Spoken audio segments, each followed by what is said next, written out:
Our story begins with a monologue. He says his mother told him that no matter how hard life was, he should dream big. If he kept moving forward, chasing his dream, eventually he would become the protagonist of his own life, and he believed her. Unfortunately, he now feels foolish for believing in those stories, because at that moment he was choking on his own blood and spitting it out. His legs no longer obeyed his commands, and he was lying on the ground. Leaning against a random piece of rubble, he wondered if that was the place where he would perish. He had a wound caused by a demonic spear, and it couldn't be healed by potions or magic. Maybe an elixir could fix it, but he didn't have one. Maybe he did, the MC thinks as a group of people approaches. This group had 4 people, 1 man and 3 women. The man, named Choi Do-yoon, looked at him in that miserable state. Stopping in front of the MC, he said that he could have defeated the monster alone. He didn't even need to interfere, but he chose to anyway. The MC gave a weak chuckle, and the man asked what was so funny. He simply replied that the man said exactly what he thought he would. In his thoughts, he says he worked himself to exhaustion there. He even teamed up with that psychopath just to survive. Still, it was insane to think he would lose his life trying to save him. Ordinary people, in the middle of that disaster,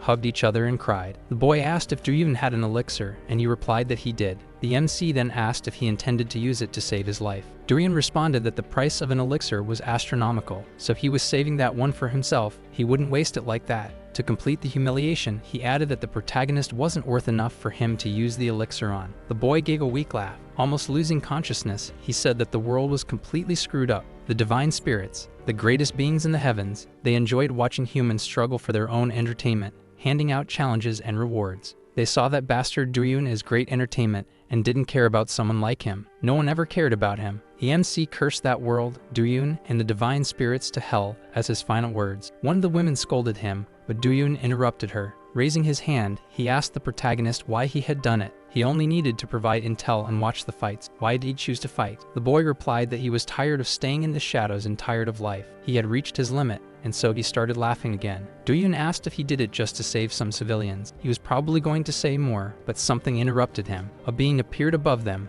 and everyone looked up. It was a teller, a race that intermediated between humans and divine spirits, and they were the ones who sold humanity out to the other beings. Excited, the messenger said they had done well in the survival task. The MC just thought they didn't care about their suffering. The messenger then said the next challenge awaited. The end was near, and they should do their best. The MC told Do-yoon to go. He just wanted him and his group to leave. The redhead complained about being called a minion by him, but the other girl told her to let it go. Do-yoon's face looked angry, which made the MC curious. He asked the man if he would use the elixir on him because he was sad about his death, but that didn't seem to be the case. The man turned around, and together with his group, turned their backs on the protagonist, leaving him where he was. His true last words were goodbye. Once again, he felt excruciating pain and vomited blood again. All he could think was that in the end, he failed to be the MC of his own story. He failed both in that world and in his story. He was never the protagonist of either. He truly thought it was the end, but then a blue light approached him, and he opened his eyes to see what it was. The boy then wondered what he had been living for. He at least hoped paradise was real at the end of this life.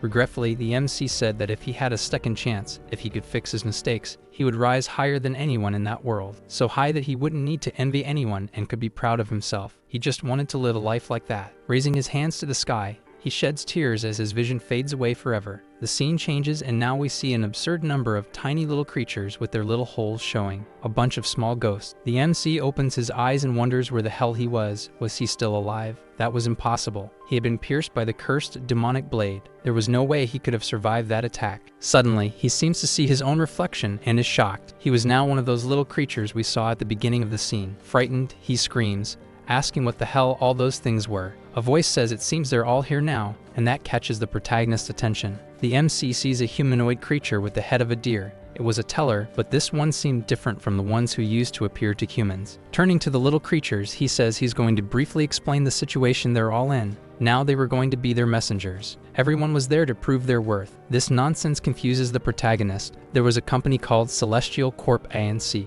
Even without fully understanding the situation, the messenger says the explanation ends there, and suddenly a portal opens beneath all of them. As the creatures fall into the vortex, the teller tells them to show what they got. The creatures scream while falling into the endless void of space. The protagonist wonders what was happening. Was he going to die again? A system screen appears in front of him, with the message activating Genesis Blessing. Several bubbles form around the creatures, protecting them and stopping their fall into the void. The protagonist starts to panic because he can't breathe inside the bubble. But then again, he doesn't even have a nose. How was he breathing before? The system screen displays his first mission. He was now a teller, and he needed to gift the divine spirits with good stories. He had 1 hour. If he failed the mission, he would lose his life for good. That makes the protagonist furious. How could they be put in such a situation? Before he could complain more, he sees something that grabs his attention. From a distance, he could see Earth, but that planet had been destroyed years ago. How was that even possible? The MC realizes he truly is in the afterlife, but he's been reincarnated as a storyteller, and he notices that he's in the past. Still unsure of what was going on,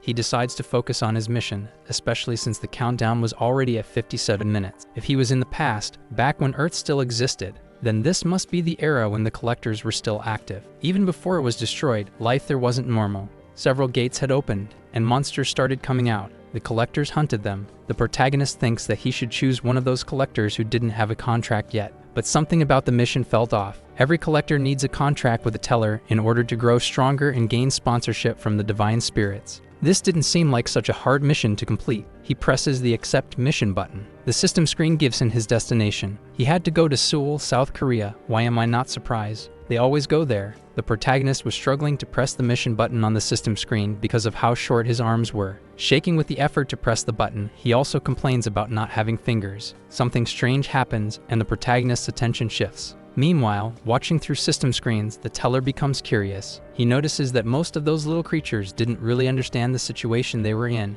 and he already thought this batch wouldn't be very promising. Then something catches his attention. Suddenly, the little creature that was our protagonist transforms into a human. Even he is shocked by the transformation and wonders if it happened because he really wanted it, due to the lack of fingers. Before he could get lost in thoughts about it, he decides to focus on the mission. It was far more important. After pressing the button, he vanishes. The other little creatures also notice the MC's transformation and wonder how he managed to do it. The teller who hired them was stunned to see that the MC had turned into a human. It happened way too fast. This wasn't normal. In just 3 minutes, he had achieved a transformation that usually took 2 to 4 weeks. Things were now looking a lot more interesting from that teller's perspective. This mission wasn't going to be as boring as he'd have thought. We are now in the capital of South Korea. The protagonist was on a street, observing, still unaware of where exactly he was, but something caught his attention the very next moment. He was standing in front of the Collectors Association, and that was impressive because they had ceased to exist after the apocalypse began. In the end, the MC decided to stop thinking about it, because he needed to focus on finding a collector first, so he opened the system window. There were some red dots on the map, probably already contracted collectors, and the blue dots were the ones without a contract. If his assumptions were correct, he needed to sign a contract with a collector who had at least some talent, or he would have serious problems. He was still thinking about how difficult that would be when a police officer approached him and called for his attention. Looking back, he saw the officer asking who he was and if he was a collector, but the MC simply replied that he was looking for someone. The officer got furious at his attitude, so he grabbed the MC by the shoulder to get him out of there. Immediately, the system reacted and the officer received a powerful electric shock, making him pull his hand away from the protagonist at once. Shocked, the officer asked if he was a teller, to which the MC answered yes. He apologized, saying he thought he was human. As the officer ran off, the MC realized that he truly was in the past because tellers were treated with great respect during that time. That wasn't important to him, so he left and began searching for a collector with whom he could sign a contract. Looking at people through the system window, he could see their names and ages, but that didn't seem to help him at all. Closing the system window, he thought he didn't have time to be interviewing every collector he ran into. Looking ahead, he noticed something that caught his attention. A woman in the crowd with her hand inside her boyfriend's pants. No, wait. Actually, it turned out to be something else. There were some books there, but it seemed only the MC could see them. That wasn't a system window. It seemed to be something else, and he wondered if it was a skill unique to him. Time was running out. He had about 37 minutes left until the mission ended. It wasn't a lot, but he believed he still had time. He tried to grab the book with his hands, and the book started trembling before him. Apparently, his assumption was correct, and grabbing it worked. Curious, the MC picked up one of the books within reach to see what was written in it, but what he saw left him completely shocked. The ability he had was extremely powerful, and that excited him. Could this ability really be exclusive to him? There were 3 minutes left before the mission time limit ended. The other tellers had already found people to sign contracts with. Only the MC was left. The teller seemed disappointed in the protagonist. There was 1 minute left, and he already believed the MC was going to die. No matter how talented he was, there was no way to complete the mission in 1 minute. Switching to Yu-Hien's perspective, we see him looking at a girl eating instant noodles who was surprised to see him. Frightened, the girl fell back and asked what he was. She said she would call the police if he didn't leave her house immediately. The MC said nothing, which made the girl even more scared, asking if he could even hear her. A book appeared in front of her, and we see she looked a lot like the Dokabi from Rainbow Six Siege. She was left speechless by the sight. Smiling weirdly, the MC simply said that he had found her. Could it be that he knew her from the past? The world the MC was in was a mixed world, where reality and the abstract coexisted. The physical and spiritual realms were intertwined. Thinking about this, he realized that the contents of the book were so powerful they could be considered a cheat, but he was excited by it. Reading the contents of the book, he saw Kim Sang-duk, awakened 5 years ago with the water cannon skill. They showed others' lives and pasts. Looking up, he wondered if there wasn't a book for him as well, but that didn't seem to be the case, and that made him a bit sad. Even so, he grabbed someone else's book and wondered why each one had different colors. He began reading the new book. The contents of this book led him to form a theory in his mind. If it was correct, then there weren't just bronze and silver books. It was quite possible he could find a gold-colored book, and the better the color, the more valuable the life the person had lived. The aura of the books showed him the person's innate abilities and their growth potential, so the aura was even more important than the color. And to think he could see people's potential long before they signed contracts, that was incredible. It would put him ahead of everyone. Realizing he still had time to find someone, he understood there was only one thing to do: look for the highest potential possible out there. Teleporting, he said he was sure he'd be able to find the best possible option with this ability he had. 10 minutes until the end of the mission. The protagonist was on the ground, frustrated for not having found anyone truly promising to contract. He started to get worried because his time was running out, but he was still determined. It was hard, but he didn't want to settle for lesser potential, knowing he might find the best one of all. So he began searching again. A woman walked past him, and the man asked her what year it was. She replied that it was the year 20XX. He thanked her and began to think. There were still 5 years before everything started to fall apart. He wondered who might awaken during this period with great potential. He remembered 3 who were known as the 3 Miraculous: the Saint Bang Sang, the Fire Knight Imbium, and the Sword Empress, Kang Hyram. Yuyan opened the system to recall the 3. Bang Sang was an anonymous figure, impossible to locate, and Imbium lived in the US, which made things harder for him. The only option left was the Sword Empress, Kang Hyram. Was she the girl we saw eating instant noodles? My goodness, she was the strongest of the 3, and he remembered an interview where she said she stayed hidden until her early days. So the MC went to find her. Arriving at the place where she was hiding, he was a bit confused, trying to understand where the system had sent him. It was a simple dormitory, and he found it hard to believe someone like the Sword Empress could live in such a filthy place. She hadn't noticed his presence yet and was calmly eating her noodles until he called her by name. Immediately, the girl looked back, startled, and we saw that the time left before the protagonist's mission ended was 4 minutes. We returned to the scene where she fell back, scared, trying to understand who he was and how he got inside her dorm room. The golden book appeared above the girl, but she wasn't aware of its presence and kept staring at the protagonist, frightened. Smiling, even while sweating, the man finally said that he had found her. Placing himself in a respectful posture, he introduced himself as a teller from Celestial Body Inc. and asked if she was Kang Hyram. She said yes. Yuyan said he was there to sign a contract with her, and she, moved, asked if he was being serious. At that moment, the MC wondered if he had really found the right person. The girl was thrilled to see someone interested in making a contract with her. The MC was uneasy, but it was too late to back out now. He had no more time to look for anyone else, so he said that was exactly why he was there. She got nervous and said her abilities were bad. Yuyan asked who told her that, and she replied that everyone around her had said so she had given up on becoming a collector. That's when the MC understood why she lived in that place. She still had no idea of the level of her talent, and he explained that to her. Excited, the girl asked again if he was serious, and he confirmed it, approaching her in a slightly seductive way. He explained that he would help her awaken her true potential. She just needed to sign the contract he had brought out in his hands. He had only 15 seconds left, but she still hadn't signed the contract, which started to make the boy very nervous. The next moment, she asked where her pen was, and immediately the protagonist handed one to her. As she was signing her name on the contract, the MC urged her to be quick, otherwise we already know where he'd be going. She finally finished signing the contract, but it was already too late. Time had run out,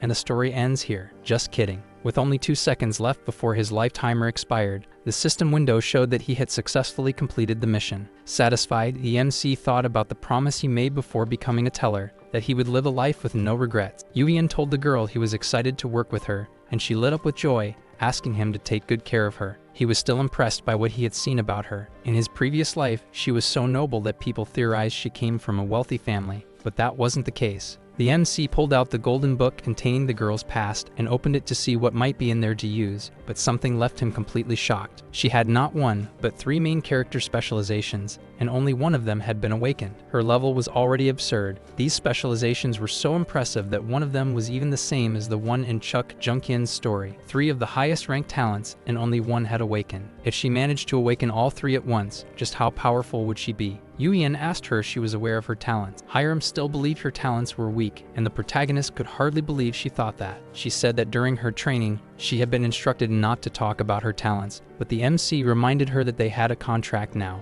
Laughing, she said the name of the talent was Goryeo-era Sword Master, and claimed the name sounded like a joke. Yuyan was stunned by her attitude. He asked her to confirm whether she had ever told anyone about her abilities, and she said no. Besides, people didn't usually ask. The MC could only think that ignorance really was something frightening. She began to suspect he wanted to cancel the contract and said she wouldn't allow that, but he reassured her that he wasn't disappointed. Opening the system window, he received a notification that he had been officially hired by the teller's company and had a mission to attend the opening ceremony. He informed the girl that he'd have to leave for a bit, and she asked for how long. He said he didn't know, but it didn't seem like it would be quick. Yuyan asked what kind of equipment the girl used, and she said she used a shield. He asked why she had chosen that as her weapon. She explained that even though she didn't have combat talents, she was physically strong, so she figured she could serve on the front lines as a shield. During her training, she had used a spear because her instructors recommended it. This frustrated the MC. She'd avoided using a sword until now. Placing the shield in her hands, he asked her to listen to what he was going to say. He told her to trade the shield for a sword and train a lot. She asked if that was all she had to do, and he said yes, because only then would she truly grasp the extent of her talent's power. Pressing the button to accept the opening ceremony, he told her to make sure she did what he had told her to do. Hyram still tried to ask him to wait, but it was already too late. He had teleported and left her alone at that moment. After trading the shield for a sword, the girl was in a construction area, preparing to begin her sword training. Still uncertain, she wondered if she could really learn the art of the sword just by swinging it around. She had never done this before. She commented that she had never swung a sword in her life, then started making several random movements to see what would happen. Suddenly, something made her realize that her movements were getting better and more precise, and she began to feel something new. It was increasingly noticeable that her movements were becoming more graceful, and she couldn't quite understand what was happening. Yudian returned from his mission saying he didn't expect it to take so long. He had teleported to where Hyram was, wanting to see her progress, and when he looked in her direction, he saw she was doing very well. Her stance was solid, and she could already perform several movements, even though no one had taught her anything so far. No wonder she would be known as the Sword Empress in the near future. Just thinking about that made him excited for what was to come. Hyram was startled by the MC's presence and screamed, asking how long he had been standing there. He even thought he might be disturbing her because of that. Looking at his system screen, he said he just didn't want to interrupt her training, and she replied that she wasn't even training seriously yet. His next mission was his life's mission, to collect various stories and build a library with them so that he could eventually earn a promotion. Hyram asked what he was doing since she couldn't see her system window, which made sense, and he said he wanted to make a library. Surprised, the girl asked if that wasn't the first thing a teller did, and he explained that he had just started this job. But she didn't believe him. He said he had nothing to gain by lying to her, and then a text box appeared in front of him so he could choose the name of his library. Looking through a list of suggestions, he saw that they were all terrible, and he got annoyed with the trolls who made that list. Yuyan asked if he really had to pick one of those names just to attract the spirit's attention. One name caught his eye, and he opened it to see. Looking at the library, he saw a collector being crushed by several small monsters, while receiving countless comments telling him to give up. That story wasn't pleasing any of the divine spirits, and Yuyan understood the problem of making a contract with a bad collector. He decided to leave the library's name for later, but began creating his own right away. He asked Hyram if she was ready to swing her sword a bit,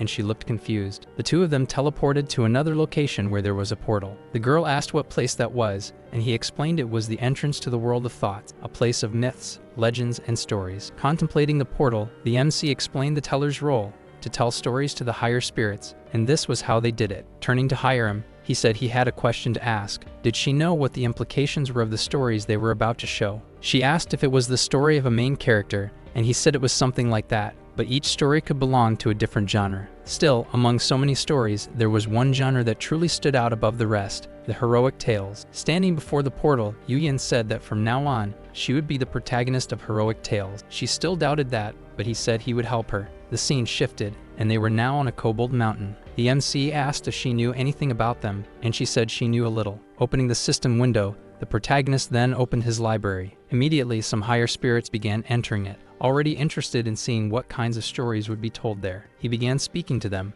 introducing himself. Soon he realized they were the same ones who had been leaving negative comments in the other library. They started making negative remarks before the story had even begun, which made the MC realize they were there just to watch him fail. Taking a step back, the MC explained that he would go to the observation room to tell her story, so she'd have to fight alone. This scared the girl. Trying to calm her down, he said she'd do fine. She just had to swing the sword the same way she had before. The next instant, 2 monstrous feet appeared. Hyram was terrified and started screaming, but the MC told her she could do this. She just needed to believe in herself. Nervously, she said that even if he said that, she was still scared. Then the monster prepared to strike as she whimpered in fear. The kobold wasted no time and delivered its first blow, while Hyram managed to dodge clumsily by throwing herself to the ground. The kobold launched more attacks, and the girl started screaming for help because she was so frightened. She stumbled and fell backward, which ended up saving her from a horizontal strike that would have likely cut her in half. Negative comments from the spirits began to appear, saying they expected her to head straight to her coffin,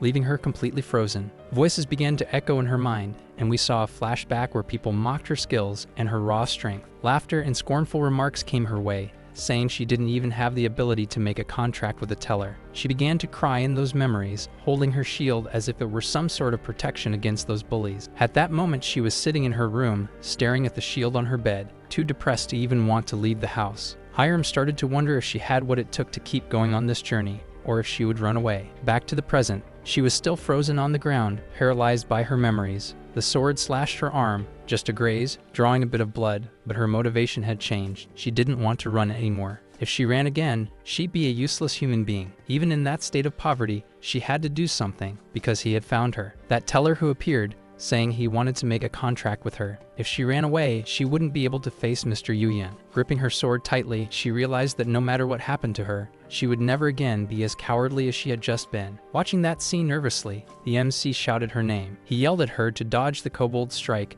as she seemed to be standing still, looking down, just waiting to be sliced to pieces. But the next moment, looking up, we see her eyes shine, and we all know when the eye glows, things are about to get serious. Raising her sword above her head, she managed to parry the kobold's attack with incredible strength. The sword didn't even tilt from horizontal. Looking up, blood in her eyes, hatred fueling her strength, she struck with an incredible blow, defeating it instantly. The divine spirits were completely stunned by everything that had just happened. Not even the MC could believe what he had witnessed. On her knees after finishing the battle, Hyram was only thinking that she would never run away again. She would never be afraid again. Yuyan was satisfied. This was the real Kang Hyram. That was the proper way to wield the sword. A yellow light emerged from the kobold's body. It slowly made its way to the girl's chest plate, and a system message informed her that she had earned 7 points. Shocked, she finally realized what she had just done. While timidly celebrating, the protagonist appeared on her system window and congratulated her on her achievement. The problem was that her fight wasn't over. New enemies were appearing to avenge their fallen comrade.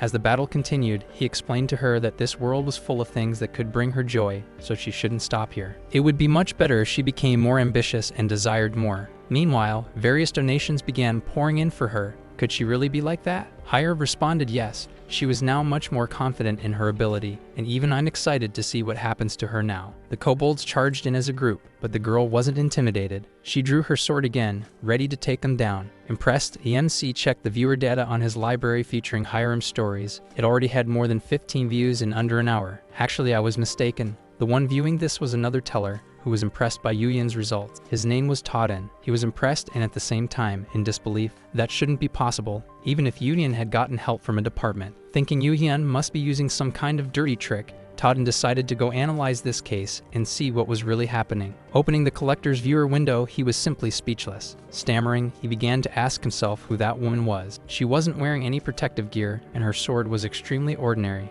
After seeing all types of collectors, this was the first time he had ever seen one so unusual. She was getting stronger by the minute. The kobolds, realizing they couldn't handle Hyram, began crying and fleeing, and the MC realized she had gotten much stronger very quickly. Convinced, he began asking the divine spirits what they thought of Hyram, but told them that this still wasn't everything she could do. She could still do far more than just this. The donations didn't stop. She was receiving thousands of points. Hyram called out to him, and he asked what she wanted. She asked what that was. She was standing in front of something red, like a fence, and he informed her that it was no longer the cultivation area. That was something collectors had agreed to create so they could gather points more consistently. She said she understood, but already tightened her grip on the sword. The senior teller watching the scene was impressed to see she had already reached the border on her very first cultivation attempt. Yuyan asked if she was disappointed with something. She replied yes. Now that everything was over, she felt a little frustrated. The protagonist made it clear that it wasn't over. Now that they'd made it this far, they could go all the way. Under his guidance, she would cross the border and clear that entire mind domain because they could be permanently erased once cleansed. Clearing a domain like that makes another one appear elsewhere. Few have the courage to finish these mind domains due to a lack of skills. That was precisely why they had created the border and avoided cleaning up those domains of the mind. Hyram asked if it was really okay, and he said she could blame him if anything went wrong.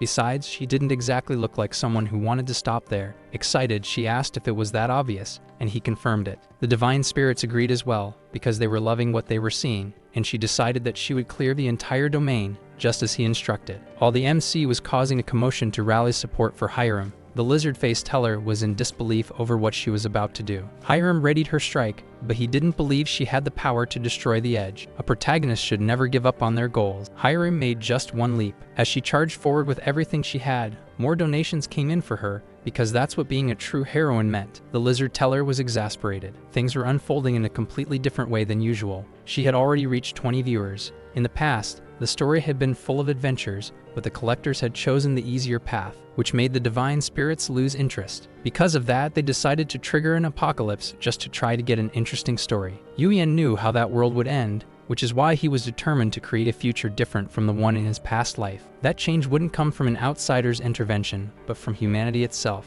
These were the Chronicles of the Sword Empress, and they had reached 25 viewers in that story. Appearing before her again, the MC congratulated her for reaching the deepest point of those minds. She was happy to see him, and everyone already knows, if she blushed, it's because she's in love. But all he noticed was that she wasn't afraid anymore. Saying they were almost there, he recommended she take a break, and she agreed, sitting down and admitting she was already getting tired. Yuyan realized that despite her skills, her body still couldn't keep up. She needed to become more resilient. He asked what she thought about fighting with a sword, and she immediately replied that it was the best thing ever, and she should have started with it. No shit. Looking at her book, Yuyan noticed it was glowing more than usual. Whatever she had achieved today must have changed something inside it. He didn't intend to check it now, so he said the kobolds from earlier would be waiting for her in a group at the end of this mental domain. They most likely had a leader, since their movements were so well coordinated. Her face didn't look nervous, and the MC asked what she planned to do. If she wanted, they could stop right there. She gave a light laugh and asked if he was joking.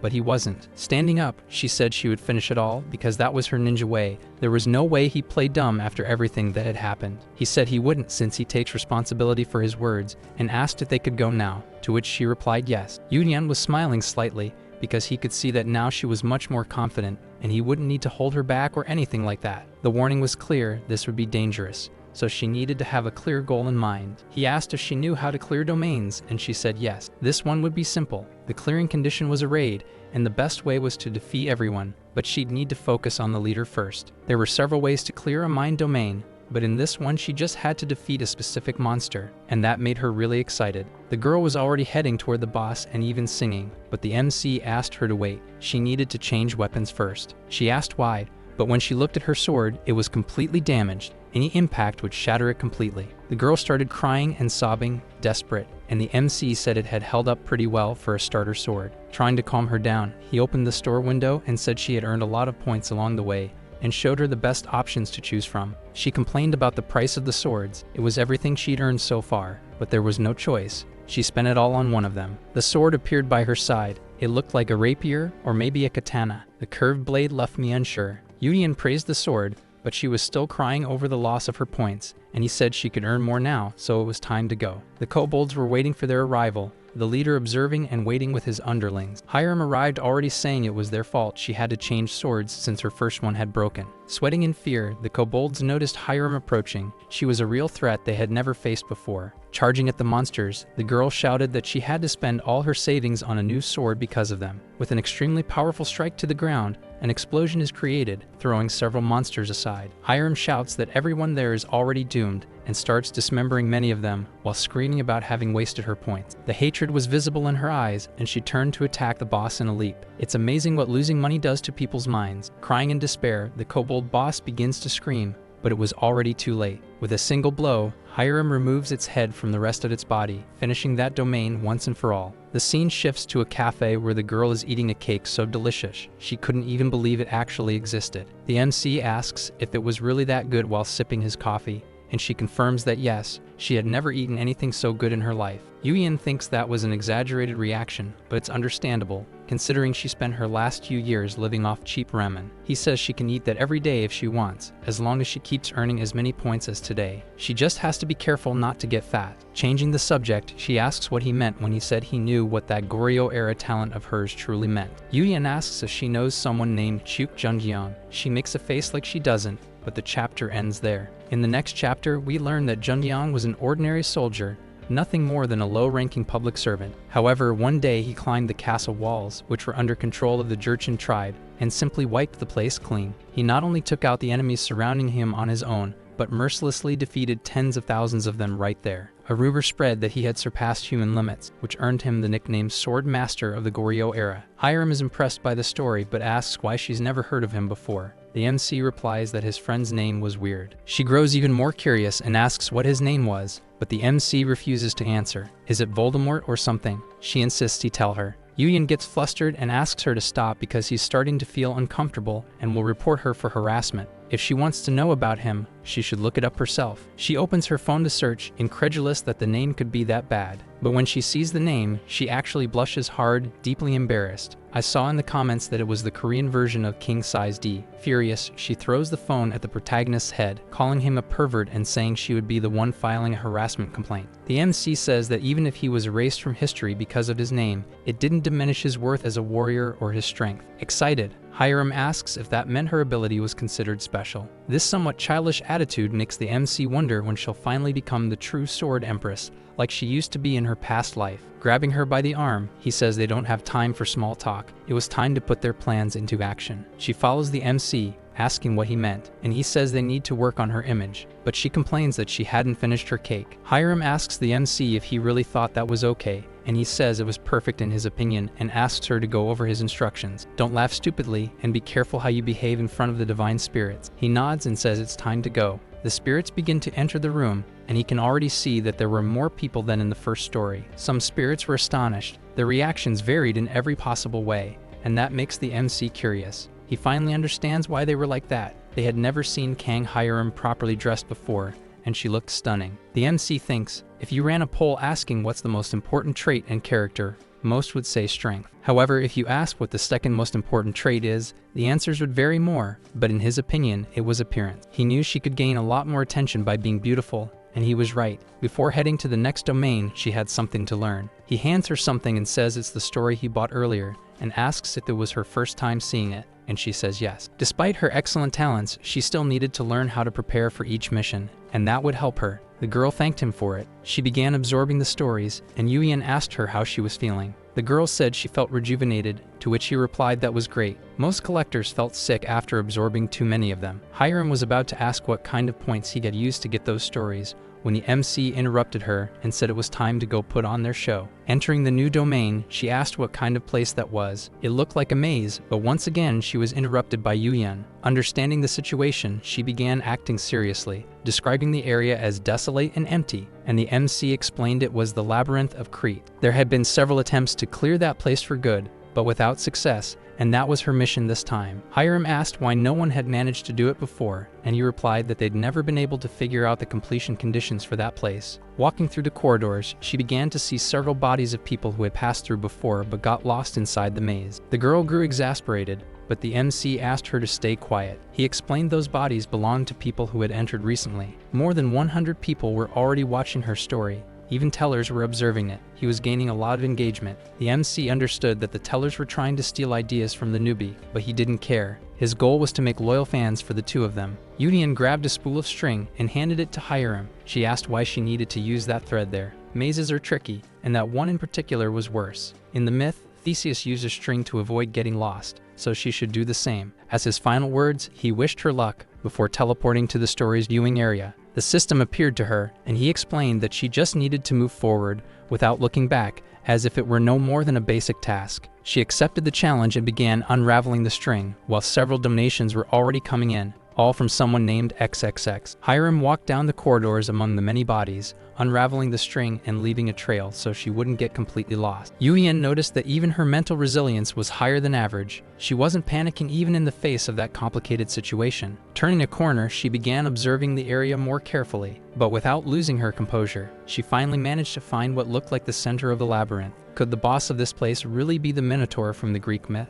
A light started glowing from that portal, and Yuyan asked her to wait a moment. Unfortunately, it was already too late. A Minotaur at least 5 meters tall was already standing before the girl, snorting and ready to attack. The monster let out a deafening roar. Its hand was already coming down straight at Hyram, ready to crush her, but still, she didn't seem nervous. Watching everything through the system screen, he saw the monster land a massive blow on the ground. The only question was whether Hyram had also been hit. There was too much dust in the area to know if she was hurt, but while the Minotaur stared at the girl, he realized something too late. Her sword had already slashed his chest, and she was now behind him in an attacking stance. Without mercy, the girl began slicing the monster, saying that tonight's dinner would be cow head soup. What a humiliation for the Minotaur. The divine spirits asked what the hell cow head soup was, while the MC got irritated at her for using such cliched catchphrases. Yuyan shouted to her that the Minotaur was way stronger than a kobold. Its skin was much thicker and tougher, so taking it down with a single strike would be far more difficult. She should use a hit-and-run strategy. Desperate, the MC kept shouting, but apparently she wasn't listening to his instructions. She didn't seem to have any intention of retreating. She dodged the monster's attacks with mastery, while it continued to bleed heavily. The monster fell to its knees, and Hyram landed on the ground right in front of it. Yuyan stared at the screen, terrified. The girl's sword began glowing with a beautiful shade of green. King Hyram had learned to use the Aura Sword, Kai Sword, also known as the Aura Sword, a skill only those at the top can use, allowing them to imbue their weapons with ki to wield them at maximum power. Most collectors don't have the ability to learn this technique on their own. They can only acquire it through stories. That monstrous girl had already fully developed it by herself. The protagonist had truly found a precious gem in her. Hyram prepares her strike, and the two monsters scream at each other while she charges in to slice the Minotaur in half, I think. The sword strikes vertically through the center of the monster's head, the one with horns, not the one in a dress. A massive explosion follows her attack. Her talent was simply unbelievable. Sliced cleanly in two, the monster lay several meters away from the girl, inside a crater formed by her Aura Sword technique. She gazes at her victory,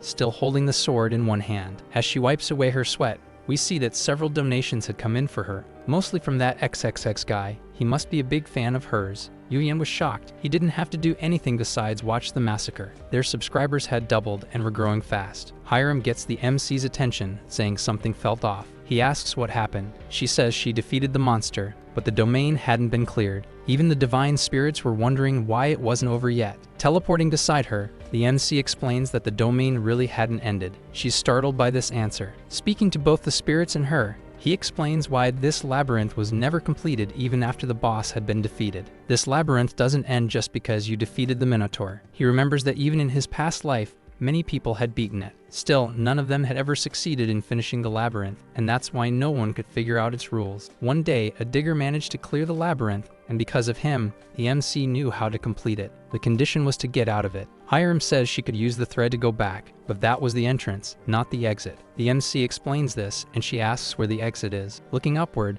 the MC says it's up there. Hyram asks if he's talking about the ceiling of the labyrinth, and he replies with another question. Does she know the legend of Daedalus? She says yes. He was a brilliant inventor who created the labyrinthine structure, but someone managed to escape from it, which wasn't supposed to happen. The girl asks if he's talking about Theseus, and the MC says yes, because Daedalus taught him how to use the spool of thread. King Minos, in revenge, imprisoned Daedalus and his son inside that place, and even so, the inventor found a way to escape with Icarus. Showing Hyram a feather, the MC gives her a hint about how she could escape, and she gets really excited after figuring it out. There were many feathers scattered in that place, and she runs off to gather them. She returns with several in her hands, which gets the MC excited too. Tossing them in front of him, she says she thinks that amount should be enough. Immediately, the feathers begin to glow as they fall to the ground. In the next moment, a pair of wings appears on her back. She had received Icarus's wings, which allowed her to fly once a day, an extremely rare item. She was still stunned by all of it, but the MC brings her back to reality,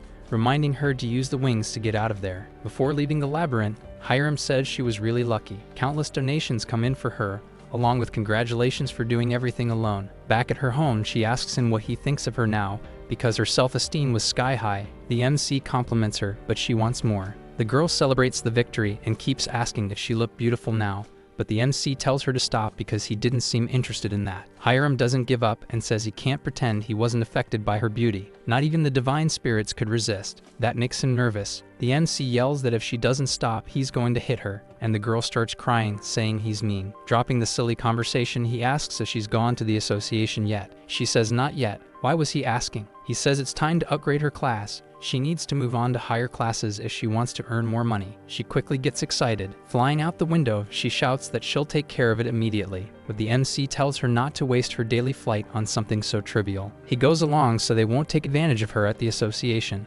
Upon arriving, no one seems to recognize her as a collector. Everyone who saw her was impressed by her aura. She no longer seemed like an average collector, but rather someone above everyone else. She walked confidently through the place alongside the MC, and people also thought she was very beautiful. Yuyeon warned her not to even think about using her wings in that place, and with a guilty look, she said she'd never thought of doing such a thing. At the counter, an attendant began talking to them, asking how he could help, and the MC noticed he was being overwhelmed by her aura. The MC replied they were there to claim the rewards for clearing a mental domain, while Hyram was just thinking about what she'd have for dinner tonight. Whispers could be heard all around. People were in disbelief that someone could have completed a mental domain, even after all the rumors. They were angry about the domain shutdowns and wished for the fall of the MC and Hyram because of their supposed selfishness, though they had no idea who they were dealing with. Curious, the attendant asked if there was anyone else with them in that domain, and Yuyeon replied no, she had cleared it all on her own. Many there didn't believe it and even shouted that they were lying, but the attendant asked what her class was. Yuyeon replied she was class 9. Nervous, the attendant asked them to wait a moment while he contacted the person in charge, and they went to the waiting room. The whispers continued. No one believed a single person, especially someone of class 9, could finish a mental domain. He looked at her, concerned,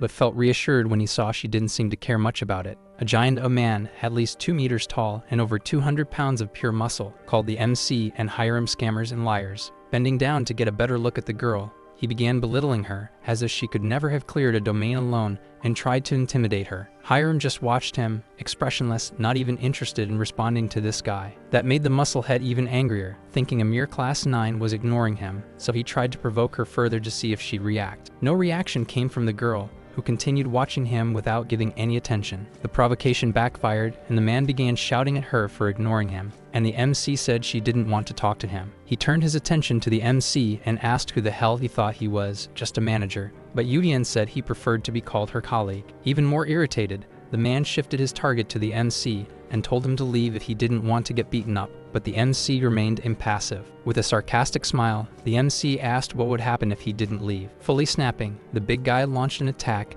and tried to punch the MC square in the face, but he warned him to be careful with Hyram. The man didn't listen and charged at the protagonist. At that moment, his gigantic arm was grabbed by one much thinner, yet stronger. Turning his attention to Hyram, the man asked what now. She'd better let go of his arm, or there would be consequences. Little did he know the consequences would be for himself. Everyone looked on in shock as Hyram slammed him to the ground so hard it broke everything. He was unconscious, and the girl just stood there, watching, a scene strikingly similar to the Minotaur one if you paid close attention. Yuyeon said he had warned him and crossed his legs, unconcerned with the whole scene. He had told the guy to be careful, and now we saw that Hyram had finally lost her patience. It's interesting to see how she has two sides in the story. I was wrong, folks. He hadn't passed out, but apparently he didn't have the strength to get up, nor did he understand what had just happened. Looking at her, he was in disbelief that he had been so easily defeated by a woman. What a sexist fool. Hyram, you can finish him off. He tried to get up quickly and charged at her, but she didn't lose her posture and just observed. In the next moment, the onlookers were even more terrified when she threw him down again and finished him off with an arm lock. Everyone there was shocked that a Class 7 collector had been so easily defeated by someone of Class 9. The man hadn't given up. He was still conscious,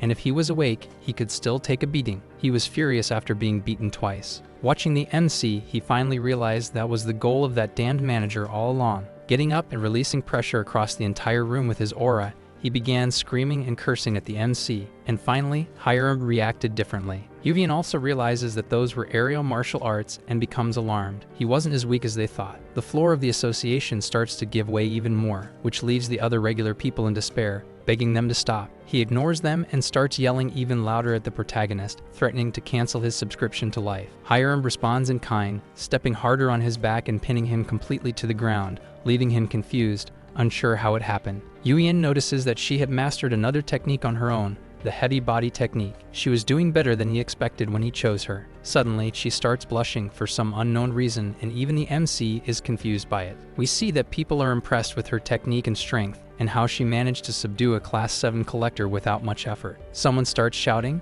asking what they were doing there, and two men in suits approach to try and break up the fight. The MC notices the men took a while to intervene, which meant they had acted under someone's orders not to go in immediately. Another man appears, asking if they really looked that ridiculous to the two of them to be causing such a commotion. He seemed to be the one in charge. Yuyan asks if he's the one in charge of that place, and the man confirms, then asks who he is, and he says he's Hyram's colleague. She was involved in the incident, but they weren't the ones who started the commotion. At most, it was a clash of opinions. The other person unilaterally began to act, and so the girl had no choice but to apprehend him. She acted in self-defense. The man didn't seem fully convinced, but the MC explains that she didn't have a single scratch and acted solely to protect herself and others around. Union adds that he should be grateful for the immediate elimination of the threat, which makes the big boss agree with him. The people there themselves agree that it was the other guy who started the fight, which makes the man smile and apologize for the misunderstanding. Getting to the point that really matters, the MC asks when the person responsible for the domain clearing rewards will arrive. The person the MC was looking for is the old man who explains they're having trouble processing the payment and asks to speak with them privately. Calling for Hyram, they head to the old man's office while people are still praising her strength for defeating the Class 7. Yuyan realizes that her first public appearance was excellent for her image, but what really mattered was just about to begin. The MC's goal was to extract everything he could from the association. Looking through the old man's book, he knows that his potential wasn't as great as Hyram's, but he wasn't someone to be underestimated either. At the time of the fight, he wanted to pressure both of them, but when he saw the situation would turn against him, he decided to change his attitude. Opening the door to his office, he invites them in. The MC is already aware that the old man had a lot of experience and couldn't afford to slip up. The old man introduces himself as Choi Jonmo. He says that, however trivial, he is the one responsible for that place. The MC introduces himself and Hyram. He says he heard the two of them had cleared the two mine domains, but the MC corrects him, saying Hyram did it alone, which leaves the old man in disbelief. Yudian says that everyone thought the same. It was unbelievable, but she demonstrated her abilities right there, so that was proof enough. The old man agrees, but he wants to know exactly what the two of them want from the association. Speaking seriously, the MC says that all they want is what is rightfully theirs for clearing the domain. Was the association planning not to reward them for completing the mine domains? The old man's expression changes at that moment. Smiling, he explains that the decision to give out rewards lies solely with him, but the MC knows there's more he wanted from bringing them there. Yudian says he'll be honest. He already had a feeling the association wouldn't want to reward them, but the old man just says he wants to know how. The MC then tells him to stop being evasive and asks if they really have no intention of giving them the proper reward for clearing the domain. That leaves the old man disarmed, as the MC starts pressuring him to be direct and straightforward with his answers. The truth is that the government prefers to leave the domains intact and not have new ones appearing randomly elsewhere, and everyone had agreed to that. Smiling, the old man admitted they were hitting them where it really hurt, because neither the government nor the collectors wanted more work for themselves. To be clear, Choi Jong-mo said they had thrown water on a situation that was implicitly accepted, and asked if they were aware of that. Yuyan explained that domains exist to tell stories to the divine spirits and please them, but humanity was breaking that rule. The old man disagreed. For them, what humanity was doing made sense, since a new domain required money and people to analyze it. It was a risk for everyone, both economically and in terms of lives lost inside the domains, so their stance was a matter of prevention. Yudian said their excuses almost sounded convincing, and the old man shouted that they were doing it to prevent unnecessary death. He asked if the two of them would take responsibility for the lives lost, but the MC said they were collectors. They weren't supposed to take on those responsibilities. Whether people lived or not depended on their skills and their fates. Filled with anger, the old man told him to be careful with his words. The MC repeated that he wouldn't take responsibility, but the old man yelled that lives were at stake. He shouldn't be so irresponsible about it. Yudian remembered his past life and what that decision by the association had led to on Earth. Many more had died because of it. The MC said that having deaths in new domains was truly a tragedy, but maintaining the status quo wouldn't solve the real problem. Collectors were rotten nowadays, acting like cowards for the sake of their own safety, avoiding any real challenges. The old man asked if he thought he was any different. He confirmed that he did. They didn't hide, they didn't stop others, so they were better. And that's why they acted to shut down the domains. Choi Jong-mo asked if he believed they should be rewarded for that. Meanwhile, Hyram hadn't spoken a single word up to that point. The old man said it didn't matter what he said. That's how society and the system worked, and that wasn't going to change. Do you understand that? Smiling, the MC asked if he wasn't afraid of the consequences of choosing that path, but the old man replied they were just two people. Brushing that off, he said that in the old man's view it might seem like that, but what if others decided to act as well? What others? Asked Choi. Immediately, the old man's face turned pale. Before him, several windows from the higher spirits appeared. The divine spirits were extremely dissatisfied with all of it. While he was still startled by seeing the comment screens of the spirits, the MC took the opportunity to introduce himself properly. He was Kang Yu-yeon, a storyteller from Celestial Body. Incorporated. The MC was live, and everyone was watching at that very moment. Choi Jong-mo had thought he was just dealing with some business manager of a collector, yet he carried himself with such humble behavior. His way of taking care of his collector and his skillful handling of the negotiation was different from common tellers who didn't care about humans. The old man was in despair, trying to figure out when exactly he had planned all of this. But in fact, that wasn't the right assumption he should have been making. The man in front of him was acting as if he had anticipated the entire situation from the very beginning. Given the situation, there were no excuses they could make to turn the game in their favor. Sweat dripped onto the table next to the old man. If the image of the association were to be tarnished and bad rumors started spreading, that could be problematic for the entire organization. Desperate, the old man still thought he needed to find a way to escape this situation, and it had to be a masterful one. He tried to come up with a way out. It couldn't be that this was truly checkmate. Looking at the MC, he realized the boy looked quite calm with everything going on. Finally, the old man came to the realization that he was nothing more than a pawn in his hands. He had been defeated long ago. Trembling, he tried to rise from the couch, but his legs wouldn't respond to his command, and he sat back down again. Yu-yeon was smiling cheerfully, and Hyram looked at him, though she still hadn't said a single word. The MC said he was happy to see that the old man still had good instincts. At that point, he had already won completely. Even after all that, the MC thought the old man could have been even more reckless, giving him more room to gain further advantages, but it hadn't happened. If he had refused to back down and fallen into disgrace because of it, the MC could have gotten much more out of him, but he was smart. The old man, who probably gained 30% more white hairs just from the last few minutes of conversation, asked what the two of them wanted. Yu-yeon says he already made his point clear, and the old man finally agrees to reward them for clearing the domain, which makes the MC very happy. Satisfied with how the negotiations turned out, the MC asks what his viewers thought about all this, and they appreciate the negotiation. Some still think they should destroy the old man and the association, but it was a minority who just had a different opinion from the rest. Either way, he had no intention of making any of his fans unhappy with his stories, since he wanted the best outcome for himself. Even so, he receives countless donations. Even if it wasn't a heroic tale, it still brought good rewards. Standing up alongside Hyram,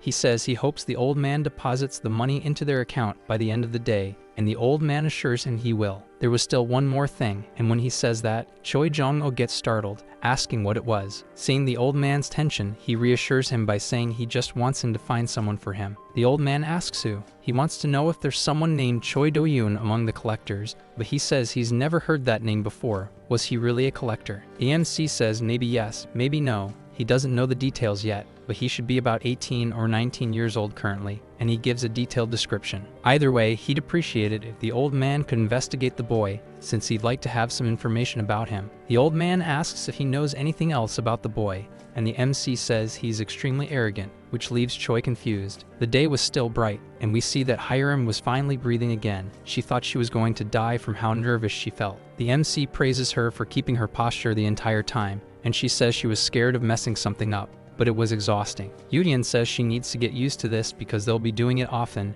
and she asks if she can't just go back to doing what she usually does. She just wanted to stay away from these meetings and eat cake freely, but the MC says she never can. Explaining, he says that lots of people were talking about her today. She was very charming in there, so she was gaining a lot of fame. Everyone was admiring her, most likely because she was so beautiful and impressive, just like she showed at the association. That makes her blush. He continues by saying that in the future, she'll be able to enjoy all the fame and money that'll come from what happened today. That makes her happy. Excited about all of it, she wants to go out to reward him with something, but he holds her by the shoulder and says there are still things to do. She asks what it is, but before he can respond, something catches his attention. Hyram asks what's wrong, and he says something urgent came up and he'll need to step out for a moment. She's confused, but without explaining much, He opens the system window and uses his Genesis system teleport, saying he'll be right back. She's left alone while the MC is teleported to a very high point in the city. Someone appears behind him and Yuyan asks who he is, but the man doesn't respond. Looking back, the MC says he asked who he was, but all the man says is that he's a very rude brat. The man doesn't seem to think much of the MC but says someone wanted to meet him and asks if he's the new recruit. He had come there personally to give him the honor of joining their Pentagram division. Without beating around the bush, the MC asks again who the man is,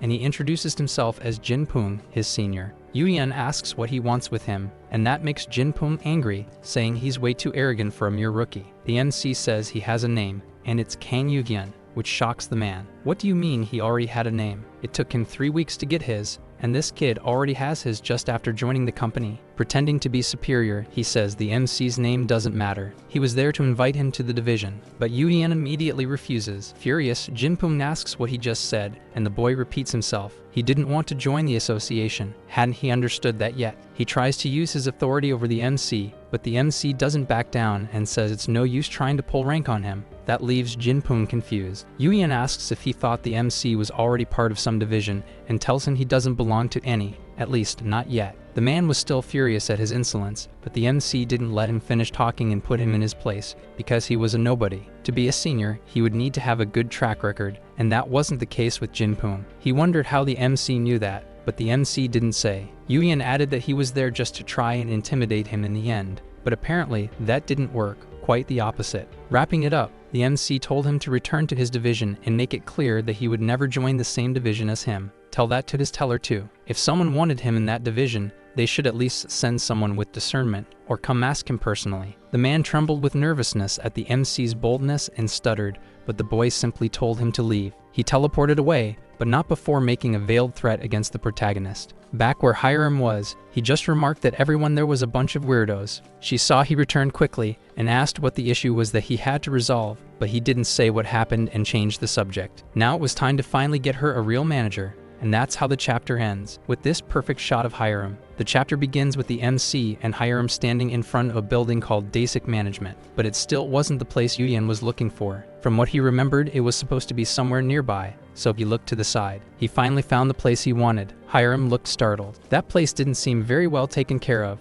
Was he really sure that was the right place? The MC said yes. Knocking on the door, he asked if anyone was there and heard someone shouting to wait a second. After a moment, the door opened and a leg in tights appeared. It was a woman who looked at them and asked what they were doing there. The girl caught the MC's attention, but he didn't respond. It was already too late. No matter what he did, he wouldn't be able to fix the broken ties between them. Memories from his past started to return uncontrollably, and running toward a desolate place. His terrified gaze as a voice spoke to him. The voice said he should stay away from someone like her, someone who had lost her humanity, and that woman was being held by the neck. Dried blood flowed from her mouth as the voice concluded by saying it was sure it could make him an excellent offer. Another distant voice appeared, until the woman shouted hello, and the MC finally snapped back to reality. He apologized but thought that her hair was different, yet she was still the same person he had known in his past life. The woman introduced herself as Bak Sun-ran, manager of Bak Management. Cheerfully, she asked if the two of them were there to join her company. Yuyan said yes, but only Hyram would be joining her company. Sun-ran looked at Hyram and thought she was really cool and beautiful, excited to know that a collector like her wanted to be part of her business. The MC told her there was no need to pretend there, and she immediately dropped the act, saying it was a relief. It was like a brick had hit Sun-ran's head when she realized the collector she thought was so cool wasn't that cool at all, just a silly girl. Looking at the MC, she said she could see Hyram was a collector. But what about him? The MC asked if she wanted to guess. She started thinking and said if he were a collector, he wouldn't have come with her to find a manager, but he didn't seem to belong to a clan either. Guessing, she asked if he was a teller, and that impressed Yuyan. Not even the old man had guessed it on the first try. Seeing the MC's expression, she tried to explain, saying that tellers have a different aura from humans, despite the similar appearance. Bak Sun-ran. At that moment, she was just a small CEO of a collector management company. But when the end begins, that will change. During the apocalyptic events of his past life, she used her flawless decision-making to lead many people. She said she was sorry if she was wrong, but he said she was right, and she got excited about having a collector and a teller in her company. The two already began forming bonds, and Sun-ran asked how the two of them met. While Hyram told the story of their first meeting, the MC watched the girl with what seemed to be a loving gaze. Interrupting the conversation, he asks if they can see the contract, and she gets even more excited about it, and the MC says he wants to discuss the conditions. Hyram congratulates Sun-ran, but the MC says the contract is between the two of them. After a few moments, it was already signed. Hyram asks the other girl what a manager usually does, and the MC notices that they're already forming a bond of friendship. She explains that the first thing is to provide support for the collectors, so they can focus on their work, organizing their schedules and tasks. The collector says that's quite a lot to do and asks if she has many employees to handle it all, but she says she does everything alone. Frustrated, she says she should also be driving for the collector, but she didn't have enough money to buy a car after setting up the office, though she does have a license. Surian says she also has a license to operate a backhoe and knows how to weld. Hyram asks why. She explains that it was her plan B in case she gave up on this job, but adds that she'll do her best, and the MC agrees. Standing up, he says Hyram doesn't need her just yet, because she still has to make a name for herself, but she asks if she can help with anything. He was confident that they'd need her soon enough, so he let her enjoy this break for now, since there wouldn't be time later. As they start to leave, the MC says they'll be in touch when the time is right,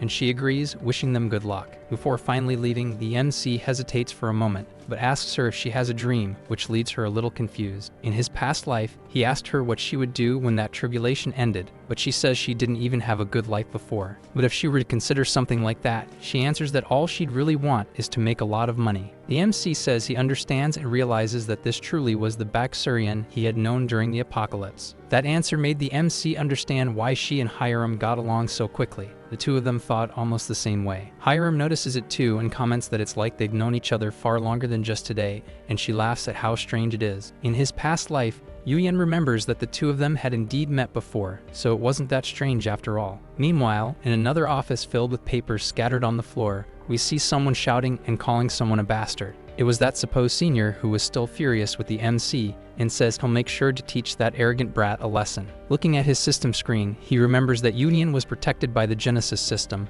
but there had to be a way to deal with him. After thinking for a bit, he has an idea and realizes there is indeed a way to get him. A week passes and we see some people at a location having a conversation. It looks like the Collector Association. Hyram and the MC were arriving, and people notice it's them and start whispering that she had already cleared 4 domains. They were getting ready for another domain, and several people seemed to be going together. She asks if it was that dangerous, and it was. This domain in particular was different from the usual. One could only enter once every 3 months, and if you fail, you can't go in again. She asks if there was a reason he chose such a dangerous domain, and the MC asks if she didn't join this business to succeed. She confirms that she did, and he says the two of them share the same goal, even if they walk different paths. He also aimed for a high position. Regardless of what their reasons are, they are valid for them, and that's what matters, because they shouldn't have mediocre reasons holding them back. If she really wants something, she should pursue it even if her bones break and her flesh bleeds. Does she have the confidence to do that? Before Hyram can answer, someone yells that the domain is opening,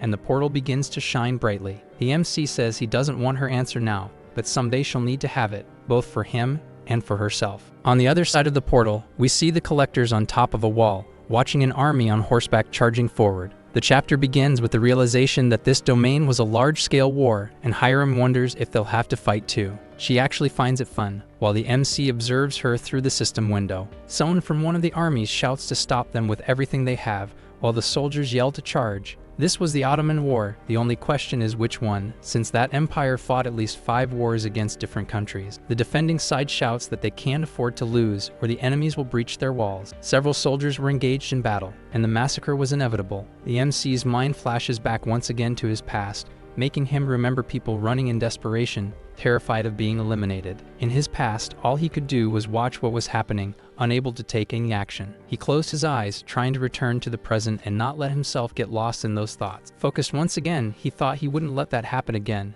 This was a promise to himself. We go back 1 week in time to the headquarters of Celestial Body Incorporated. The teller who had hired him was explaining how the ceremony would work for all the new tellers. Most of them were still little white orbs, but they were confused because the ceremony would take place in unison with the divine spirits. The MC, in human form, listened carefully to the instructions from the deer-headed teller, who said they wouldn't actually meet the spirits. They were already in a large hall filled with food, while many of the smaller tellers enjoyed the feast. Yudian stood in a corner, motionless and observing, with only a glass of wine in his hand. He was still curious how he had managed to enter that company. It was one of the 3 largest teller organizations in the universe. It was surprising that he was there that day. Looking out the window, one could see a gigantic island floating in space, like a metropolis. Someone asked the MC what he was doing there, so Yudian looked down. The horned orc teller asked why he wasn't enjoying the party like the other newcomers, but the MC was more interested in his horns. Union replied that he wasn't interested, which irritated the other teller, who told him not to act like he was better than everyone else. The MC tried to say he didn't think he was better than anyone,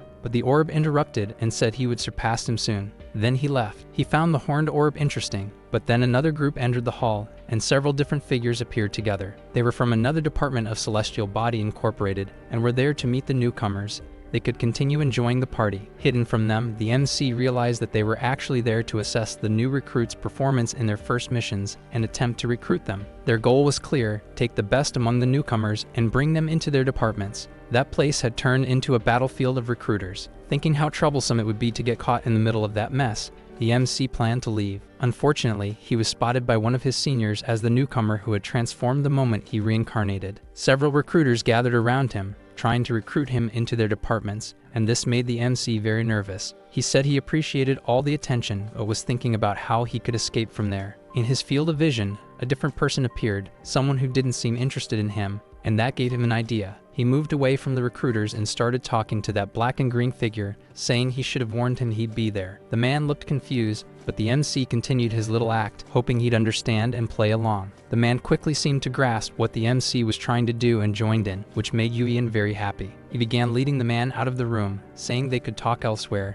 and the recruiters assumed he'd already been recruited. They didn't seem to recognize the man, but that didn't matter. Outside, the MC thanked him for helping him escape. The Dark Teller didn't show any reaction or say anything, which made the MC wonder if he really intended to stay silent. Something strange. Deciding not to wait for an answer, the MC turned his back and said he had to go. He must be busy with other things too. Before Yuyan could disappear, the man said that had been very amusing. The MC immediately stopped walking. The man said he had made sure no one could detect him, so how had the MC managed to see through his disguise? Nervous, the MC asked what he meant by that. Looking back, we saw that the man's aura was completely different and quite terrifying, with a giant green snake behind him. That was very bad. The protagonist realized that man was extremely dangerous. Without showing fear, the MC asked what he wanted, but the man said he was just curious. He didn't intend to harm the MC, not yet. He asks if Yuyan is going to answer his question. How was he able to see the man? The boy says he didn't actually see him. He only saw a book floating among all the tellers.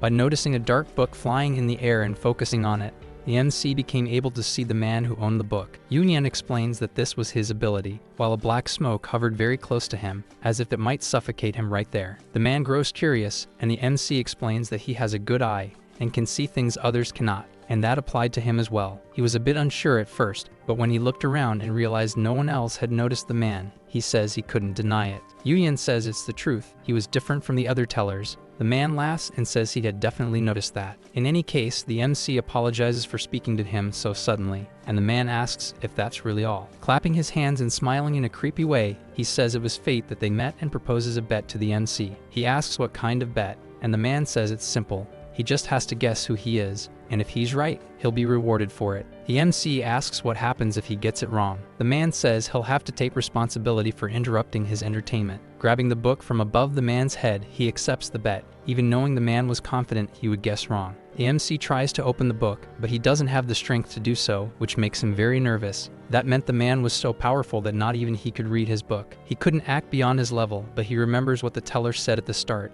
that the divine spirits would also be there. Knowing the divine spirits were present, but not in the same room as the tellers, he assumes the man must be one of the 5 great divine forces: the Sky of Eden, Isensoidner of Asgard, Ogdode of Hermopolis, and the Olympian Pantheon. And beyond them, there was still Pandemonium, where the highest-ranked stories resided. Judging by his sinister energy, the strange design of the book, and the cover featuring a 3-headed serpent, there was no doubt. The MC then says he is the serpent that corrupts, the red dragon that burns, the one who was closest to the light and fell into darkness. The man standing before him was the first-generation divine spirit of Pandemonium, Satan. He then lets out a dry laugh. Excited, he says the MC guessed correctly who he was. He didn't expect the boy to figure it out, and begins clapping in applause. Yuyan asks if he's going to be spared now. Satan says that was partially a joke, to be honest, but the MC had surprised him. It would make more sense to punish himself than punish the MC. The boy doesn't believe that. He thinks that Monster would have punished him in some way if he had lost. He was a man of his word. Satan then says that in any case, he lost and must fulfill his promise. He thinks for a moment and gets an idea. He knew the MC would soon create his library, and the MC confirms that he would. Then he makes the following proposal.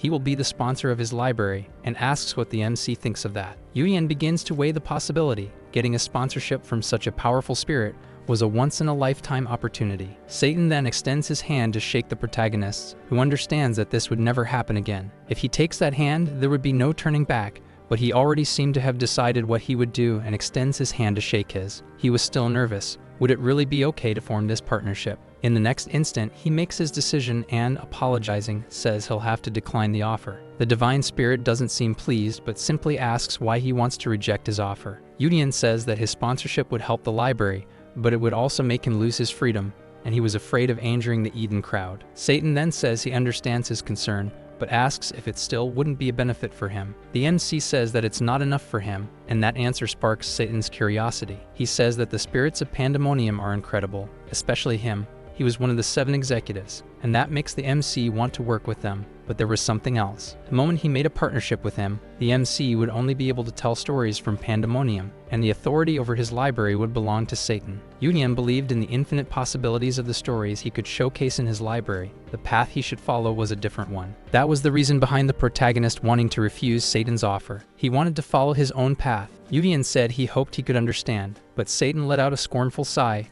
cutting off the MC mid-sentence. In the next moment, the divine spirit began laughing loudly, finding it amazing that he had ambitions greater than those of Pandemonium itself. The boy grew nervous, trying to say it wasn't like that at all, but Satan told him not to worry. He was praising him because he was right. The moment he accepted Satan's sponsorship, the MC's library would belong to Pandemonium, which would force him to give up on his own potential. Satan was impressed that he was refusing the easy path, which seemed foolish, but it was a kind of foolishness that caught his attention. He said he would end the conversation there. He wasn't ambitious enough to force anyone into anything. The MC asked if that meant he had given up. Satan replied that he wasn't sure. In fact, it seemed like it had made him even more greedy to force him to stay. The MC grew nervous at that answer. In the next instant, it was as if the boy were just a small toy in Satan's hands, while he made his offer once again. Yudian replied that he wanted the donations from the divine spirits, but not through such a deal. Satan said he was arrogant, but he wouldn't punish him for that. As he left, he said it wouldn't be right to let the boy walk away empty-handed after winning the bet. Since he had come out victorious,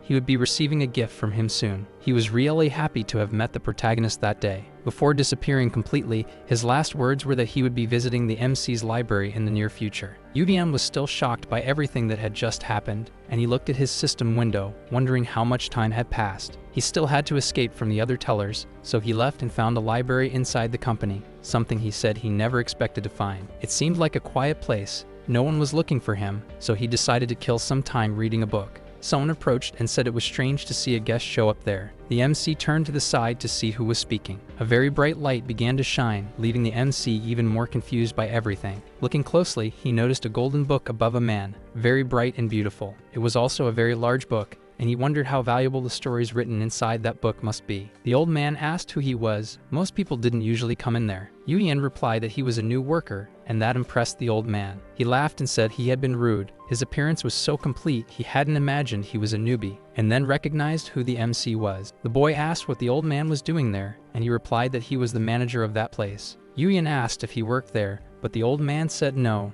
one managed that place anymore, but he had volunteered for the task. Impressed, the MC wondered why someone with such an incredible book was retired. He definitely had an impressive past. The old man asked if it was alright for him to be there even in the middle of the initiation ceremony, and the MC said he had been harassed, so he ran away. He started laughing and said that the same had happened to him in his youth, and that must mean the MC didn't belong to any department yet. Yudian confirmed and said he planned to keep it that way. The old man then asked if choosing such a difficult path wasn't scary. The boy replied that he'd be lying if he said he wasn't afraid, but he still had a goal, which piqued the old man's interest. He said the MC also had an yearning. The MC was confused, and the old man began to explain. Tellers aren't biologically born, but created with some level of abilities. However, they are blank slates when it comes to their desires. Most simply follow what the system and the company tell them to do. That was a fundamentally wrong path because it meant just following the herd. Unfortunately, most tellers lack that yearning. A teller who isn't swayed by others' words, like Yudian, was extremely rare. The old man then decides to show something fun to the MC and asks him to follow. Yudian is astonished by what he sees. They were in a corridor that stored all the stories that had truly influenced the mixed world. That was none other than the Hall of Fame of Celestial Body Incorporated.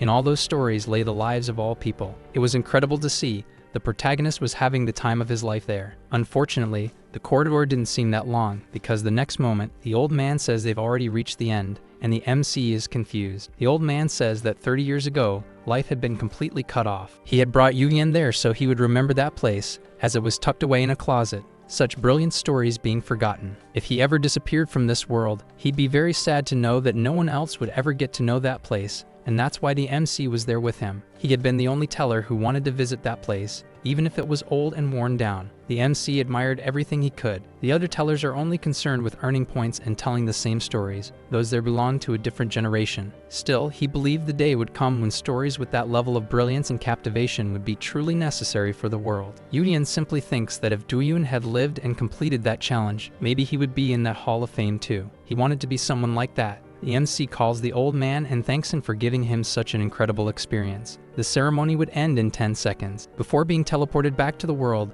he still asks the old man what his name is. The old man takes a moment to answer, but says if he comes to visit that place again, he'll tell him his name. Smiling, the boy nods as the teleport takes him back to Earth and says he'll see him again soon. The ceremony had ended. A voice shouts Hyram's name, bringing her back to the present. In that moment of war, she seemed very nervous. Yuyan asks if she can hear him, and she replies yes, so he tells her to stay focused. Hyram asks if that was really a war zone, and he confirms it. The siege that signaled the end of the medieval era and the beginning of the modern age, and brought the Roman Empire to an end. That was the Siege of Constantinople. The Roman Empire was destroyed by the Ottomans in that war, so now we understand what's happening. Hyram asks, just to confirm, if they're on the defending side of the war, that is, the Roman side. Yuyan says yes. He knew it was that place that awakened Hyram's abilities and turned her into the Empress of the Sword. This event was essential for her. Nervous, she asks if the protagonist is seeing all that, and he realizes her voice is trembling. He says yes, and she asks if they're going to be able to win. The MC says not even 500 collectors could win that, after all.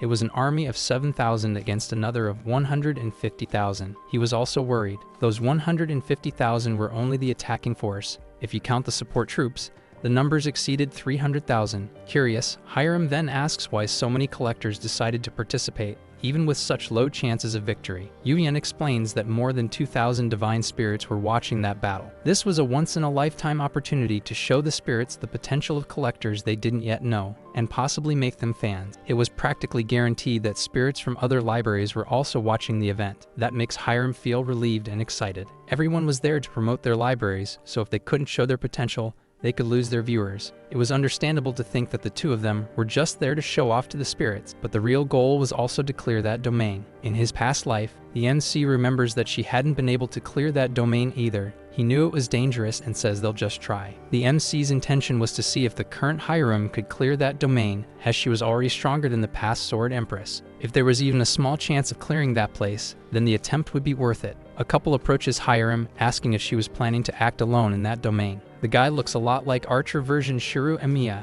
and the girl resembles Nicole from ZZZ. They suggest teaming up with Hyram. Turning to the side without answering, the boy asks if she's just going to ignore them. Nicole from Temu says to just leave her alone, claiming she had become too arrogant after clearing a few domains on her own. Hyram's thoughts were clear. She knew they probably just wanted to take advantage of her, so it was better to act alone than to team up with those two. Someone shouts at the group of collectors, saying, "Welcome, mercenaries," and everyone turns toward the voice. An old man in golden armor was standing there, clearly in command of the defenses. The man introduces himself as Constantine, Emperor of Rome. He thanks everyone present for helping with the defense. While the man continues speaking, Hyram's thoughts begin to drift. Even knowing it was all an illusion, the only thing she could think about was how real he seemed. After finishing his speech, Constantine says the preparations are complete, and the Siege of Constantinople would finally begin. The system announces that they only have one chance to complete this domain, and they must defend the castle and win the battle. The Ottomans yell that it's finally time to end the war. The two who had tried to form a team with Hyram take the lead, saying this would be too easy, and charge forward. With a magic strike from the boy, the ground in front of them explodes, launching several Ottoman soldiers away as he enjoys the chaos. Confident, he taunts the soldiers to attack him. None of the Ottomans seemed strong enough to deal with the pair, and that only made him more arrogant. Watching the scene, the MC becomes suspicious, feeling like something was off with this domain. The boy keeps casting extremely powerful spells, while the girl takes out multiple soldiers with just a few blows. After a few minutes of battle, sweat starts dripping from the boy's face, and when he looks ahead, something terrifies him. There were still an uncountable number of soldiers left, and the endless waves leave him in shock. The other collectors are already out of energy, and the divine spirits are losing interest in watching the battle. This throws the collectors into despair. Yuyan notices that they're tired because they used everything they had right at the start of the defense. On the other hand, he sees that Hyram is still fighting with ease, defeating countless soldiers. She was still holding up well. Curious, the MC decides to check on the other libraries. When he enters the teller's room, he sees many of them in a panic. One of them even complains about how useless their collector is, especially because he ignored their advice not to burn all his resources at the start. The divine spirits begin to leave negative comments, pushing the tellers into even greater despair. Seeing that the Sword Empress was still doing great in battle, viewers from other libraries start migrating to the MC's library. Several spirits join his library, and the number of viewers reaches an impressive 512. One of the tellers sees the MC working on his story and gets annoyed, thinking he's acting arrogant just because he's been doing well lately. The teller starts yelling at their exhausted collector, telling him to get back to the fight quickly, as they were losing viewers, and the two begin to argue. Yuyan realizes that the tide of war is shifting and that everyone is getting really tired. Even Hyram was starting to slow down a bit. Soon she would be exhausted too, and that would become a big problem. He wonders what choice she will make when she's finally cornered in this fight. A massive explosion occurs behind the girl. Yuyan shouts to her that the castle walls have collapsed. She turns around shocked, wondering how that happened. They had used an Orban cannon, a powerful weapon commonly used by the Ottoman army. They were now advancing with full force. The collectors grow even more desperate, unsure of what to do and beginning to fear for their own lives. Constantine looks to the mercenaries, shouting for their help. Without them, victory would be out of reach. Hyram agrees. They needed to protect the Roman people inside the castle, and she turns to give instructions to the other collectors. Unfortunately, before she could say anything, most of them were already giving up and trying to flee before things got worse. The girl still tries to convince some of them to stay before they abandon the mission, but they had already made up their minds. They were going to run. One of them yells at Hyram, saying that the place hadn't been left unconquered for no reason. The strategy for this domain was to hold out as long as possible and then flee. Hyram refuses that idea and says they can't abandon those soldiers. Furious, the collector yells back at her, saying those people were just illusions. None of it was real. He didn't care about those people. They didn't even exist in the real world. But she wanted to stay behind and die there. She could stay on her own. This surprises her, and she wonders if those collectors were really so cowardly as to give up that easily. Everyone there had become collectors with the intention of gaining recognition, so why weren't they doing that? Hyram stays behind, watching everyone else leave through the exit portal. The two armies were still clashing behind her, while she stood still, wondering what she should do. And that's how the chapter ends. The chapter begins with a recap of the start of this domain, with the introduction of Constantine and his request to the mercenaries. Not long after, all the collectors were already giving up because of the endless Ottoman army that kept advancing. Everyone flees, afraid of losing their lives, and Constantine tells himself he already knew they would do that and leave them to die. The great emperor looks upon the desolation of that battlefield, aware that he had lived through this infernal loop countless times. Despite that, he knows he can't stop fighting, so he charges toward the front lines with his army. This world was already decided. Even if he wasn't a real being, how could he watch his people be slaughtered and do nothing? If this fate was prophesied, then he would do everything in his power to fight and overcome it, no matter how many times he had to. One of the Ottoman soldiers sees the emperor and shouts for his companions to attack him and take his head to the sultan. Constantine sees that his time had come. Two soldiers were already closing in, ready to eliminate him once again in another loop. The next moment, something quickly whizzes past his face and causes a massive explosion right in front of him, startling him. He realizes it was Hyram who had caused all that damage. She was in front of him, but with her back turned. Looking at him with a somber expression, she remains silent. The soldiers remember that she was one of the mercenaries from earlier and ask if she was Joan of Arc. Constantine asks why she didn't flee like her companions. This war was already lost. Approaching the emperor, she says she still needed to fight, and she didn't want to see him die in vain. Constantine is shocked to hear that. All the mercenaries who had come this far had fled to save their lives. Hyram asks if he remembers all of them. The old man explains that he was created in that place. After all, his real self must have existed a long time ago, and he was just the remains of that. Hyram says that's not true. He wasn't just that. She thought of them as human beings too. That was why she had decided to help, and the reason she had stayed. Constantine, in disbelief, asks if she truly thought that, and she asks if he didn't want her to think of them that way. Moved, the old man feels his heart burning so strongly it leaves him speechless. This wasn't hatred or sadness. Smiling, the old man says he wants her to see them as humans, yes. What he was feeling was joy. He says he couldn't help but appreciate the fact that she saw them as real people with value and still wanted to help them. The next moment, the Ottoman army launches a new offensive, shouting that they found a breach to strike. Constantine asks her to hold those men off alone for a moment. Once they set up their defenses, the enemy will struggle. Hyram confirms, and the Emperor of ancient Rome shouts for his comrades to defend their borders. That gave me chills. Charging forward with a smile on her face, Hyram is praised by Constantine as their savior, and the battle resumes. Something catches Yuyan's attention as he watches her fight. Hyram's book was turning silver. She was becoming trapped by her past self, but he starts rooting for her to overcome it. That story had reached 800 viewers, and most of the divine spirits were speechless as she kept unlocking her potential. An Ottoman stands before the girl, yelling for her to go to hell as his sword came down toward her. The girl dodges the strike that barely grazes her neck, and her counterattack hits the soldier directly, defeating him instantly. A massacre unfolds at the girl's hands, and I, writing this script while listening to Hans Zimmer, was deeply moved. One of the MC's rival tellers asks why he hasn't told his collector to lead yet, since she's getting tired,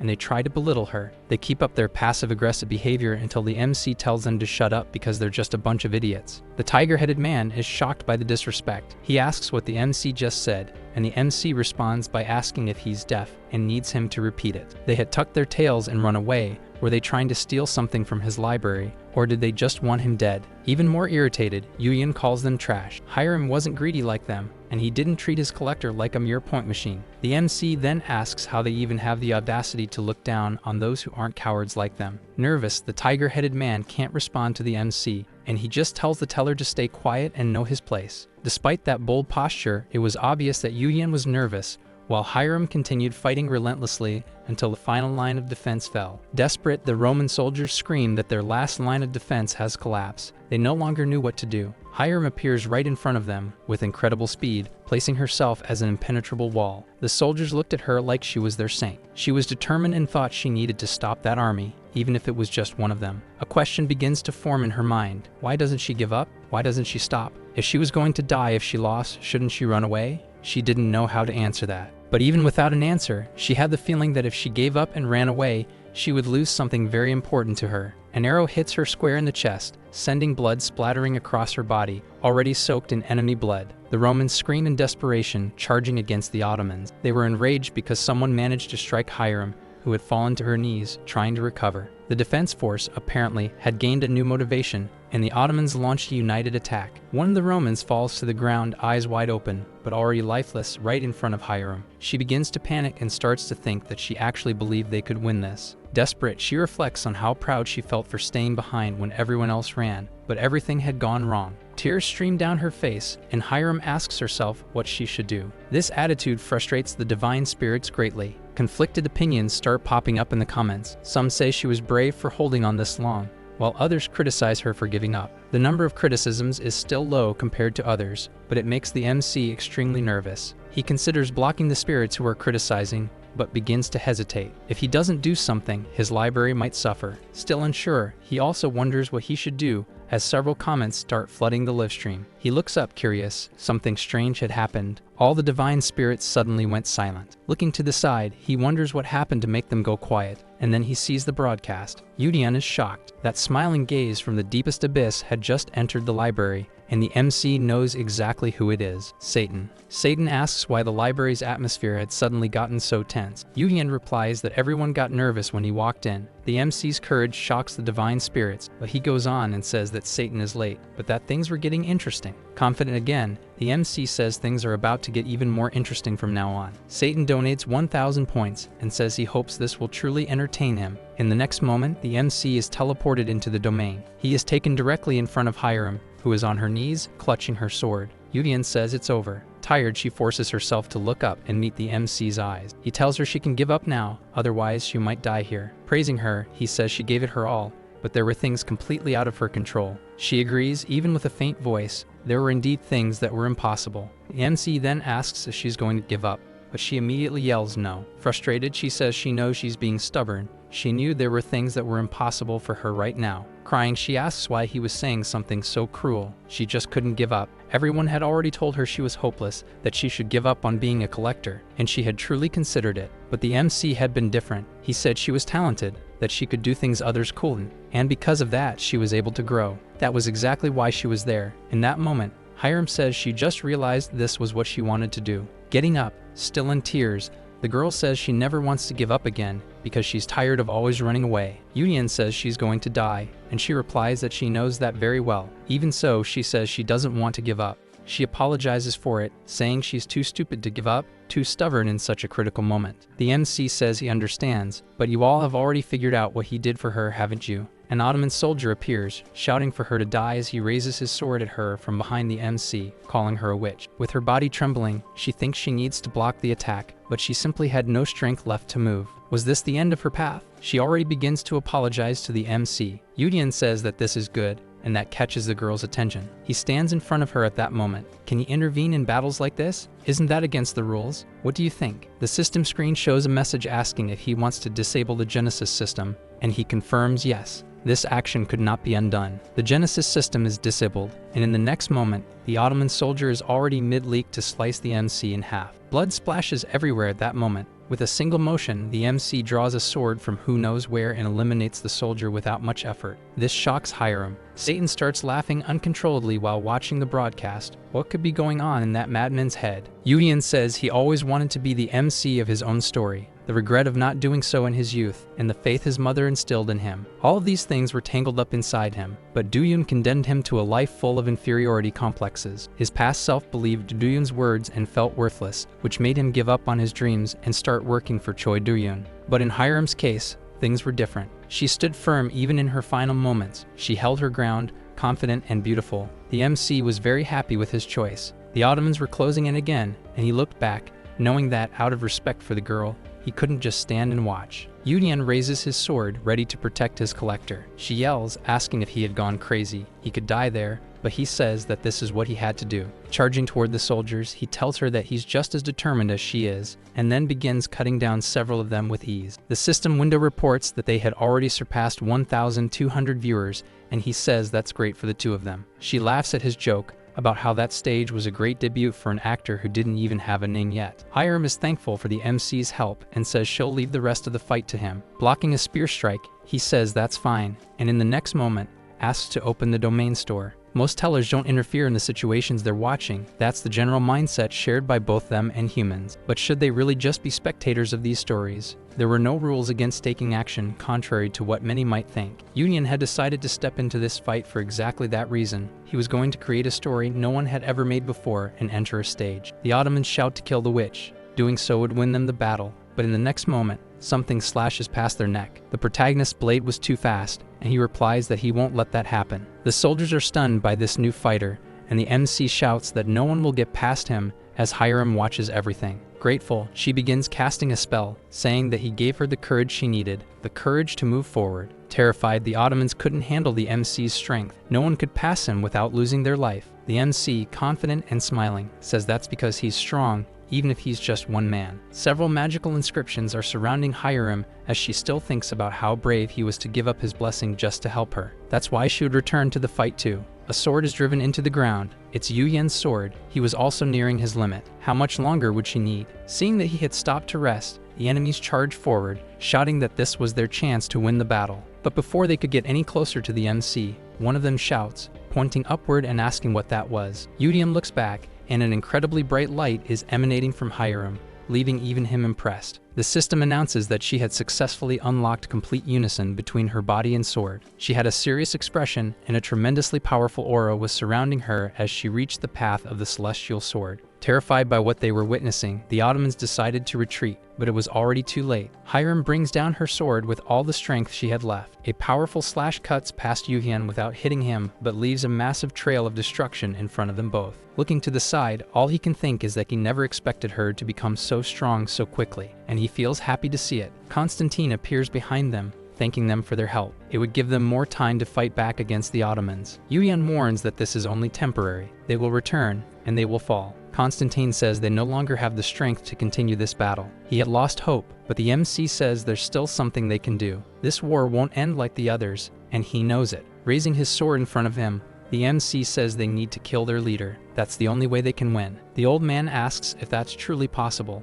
Yuyan says it seems impossible, but it's not, especially because they had Hyram. At that moment, the Ottoman army was retreating. The big issue with this battle was their overwhelming numbers, and it would be hard to return alive from this mission. Yuyan says they need at least 300 men for this mission and asks the old man if he can provide them, but he doesn't answer immediately. Looking to the side, he sees that many men had already volunteered for the mission even before he asked. Even tired and wounded, they still recognize the old man as their emperor. Grateful, he says everyone there was giving their lives and everything they had for the good and protection of their nation. He owed them a great debt. He also acknowledges that he had said the gods would help them in this battle, but that would not happen, so the responsibility of protection was theirs alone. Ending his speech, he asks those men to defend their homeland until the very end. Those who joined them for this mission could stay. It was neither a command nor a demand. Those who wanted to leave had the right to decide that for themselves. Was there anyone there who wished to accompany their emperor on this kamikaze mission? He bows with closed eyes as he makes this plea. Several soldiers step forward without hesitation, which moves Constantine deeply. He thanks everyone who's there. Apparently,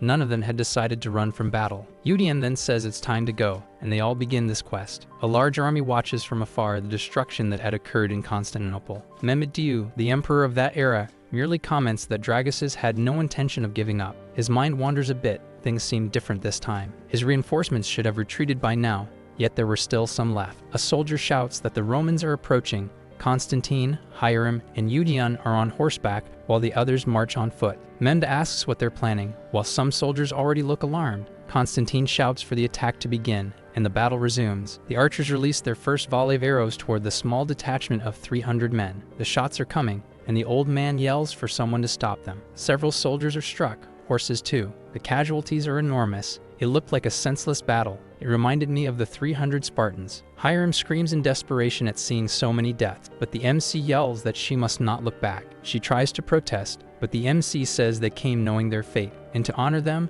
she should protect their nation and families, not pity them. If she truly feels bad about everything happening, she must complete this mission, no matter what. Someone manages to clear a path for Hyram to advance and break through the army. A spear hits one of the soldiers behind her, killing him almost instantly. She looks back, terrified. Despair was starting to take hold of the girl's heart. She wanted to stop and help him, but someone shouts out, calling her a saint. A soldier says they will take care of things there, and she shouldn't worry about them. This battle is amazing, isn't it? Constantine shouts, warning that they've spotted the Sipahi, a type of commander of the Ottoman cavalry, and they were approaching. Jumping off the horse, Yuyan shouts for Hyram to do the same. The two land on the ground, still standing, already ready to fight again. They would stay behind, and the MC yells for Hyram to keep moving forward without looking back. She has rage in her eyes. The two manage to get past the cavalry and were heading straight for the Sultan. One of the Sipahi notices and panics. Several low-ranking soldiers move in together to try to stop them, but she tears through them with ease, shouting at them. She massacres everyone who stands in her way, trying to stop her from reaching her goal. Fast and strong, the two pushed past countless soldiers. This was a battle for survival, and there was no other option. Their synchronization was incredible. They were there to save others. Yuyan shouts that they're almost at the Sultan, and they launch another joint attack. In the MC's mind, it was too late to gather soldiers to protect Mehmed Iu, but he sees a shield on the ground and has an idea. He yells to Hyram, saying he's going to grab a shield and use it to launch her toward the Sultan. She's a little confused, but he had already picked up the shield and positioned it so she could use it as a springboard. This was the moment. With a leap, she reaches the shield and the protagonist propels it upward. She reaches a height that no soldier or archer could match. Everyone could only stare upward, mouths agape as she passed. Yuyan shouts for Hyram to fly, and at that moment, she opens her wings, becoming an angel that clears our vision. I'm emotional, everyone. Someone yells for the archers to fire and try to stop the girl, and they prepare to rain arrows down on her. With incredible speed, she seems to dodge the shots and was already closing in on the Sultan to end the war. Watching what was coming from above, all Mehmed Iu could say was that it was incredible. Draguses was his arch enemy, but this moment was worthy of emotion. An explosion hits the Sultan's location, and the chapter finally ends. Hyram was kneeling on the ground, with Mehmed cut diagonally in half. This is going to be a problem, but it's fine. Yuyan watched that scene in disbelief, It was insanely impressive to witness it live. Everyone there begins to fade away, and Hyram, standing, had her somber expression once again. Raising her sword high, she yells that they had won the battle, while the Romans cheer and celebrate the victory. Constantine watched in silence, just as stunned as Mehmed had been. He starts to tear up, thinking they had finally achieved that goal. That's what he had wanted to see. Everyone joyful before him. Hyram and the MC were looking at each other when the old man arrives to thank them once more. Removing his helmet, he bows, saying he would never forget their kindness, even if they were mere creations of that domain. The MC disagrees. He was also crying from happiness, wasn't he? The old man is confused, but the MC says they're also real people. He shouldn't belittle himself like that. A simple thank you was more than enough. That makes Constantine emotional and happy. Constantine says he'd like to reward them somehow, but nothing so mundane as money, so he would grant them knighthood titles. Yuyan is shocked by this, and Hyram asks what's wrong. The MC explains that back in ancient Rome, a knight title held immense meaning, and in a mixed world like theirs, it was even better. Being knighted gives them even more power when telling stories, a gift not even infinite points could buy. In the name of Constantine Draguses Palaiologos, the old man says he will grant them the title of Distinguished Knights, an incredible buff to their abilities. Fading away, the old man leaves his final words. I wish that pure glory lies ahead of you both. The soldiers also thank the saint, moved, and say they'll never forget her. They were truly grateful, and they too vanished. In the end, they had accomplished the ultimate goal, says Hyram. Yuyan agrees with her. The girl was emotional. She thought they were going to fail, but they had succeeded. The system announces that they achieved a feat no one else had ever accomplished, and were rewarded with 10,000 points. Crying with joy, Hyram sees that their names would be celebrated forever in the mixed world, and she begins to laugh. Several more rewards appear for them, both from donations and achievements. The MC was happy to fight alongside Hyram, and says that no matter what happens, they'll always fight side by side. She smiles, still emotional, saying that was all that mattered to her. Their names would be engraved across the entire world. Everyone used to say they were useless, and that had been true for a while, but not anymore. A book appears in front of the MC, his book. That was his first story, the story of the fighter teller and his sword Empress, the story that would set the stage for this world. We return to Bak Management. The CEO is answering a phone call and asks how she can help. The person on the other end wants an interview with her, but the company's schedule is completely full, so it won't be possible at the moment. Looking closely, the MC notices that even though she's visibly busy, she's very good at her job. She hangs up for a moment and speaks to Yuyan, asking if he's really going to give up his Genesis blessing. Hyram throws herself into the MC's lap and says he'll give it up so she can touch him, but he doesn't really like that. He tells her to get off him, but she doesn't listen. Surian asks if this isn't dangerous, and he says yes, but at least he's with Hyram. Now that they were fighting together, she could consider him a collector too. Hyram seems to really enjoy being close to the MC. She starts saying the two of them have a very close relationship, but he punches her on the head, saying he already asked her to get off him. Yuyan asks Surian if she's not tired, and she says yes, but she's happy to have been working so much in recent days. She's still in disbelief that the two of them managed to clear a notorious domain alone. She never imagined they could pull it off. AMC asks her not to accept every request that comes in, and she agrees. She had already rejected requests from clans, but the press was tricky. They had even received some commercial offers, but the MC immediately tells her to reject them unless they're really good. The system opens to show some messages. Several divine spirits were interested in making donations to them after that battle, but he blocks all those messages. As great as it was to have many subscribers in the library, they needed to set some rules soon so things wouldn't get out of control. Even though things seemed calm at that moment, the MC shows why and makes an apple appear in his hand. Hyram asks what it is, and Surian screams, asking if that's the fruit of life. He says she knows it well, and she replies it's her job to know. Yuyan explains that he received it right after the Battle of Constantinople. Many spirits are shocked to see it too. The one who gave it to him was Satan, and he did it precisely to mark territory and drive away other spirits who might be interested in the MC. Still skeptical, Hyram doesn't seem too impressed by the fruit, but Surian explains that it's one of the two most renowned fruits in the world. The MC confirms it, saying that even though it's small, it's something that can't be bought, not even for 10 million in gold, but he had to be careful. Consuming something like that at such a low level would cause his body to explode. Giving that to someone who couldn't use it was a real low blow. A new message appears, but the MC finds it strange because he had blocked all of them. The one who resembles shimmering lights would like to have a private meeting with Yuyan. He stands up, saying he has an important guest to receive and that he needs to leave immediately. The two girls are confused. Before they can stop him from leaving, he accepts the meeting request and is teleported away. He's now in a very open space, flying as if in the sky. That place was certainly different. He had never been there in his past life. Someone welcomes him, and he turns around to see who it is, and is impressed by the person. But we don't yet know who it is. The scene changes, and we see that strange teller who tried to threaten the MC, shocked by what had just happened to him. In disbelief, he asks how the MC managed to defeat Constantinople. He himself couldn't achieve such a feat. He even survived a battle without his blessing. Desperate, he begins to think of how to crush this boy, otherwise the department would punish him. Thinking a bit more, he realizes that now that the MC no longer has his Genesis blessing, he could attack him without consequence. Even if he couldn't defeat that sword girl, if things went the way he was imagining, the story would completely change. Laughing, he begins posting several negative comments, bad-mouthing the Empress and even asking for the MC to be eliminated since he has no blessing. Blinded by revenge, all he can think about is making the MC pay for giving up his blessing so recklessly. And the chapter ends. Starting the new chapter, we see who called Yuhyun to the secret meeting, and it was none other than the Archangel Michael. He thanks the MC for coming, who says he didn't expect a direct request from Eden,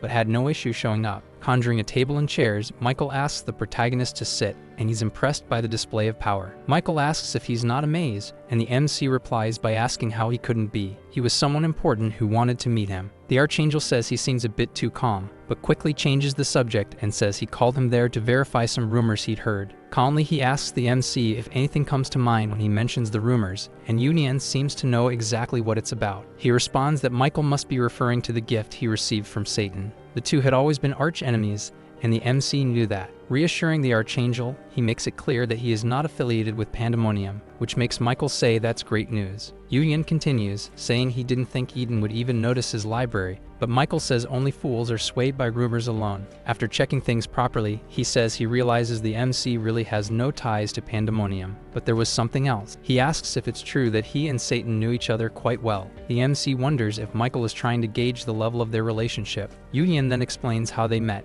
giving a brief summary of what happened during the rookie teller's initiation ceremony. Michael asks if he really gave the fruit of life to the MC just because of that. The boy says Satan seemed interested in him, and that he even had to turn down his offer. Michael then asks why he refused. Weren't those sponsorships usually very beneficial to tellers? Yuhyun agrees, but says people have different values. In his case, he felt that his goal was more important than any sponsorship. In the end, that decision only made Satan more interested in him. Michael understands and says he just wanted to confirm that rumor. He says it's safe to assume he's not on Pandemonium's side after this conversation, but he'll take the opportunity to ask him something. Glowing brightly, Michael asks if Yuhyun would be interested in being sponsored by Eden. The boy had already imagined that might happen after all. The one who came to speak to him was Michael himself, not just any angel. Undoubtedly, Eden was one of the greatest divine forces in the mixed world. This was truly an incredible offer. However, the MC decides to decline the Archangel's offer. Michael asks why he turned it down, and the MC explains it was for the same reason as before. His goal was bigger than any sponsorship. He wasn't interested in having his library aligned with any side. Michael asks if his stories would show both sides, good and evil. Yuhyun says it wasn't that simple. He just wanted his stories to be free of any influence, a story that had never been told before. He might seem arrogant, but if Michael found his feelings questionable, he could simply watch the path he intended to follow. Wasn't the Archangel curious about the direction and ending of a teller's story, the one who chose to decline Eden's offer? The MC's words moved Michael, who, even if he wasn't selfish or greedy, had a heart burning for good stories. The Archangel asks if he's saying he wants to have both Eden and Pandemonium at the same time. The MC gives a small smile, but doesn't answer. Standing up, the Archangel says Eden will respect his wishes, and his story had captured his interest, so he would follow closely. Either way, he wanted to show his gratitude for taking the time to meet him. The MC is confused and asks what that meant. The Archangel gives the same answer Satan gave the MC at the start of the story. It would look bad for Eden not to give him anything in return. With an egg in his hands, he hands it to the MC, saying it was a personal symbol of his gratitude, and asks Yuhyun to take it. Apparently, the boy recognizes it because he looks slightly uneasy as he receives the gift. Back on Earth, he shows the egg to the two girls, who ask if he got it from a client. They're curious about what's inside. Yuhyun theorizes it might be a dragon that will be tamed for him once it hatches, but that's just a guess on his part, I believe. His mind, in truth, knew it wasn't a dragon. For angels, dragons were symbols of evil. But the egg begins to crack. Interrupting his thoughts, Hyram starts shouting that it was about to hatch, and the three of them stop to watch the egg closely. A small owl emerges from the egg, but she looks a lot more like Philo from Shield Hero. The MC recognizes it as an owl, and the girls are already completely in love with her, eager to pet her. The owl quickly flies onto the protagonist's head, which frustrates Hyram. She thinks the owl doesn't like her. Symbolically, the creature representing Satan was a snake, and owls were their natural predators. That was a clear message. He realizes that even the little owl, who had recognized him as her mother, had a skill book he could read. Hyram suggests the name Ool, but the other two think it's awful, though I admit I didn't understand why. Surian asks what kind of name the MC would give the owl. He thinks for a bit and decides to name her Bekyo, which means white owl. The little pet seems to like the name and makes a cute face at the three of them again. We shift to a scene near a portal surrounded by some people who appear to be collectors. A blonde woman approaches and asks if everything went well inside. The hooded man says it didn't go as expected, but it was enough. Something catches the attention of the two who were talking. Hyram and the MC were approaching that domain, and they are recognized. Everyone is surprised by their presence. Their fame had arrived. The truth is they didn't like Hyram much, as she ruined most collectors' plans by clearing domains instead of just farming them. They nicknamed her the Farm Destroyer and rush into the domain to try to get something before she clears it. Watching this scene, she says it just makes her want to clear the domain even faster. The MC notices she had gotten used to the nickname. He asks her to wait and hold Bekyo for a bit, as he wants to make an announcement before opening the library, and she agrees. As soon as he opens his library, several divine spirits immediately begin to enter. The number of viewers was already close to 2,500, and he already had nearly 1,200 subscribers. The numbers were impressive. Welcoming them, he announces that they are in the library of the Fighter Teller and the Sword Empress, and the spirits greet the MC in return. He had barely started the live stream and things were already getting out of control, people commenting all kinds of things alongside donations. At that moment, he even misses Satan, who used to keep things in check, but asks everyone to calm down because he had an announcement to make. Since things had become harder to manage ever since he started fighting, a few rules would now be put in place in the library, and they all agree. The rules are no clicks in the library, no mentioning other libraries to avoid dumb arguments, and hate speech will result in a ban. Many viewers complain. One even makes a donation to say they're leaving, and the MC takes the opportunity to block them right after. Most of the divine spirits are impressed by the protagonist's attitude, but it was actually a strategy to put them in their place. A spirit named the White King of the Sunset Sea makes a donation of 1,000 points and says he'll keep donating, but asks the MC to ease up a little. Even though it was a big donation, Yuyan explains that rules are rules, and there would be no exceptions. Before he can explain anything else, the Divine Spirit makes a donation of 10,000 points and asks if that would change things now. All the other Divine Spirits are shocked by this donation. Even the protagonist gets irritated by such behavior. That bastard was trying to control his library with a bribe. The MC looks at the donation without saying anything. He starts to think about the donor's name. A great power with that nickname. Someone who could donate that many points. It could only be one person, the one affiliated with the celestial domain, the White Dragon of the West. He had imagined that some famous divine spirits would eventually find his library. He just didn't expect it to happen this quickly. Yudian says he's surprised that one of the 4 dragons of the sea was in his library, which makes the donor raise his chin in arrogance. He makes another donation of 10,000 and tells him not to be so harsh. How much did he think spirits talked among themselves to form cliques? Trying to be a bit more diplomatic, the MC chuckles and repeats, in a questioning tone, what he meant by moderately. Quickly, returning to his usual serious stance, he says he can't do that, which leaves all the divine spirits in total silence. The King of the Sunset Sea asks what that was supposed to mean, and the MC replies that no means no. Was his answer not clear enough? A third donation of 10,000 arrives, with the king asking how much it would cost for the MC to bow his head to him. His pride had been wounded. Yuyan remained unmoved. No matter how much he donated, he would make no exception to the rules he himself had created. He couldn't be bribed with points, power, or authority. He would not be coerced, and he wouldn't change his decision for anything. The divine spirit grows incredibly furious at that answer, but all the MC says is that it's up to him to accept that or leave his stream. In the real world, Hyram sees a red light appear above her and the MC's pet, and wonders what that was. Noticing the red sky, the MC thinks he must be so furious that his power is crossing realms, enough for even him to see it. Suddenly, the Genesis system activates as a powerful red lightning bolt crashes down onto reality itself. As long as this system exists, the divine spirit will not be able to release his power irresponsibly. A new donation of 10,000 arrives, along with a message from the Sea King, saying he just has to crawl like he wants. Money buys everything. He keeps making more 10,000 point donations, asking if that's enough, but the MC doesn't flinch. Opening the block window, he thanks him for the donations. He had made a hateful comment toward the teller, so he would now be upgraded to blocked by the library. The system reports that the King of the Sunset Sea has been removed from the library, which leaves the other spirits stunned, but the MC smiles. He says rules are rules, but if everyone follows them, things will be better. Suddenly, a red light appears again, appearing behind the MC, A red message screams and calls him a bastard. Lightning bolts erupt from it. The divine spirit had returned. The MC is shocked. How did he manage to bypass the system block? To think he had that kind of power was both incredible and terrifying. Yuyan says he understands his anger, but he had crossed a line. This makes the white dragon even more furious, and he insults the MC. Being banned after so many donations was a humiliation from the MC that he could not tolerate, and he makes a clear threat to the boy. Calmly, the MC says he never insulted even the 36 heavens, let alone the white dragon of the west. He only removed a guest who violated a rule. The divine spirit yells at the MC, asking how he dared to speak to him like that. A new window appears. Michael had entered the library. He makes a 100-point donation and asks what's going on. Yudian and the divine spirit are both confused to see Michael there, and the Genesis system activates once again. The system announces that an anomaly has been detected and confirms the target,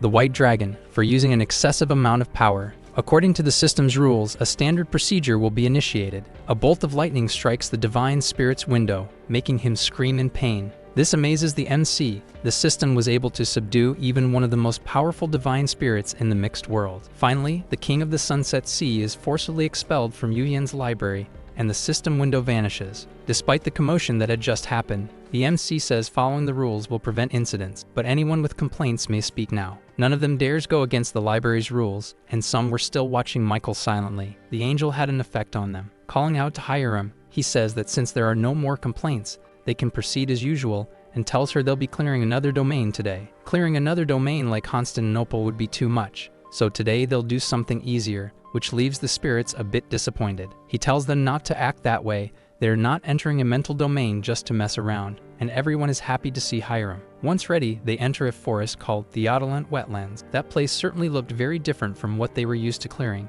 and the spirits agree with the comment. First of all, they needed to find where the boundary line of the area was, and he says he'll do the briefing with Hyram. Before they could start talking, someone calls out to them, and both turn around to see who it is. 4 collectors were there, and the one who seemed to be their leader asks if the 6 of them could hunt together. The man asks if it's just the 2 of them, and the MC replies that it is. He says they usually hunt in groups of 6, but they lost 2 companions under certain circumstances, since hunting with just 4 was harder. Hyram finds that strange. It was as if they didn't know who they were. Did they not hear the rumors or her nickname? They were there to clear the place once and for all, so teaming up with people who only wanted to farm wasn't the best idea. The girl was about to reject the offer, but the MC steps forward and says it was perfect. They were actually looking for a team. Looking at the group, she's confused about why he decided to team up with those guys. Looking more closely, she notices a very beautiful blonde woman with them and starts thinking, a blonde that's stunning, and with a body like that. Hyram starts to get nervous and forces herself to admit that she really was beautiful, and the MC had never reacted even when Hyram touched him. She panics, wondering if that was the type of woman Yuhyun liked, and I couldn't stop laughing at the fact that she clearly likes him. After the deal between them is finalized, the MC calls for his collector, who had already regained her serious demeanor. With a scary expression, she says it's a pleasure to meet them all, which leaves the group's leader a bit confused by how she spoke. They step away, saying they're going to grab their things, and the MC agrees. He'll just wait for them there. Satisfied, he looks at Hyram, who's still serious, and she says she understands that everyone has different tastes. She was truly annoyed. The girl starts tearing up, saying that if she goes on a diet, she could look like that too, but the MC doesn't get it and tells her to stop. Yuhyun suddenly moves closer to her, making her a bit flustered. Blushing, she asks if he really wants to do this in a place like that. She's not complaining, but there were lots of divine spirits watching. Ignoring the girl's nonsense, he asks her to listen carefully to what he has to say. That group is made up of corpse looters. She hears that and is speechless for a moment. The scene shifts, and we see the group looting a collector who hadn't survived there. Could that have been one of the 2 they said they lost? Their leader seemed quite satisfied with what they pulled off the body, and that's where the chapter ends. These thieves made their living stealing stories and texts from other collectors because they were too cowardly to create their own. Hyram asks if they got close to the 2 of them just to steal their stories in the end, but the MC says it wasn't just that. Among those looters were not only thieves but also some murderers, people who were only there because they enjoyed killing. The girl agrees with what he's saying and says it's probably true, but she still has a question. How did he know those guys were corpse scavengers? Even the divine spirits were curious about that. He remembers that the leader had said it was hard to hunt in a group of 4, but their clothes were way too clean for people who'd been hunting. That place was a swamp. The water reached up to people's knees, and any movement would splash mud everywhere. They shouldn't have been that clean. What was even stranger was how they approached them. as if they didn't know who the two of them were. Even if they didn't, it was still suspicious. To approach two strangers and ask to team up was extremely suspicious. She asks why he didn't just reject the proposal then. He asks, what fun would that be? Then he speaks to the spirits about the villains who approached them, thinking they were easy prey. If people like that approached them, would they just avoid them? What would the others have done in the MC's place? Everyone there, including Miguel, agrees that he shouldn't let this slide and that the two of them should crush that group of villains. The plan was to pretend to be clueless, do what the villains expected them to do, and then strike when the moment was right. Wouldn't that make a great story? Hyram asks if they'll really be fooled by this, and the MC answers with another question. Do you know what kind of person is easiest to deceive? The answer was, those who think they know more than they really do, and who believe what they see is the entirety of the world. Those who are drenched in superiority and think their knowledge is the only truth. Those were Yuyen's favorite prey. A Shopi Bulbasaur is found and immediately defeated. The ghoul leader compliments Hyram for defeating it in one strike, and the blonde girl also starts flattering her. Nervously, the leader wonders why the Empress of the Sword was so strong. They simply hadn't gotten tired of hunting monsters this whole time. Yuyen was stepping away a bit when the leader asked where he was going, and the MC replied that he needed to take care of something quickly. The leader said it was dangerous for him to go alone and asked a boy named Yongwon to go with him, assuming the MC was just going to the bathroom. Nervous, the silver-haired boy accepted the order and said he would go with him. Yuyen just watched this. He didn't seem like he would object. Through telepathy, he warns Hyram that the group will probably act now that they're separated and tells her to stay alert and intervene if needed. The two moved away from the main group. Yongwon looked uneasy, as if he wasn't comfortable with the situation. Noticing this behavior, the MC asks if everything was okay with him, which makes the boy even more nervous. Yuyen says that if something is wrong, he can tell him, but he's already thinking that he knows everything. He had seen in their books that the three who stayed with Hyram were total scum, but this boy was different. He seemed normal. With a trembling voice, he asks the MC if his name is Yuyen. Still nervous, he whispers to the teller to run away as far as possible, and this action surprises the divine spirit. Sweating bullets, he tells the MC that the three others were assassins and that he had been forced to stay with them. He had even suggested they eliminate 2 more people. He tried to refuse but felt he'd be killed by Wuyen if he said no, and now in the end, he was one of them. Wanting to help the MC, he begs Yuyen to escape and says he would lie and say he killed him, to try to help Hyram too, but the MC was curious. He wanted to know why that group wanted to eliminate them. The boy says a teller from a famous division had requested it, and the MC grows more interested. The divine spirits are moved by the boy, because he was really trying to help the MC and Hyram. Yuyen is also pleased by this attitude. Yuyen then decides to stay right there instead of fleeing, which scares the boy, and the MC explains that he already knew everything. Even more nervous now, the teller is reassured by the MC, who says he doesn't need to worry. He's proven himself to be a good person. Yongwon is about to ask if the Empress of the Sword would be okay, when the two of them hear a scream from where she was. The MC says he thinks it's almost all over. Arriving at the location where the other 4 were, the 3 ghouls were sprawled on the ground like trash bags, defeated. Yongwon is shocked. How had she managed to defeat 3 collectors on her own? And the MC says there's not even a need to tie them up. Looking at her, he thinks he expected her to pretend to be weak when he told her to fight alone, but she simply followed his command. The 3 start to wake up, and the MC tells them to hurry and get up. It's not like they were killed by the Empress. Wunyan was still dazed but regaining consciousness until he realizes what's happening and sees that Yongwon is fine. He shouts at the boy, asking if he ratted them out and calls him a traitor, but they say nothing. Yuyen steps in front of the boy, who's still being insulted by Wunyan. The MC steps on the arm of the gang leader, making him scream instantly in pain, and says he's going to explain the situation he's in. That man, Bak Wunyan, a Class 7 collector involved in the murder of more than 10 people, along with involvement in other crimes. Yuyen says he had plans to eliminate a nameless man and the Empress of the Sword. Wasn't that right? Now comes the important question, who hired him? Panting, the man tries to act tough, saying he won't say anything, but the MC asks if he's not afraid of the law and justice. He screams that the worst that'll happen is that he'll go to jail, and the divine spirits say the MC should just eliminate the criminal right there. The MC says nothing, which makes Wunyan more confident in his threats, and he yells even louder, but the MC interrupts him. Drawing his sword, he pierces the bandit beside Wunyan without the slightest hesitation. Looking to the side, Bak is confused to see that, and the MC smiles, saying that was enough. Shocked, the other 2 look at their companion, now lying lifeless in the waters of the mental domain swamp. They are immediately seized by terror and start screaming, begging the MC for mercy, but he simply smiles without saying a word. The girl, shouting, begins to plead, saying it wasn't her fault, that he was the one who made her do what she did, but the MC raises his sword. Hyram grabs the MC's arm. He looks at her, wondering if she was trying to stop him from eliminating another bandit. Maybe she thought he was a horrible person for doing that. But then she also draws her sword. With a diagonal strike, she slashes the girl, who sprays ketchup everywhere and collapses on the other side of Woonhyun, also lifeless. Yoon watches the scene in disbelief. Little does he know she only did it to vent her jealousy on the girl, and that made me laugh a lot. Satisfied, the MC says he may have underestimated the girl. Meanwhile, Woonhyun stares at his companion, horrified by the scene. Hyram then says she'll take care of him, and the chapter ends like that. Subarashi, don't you agree with me? The chapter begins with Hyram already in clean clothes. I think the author forgot what happened at the end of the last chapter. Approaching Woonhyun slowly, she says she realized something during the Battle of Constantinople, the one thing she needed to do. To reach her goal, she must be ready to do whatever it takes. The man screams in desperation, begging to be spared. Now that he knows he's not getting out of this alive, he starts trying to talk his way out of it. Bandits are all the same. Woonhyun says they'll regret killing him, while the MC asks if he knows something. He doesn't even have the right to negotiate anything. Trying to win through words, the man says that if they kill him there, they'll never find out which teller hired him in the first place. Yoon says it was Jin Poon, from the Pentagram division of Celestial Body Incorporated. Hearing that name crushes Woonhyun's hope.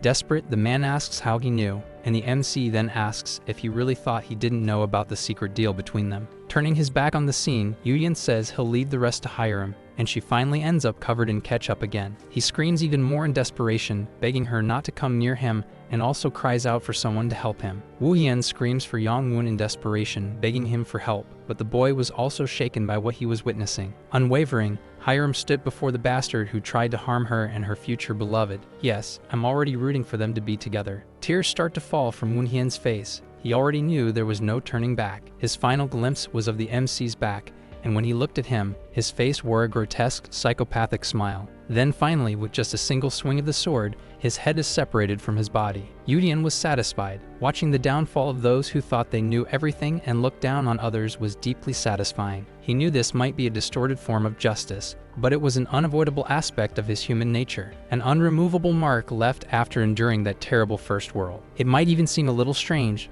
but he couldn't help it. It was who he was, and he was happy and enjoying it. Looking up, the MC simply says he hopes that Jin Poon from the Pentagram division entertains him as much as those three just did. Excited, the divine spirits say the story was spectacular, even if some still wanted more. Yongwon watches the scene stunned. Falling backward, he couldn't process what he had just experienced. Woonhyun's head lay beside him, and seeing it leaves him so horrified that he ends up vomiting from the disgust and despair. The two look at him as he questions what he'd done. When he thought he could help someone for the first time in his life, this happened. And to think that his supposed courage had meant nothing, as he'd have been deceived by the two of them from the very beginning. He then wonders why. Screaming at the two of them, he asks why they killed his companions, but the MC says if they hadn't, they would have died instead. Yongwon shouts that if they had just run away, no one would have had to die, but everything felt like a joke to him. Tellers don't care about humans. He yells that the MC doesn't know anything. He never had to suffer in life and has nothing to fight for, which is why he doesn't care. Yoon says everyone has a unique role in life. They simply refused theirs because they wanted more, so they risked their lives chasing it. To Yongwon, it might seem like they were chosen, but in truth, they were just like the boy there. Trembling and crying, the boy asks why. Then he was the way he was. Yoon replies that he accepted his reality, while they are chasing the reality they want to create in the end. Furious, the boy shouts, asking what he can even do if all his efforts end in failure, no matter how hard he tries. Yoon watches the boy's desperation but simply says that the human world is small. He gets confused, believing that everything he sees and feels is all that exists, and when someone labels him a failure, he believes it as the truth of the world, and he only thinks that's the whole truth of the world because his focus is entirely on himself. The boy still seems confused by these words. The MC explains that the real world doesn't care about him, doesn't blame him for anything, doesn't even know he exists, nor does it try to. If he wants to change things, he needs to start by changing his view of the world around him and show others who he really is. That might be difficult, but it's a better path than simply giving up on what he wants without even trying. After that speech, he decides to leave. Hyram asks if it was okay to leave him like that, but the MC says it's fine. The boy will be okay. Back to clearing the domain, the girl goes on destroying everything in her path with ease until they reach the final boss called Leprosy. With a massive jump,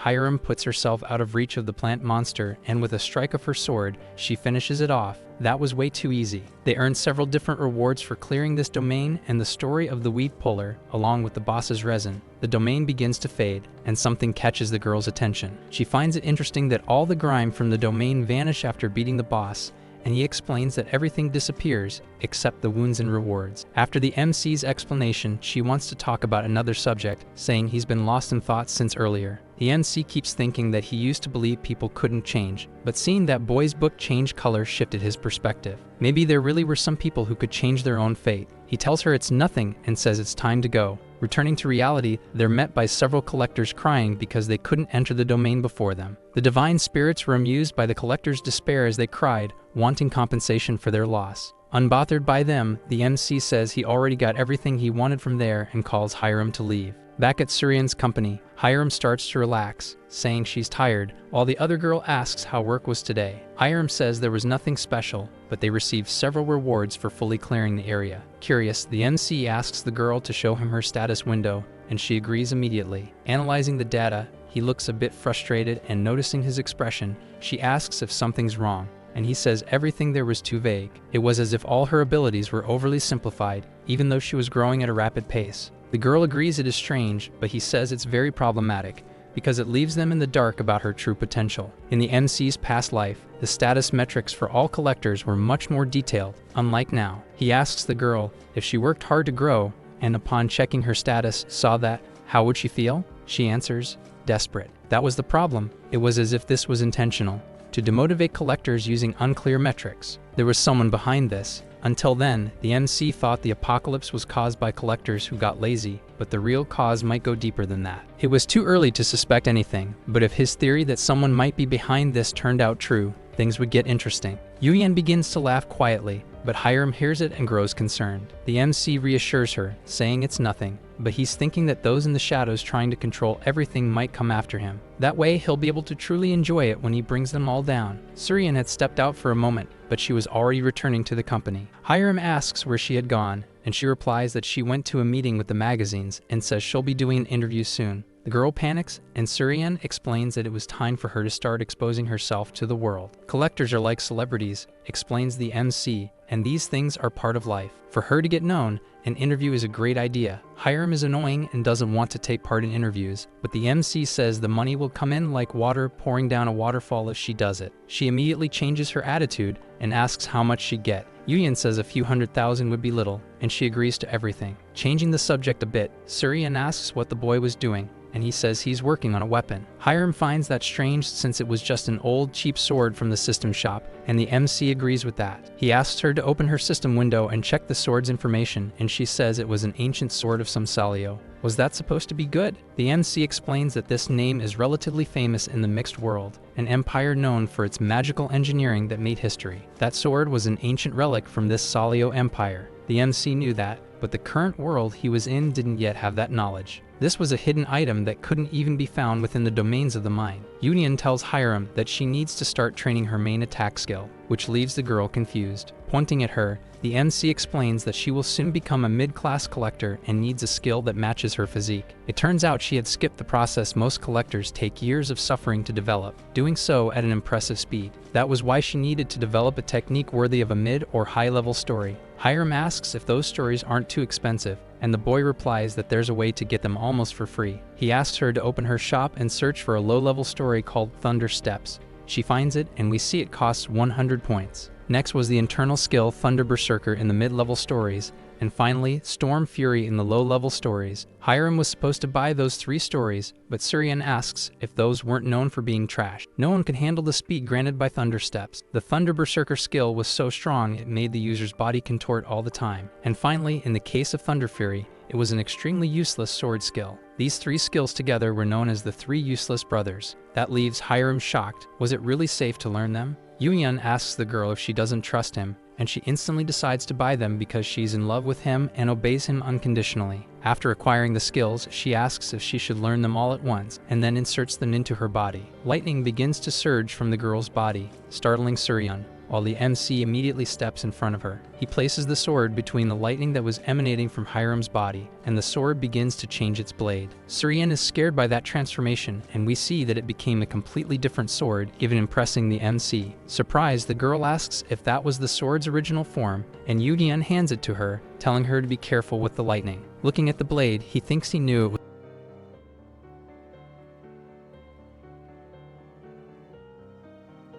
absorb the stories she bought. He asks if she's feeling any discomfort, but she says she's not feeling anything special. Now it was time for her to open her status window and analyze the skill she gained from combining those 3 stories. The 3 lightning skills had disappeared from her talent tree and were replaced by something called Celestial Lightning Sword. This hidden piece was capable of letting her control lightning that falls from the sky. It was a skill greater than any other of high rank. Hyram was even more in love with the MC, and she jumps in to hug him, but the boy notices the move and dodges quickly. He tells her he can't touch her until she learns to control the lightning, or else he'll get shocked, and the girl cries. Standing up, she asks how he knew about that hidden piece. If he had shown it to the spirits, they would have loved it. The best option was to do it without them seeing it, otherwise too many questions would be raised, and that would be problematic. He explains that he didn't want any trouble coming from it, but tells her to forget about it and throws the sword into her hands to absorb its lightning. Without her needing to do anything, the sword starts dimming the brightness of her body, which catches Sur-ran's attention. Grabbing the MC by the arm, she asks to speak with him in private. This time, he doesn't try to escape.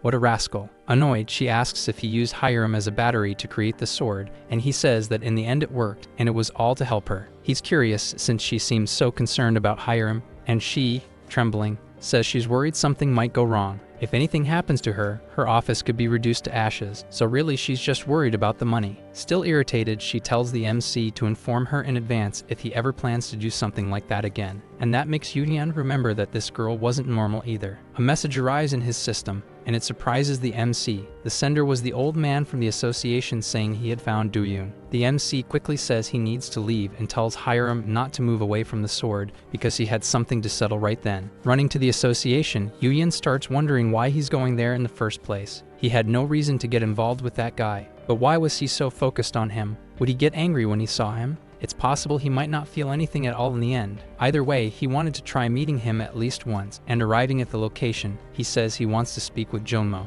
Before the receptionist could call the old man, he was already there, asking the boy to come with him, startling them both. Alone in the meeting room, Jonmo asks what the relationship between the MC and that Choi Duun was. Yuyan replies that he doesn't know him, he's only heard about him in rumors, and that seems to satisfy the old man. Putting his hands in his robes, he says that thanks to the information the MC had given, he was able to investigate the boy, and it wasn't even that difficult. Taking out a photo and handing it to the MC, he asks if that was the Choi Duun he was looking for. Overwhelmed, the MC shouts that he is indeed the one he's been looking for and asks where he is now. The old man then explains that 10 years ago, when Earth was added to the mixed world, something happened on the day of unification. No one had any information about where that boy was, he had simply vanished, and that leaves the MC shaken, ending the chapter. The chapter begins with the MC still stunned by the information that Choi Duun had vanished. Jonmo explains that he was one of those who disappeared during the 99 days of revolution. When Earth joined the mixed world, there was a massive collision.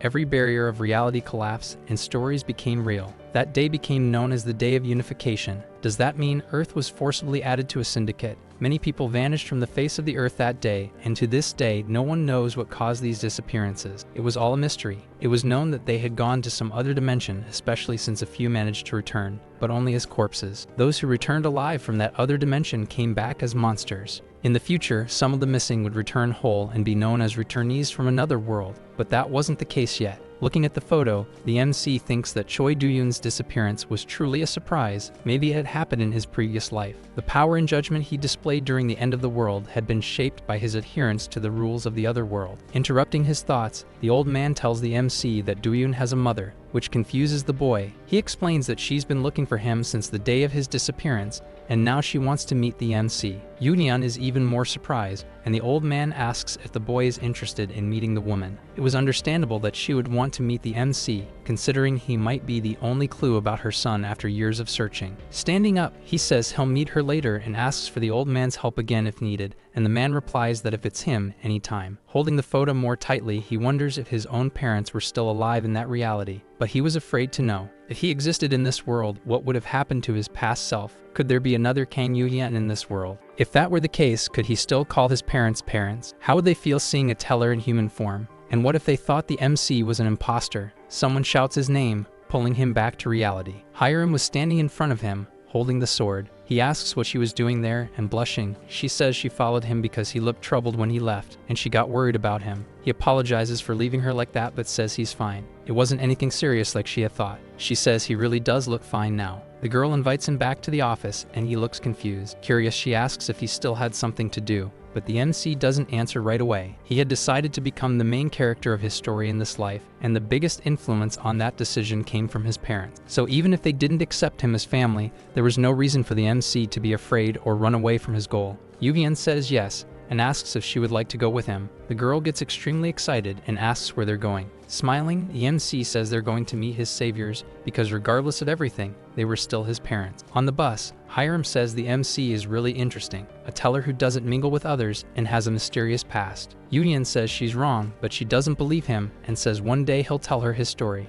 The girl asks who these amazing people are that he calls his saviors, and the MC agrees, they really are amazing. That answer makes Hyram wonder what kind of people would make him speak with such respect. She really wanted to learn more about Yuhyun's past, since she knew nothing about it. Looking at the girl, the MC wonders if Hyram has a family. He could find that information in her book, but he decides to do something better. The boy asks Hyram if she has a family. Excited, she asks if he wants to know because he's interested in her, but the MC says no, and that it's okay as she doesn't want to answer. She says she only asked that because she was happy he asked her something, then says she doesn't have any family, which surprises the MC. Smiling, she says she had one in the past, but she can't remember her father, who ran away right after her mother gave birth to her. Maybe that's why her mother abused her so much as a child and said she wasn't her daughter. Until one day a tragedy happened. She was arriving home, and when she opened the door, she was faced with an unforgettable scene. Her mother was hanging lifeless after deleting herself. After that, not much happened. Eventually, she ended up in an orphanage where she was bullied even more by the other kids because she was shy.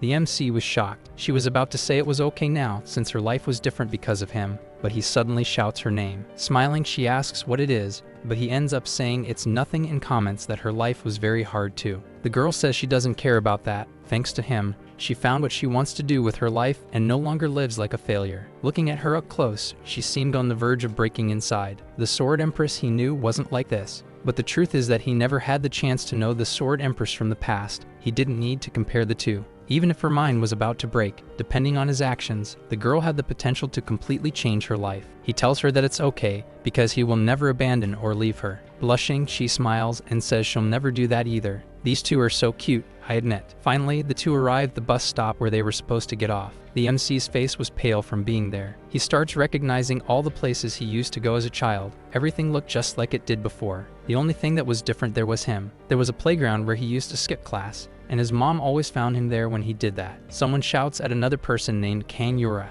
saying she's skipping class again, and the girl yells back that she'll go tomorrow. She walks past him, and when the MC sees her, he's startled. Here we see proof that the multiverse really exists, because it was the female version of the MC, and that leaves him dazed and confused, ending the chapter. The chapter begins with the girl and Yuhyun staring at each other, slightly shocked. Once again, someone shouts Yora's name. The person yells that they've already told her that anyone who runs from their responsibilities can never succeed. Yora complains, telling her to stop nagging, while the MC stares at her, speechless. That person in front of him was his mother. The woman notices the MC's presence, and he approaches her. She apologizes for speaking so loudly in that place, but he wants to call her mom and whispers it as he gets closer. Reality finally crashes into him, and the boy wonders what the hell he was expecting to happen. Kang Yuhyun doesn't exist in that reality. Someone else is already in the place where he should be. Interrupting his thoughts, the woman asks the MC to excuse her. Looking at him, she asks if the two of them know each other because he reminds her of someone. Yura points at him, asking if she's the only one who thought that and if the MC knows her father. The next moment, she notices Hyram's presence. This makes her blush and get excited, shouting that that was the Sword Empress, the one Yura had told her mother about. In awe, the girl walks up to Hyram and asks for an autograph, while her mother tells her not to scare the Empress. Yuhyun says maybe it was fate that the four of them met like that, and asks the two to have a little chat. They all go to a cafe where they sit together. Yora's mother asks the MC what his name is, and he apologizes for not introducing himself earlier. He was Kang Yuhyun, a teller from Celestial Body Incorporated. Yura is ecstatic to meet a teller for the first time, and her mother notes that he looks a lot like her husband and thought they might be relatives. Yuhyun realizes that his mother noticed something about his appearance, and he even wants to tell her the truth, but unfortunately he can't. Almost jumping out of her seat, the girl then confirms if the MC is really a teller, and he says yes. She wants to know if he could turn her into a collector, and her mother scolds her, saying that was very rude. The MC laughs and says there's no harm in asking. and the girl giggles, saying that he said it was okay, but her mother is still annoyed. Answering her question, it's impossible to turn an ordinary person into a collector. They can only make contracts with those who already are one. The mother says that's a relief. She thought Yuyan might agree to make her a collector, which makes the girl furious. Also irritated, the mother yells that she needs to recognize her own limits and accept when something is beyond her control. Biting her lip in frustration, the girl starts to tear up. She runs off as her mother shouts her name but decides to let her go wherever she wants. Sitting back down, the mother apologizes for her daughter showing her worst side there, but the MC acknowledges it as part of her age. All young people must think being a collector is cool, but the mother says she only sees the glamorous side of it, and she's worried about her daughter. The worst part was knowing the girl had no talent to become a collector. That sentence catches the MC off guard. He remembers going through the same thing when he was a child, his mother telling him he had no talent for what he wanted to do. Calming down, he asks Hyram to go find Yura and give them a bit of space to talk, and she agrees. As she leaves, Yuyan says no one should give up on their path just for lacking talent, and his mother agrees, everyone should dream big. But there was more. She had learned in life that dreams aren't achieved just by wishing. Yuyan replies that even so, she was still her daughter. She agrees and wants the best for Yura, but the collector's job is tough. She just doesn't want the girl to get hurt and wants her to grow well. The boy says she wasn't wrong, but she shouldn't crush her daughter's dream, no matter how difficult the path may be. Annoyed, she asks if she should just let the girl go, but the MC simply suggests that she show the girl reality, just how dangerous it really is. If she still doesn't give up on this path, then there was nothing else to be done. This leaves his mother confused. The MC explains that it means she would be walking this path fully aware of the difficulties. Did she think the girl's determination was weak? A simple phrase or act of encouragement can change a person's fate. Yuyan believes that an honest conversation between the two of them could bring more clarity. He hopes she can believe in her daughter's dreams at least one more time. No matter how hard it is, she needs to dream big. If Yura follows her dreams, she can become the protagonist of her life. The mother recognizes the words the MC used. No matter how dangerous the path may be, if someone's goal lies at the end of it, they cannot be stopped. He asks once again for Yura's mother to believe in her daughter's dreams. The woman finally gives in and says that maybe she had stifled Yura's potential out of concern. Changing the subject, she finds it amazing how much he looked like her grown-up son. Even though it was the first time they met, it was fascinating. The MC gives an awkward laugh as the cafe door opens. Looking to see who entered, the two turn to look. Yura and Hyram were there, but the little girl still looked very upset. Yuyan excuses himself to her mother and says he would like to talk to Yura in private, and she agrees. The boy then asks if she'd like to talk with him for a moment, and still upset, she seems to agree. He asks why she wants to become a collector, and she asks if he's going to laugh at her answer. He says he won't. Yura says they always seem so cool and confident with amazing lives. He probably thinks that's a silly answer. Yuyan says no, because he had a similar dream too. The girl is surprised. The MC says anyone can dream. What matters is determination. Then he asks if she's willing to risk her life for that dream. She looks confused, and Yuyan explains that Hyram was on the brink of death several times for her dream. Was Yura willing to do the same? Frustrated, she can't answer, but the MC tells her she doesn't need to answer now. Just that one day, she'll need to have an answer to that. The girl then asks if the MC really thinks she has the potential to reach her dream. If she truly wanted to become a collector and had the determination for it, did he believe she could succeed? Smiling confidently, the MC says yes, she can do it. He thinks that if someone had said the same to him, his life would have been different back then. He could assure her, as a teller, that she could succeed, because he wanted her to change too. Above the girl's happy, smiling face, her book glowed with increased potential. That was enough. As they say goodbye, Yura thanks them for everything they did for her that day and says she wishes she could stay with them a little longer, but it's time to go. Yuyan says he hopes everything she wishes for comes true, and that it was great meeting her, and Yura says she already knows everything will work out. They finally say goodbye, but the MC's mother says nothing. The MC and Hyram are waiting at the bus stop for it to arrive, and the girl notices he seems very happy, but he changes the subject. The next moment, someone calls Yuyan's name, and he turns to see who it was. Yura's mother was approaching him, and the boy asks what's wrong. Getting up, the MC asks Hyram to wait a bit so he can see what happened. As he gets closer to the woman, he asks what it is, and she says she had something to tell him before he left. The next moment, she hugs the MC and says he worked hard all this time. That takes Yuyan by surprise. His face begins to blush, and tears waver in his eyes. He needs to tell her he's not her son and set clear boundaries. She keeps hugging him, but he can't stop it, and in the end, he returns her hug, saying yes, he worked hard. Letting go of the boy, she says she'll be rooting for him forever, and the MC thanks her as she walks away from his life for good. All he wishes for her is peace in the remaining days of her life, since his parents in his past life died at the beginning of the end. He's not going to let that happen in this life, not lose his parents, nor allow the apocalypse to begin. The scene shifts, and we see a jar of ink spilled on top of a table. Someone yells in disbelief at something that had gone unexpectedly. Watching through the system screen those three useless fools who were defeated by the MC and Hyram, we realize it's Jinpung, furious that his plan failed. He had only one last option to deal with him, but he didn't want to use that method since even he might not be able to endure it. Rejecting the idea, he yells that he can't do it and then closes the system screen. Someone behind him asks what it is he says he can't do, and this startles the man. Looking back, he sees a small fairy, whom he calls Argyle, and asks what she's doing there in his library. She says she's there because she was wondering what her Jinpung was up to, and if he had completed the task she had assigned him. The teller is horrified to hear the fairy complain that he hadn't completed the mission she had given him. She says she's very disappointed and that she believed in him, but he had proven himself untrustworthy. Jinpung tries to say that it wasn't like that. Dramatically, the fairy says she feels very sad about his actions and for him trying to eliminate a colleague. Jinpung protests, saying he could never do something like that. Argyle then puts on a psychopath-like expression and asks if he's saying she's lying. The next moment, Jinpung is thrown to the ground by an impressive gravitational force that brings him to his knees. He collapses to the floor with such impact that it cracks,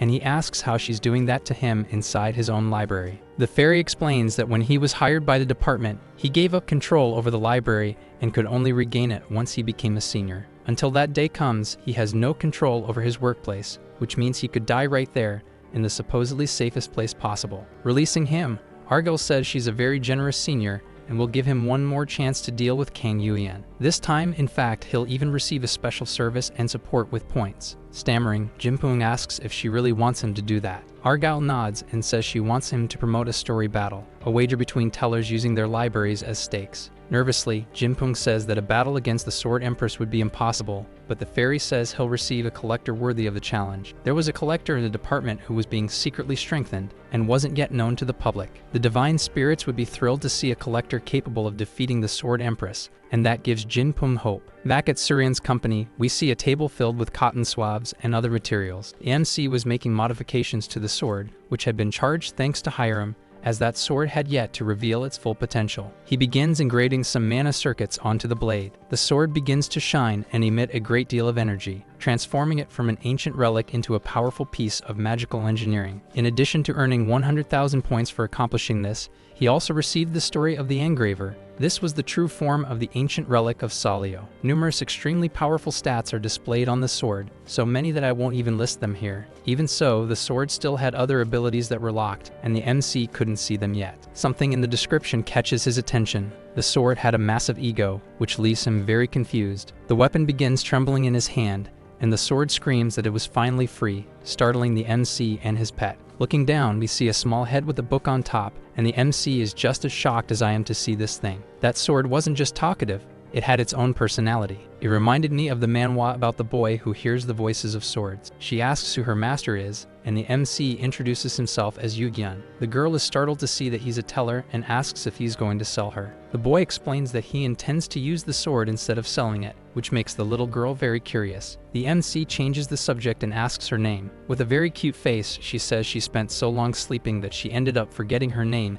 and asks Yugyeon to give her one. He doesn't understand, and she explains that since he was able to awaken her, he must be talented as an engraver, so he might have talent for naming as well. Looking at the weapon, he remembers his little owl, since both were very white. The MC then decides to name the little girl Bakrina, which means White Lotus. She likes the name and accepts it. Emitting energy once again, she says that he is now her master, and then she transfers some skills to him. Yugyeon acquires the story of the one who inherited what was forgotten, and gains the title of recorder, while his story is also transferred to the sword. The little girl lets out a scream that startles the MC. He asks what's wrong, and she then asks what's this about him being someone reincarnated? That question catches the MC off guard. Shocked, he realizes she read his past because of the contract they made, and the MC starts stammering, trying to explain who he is. She watches him closely while he decides to tell the truth, since there was no point in hiding anything from her at that moment. After explaining everything, she asks if he found her because he knew of her existence in the future,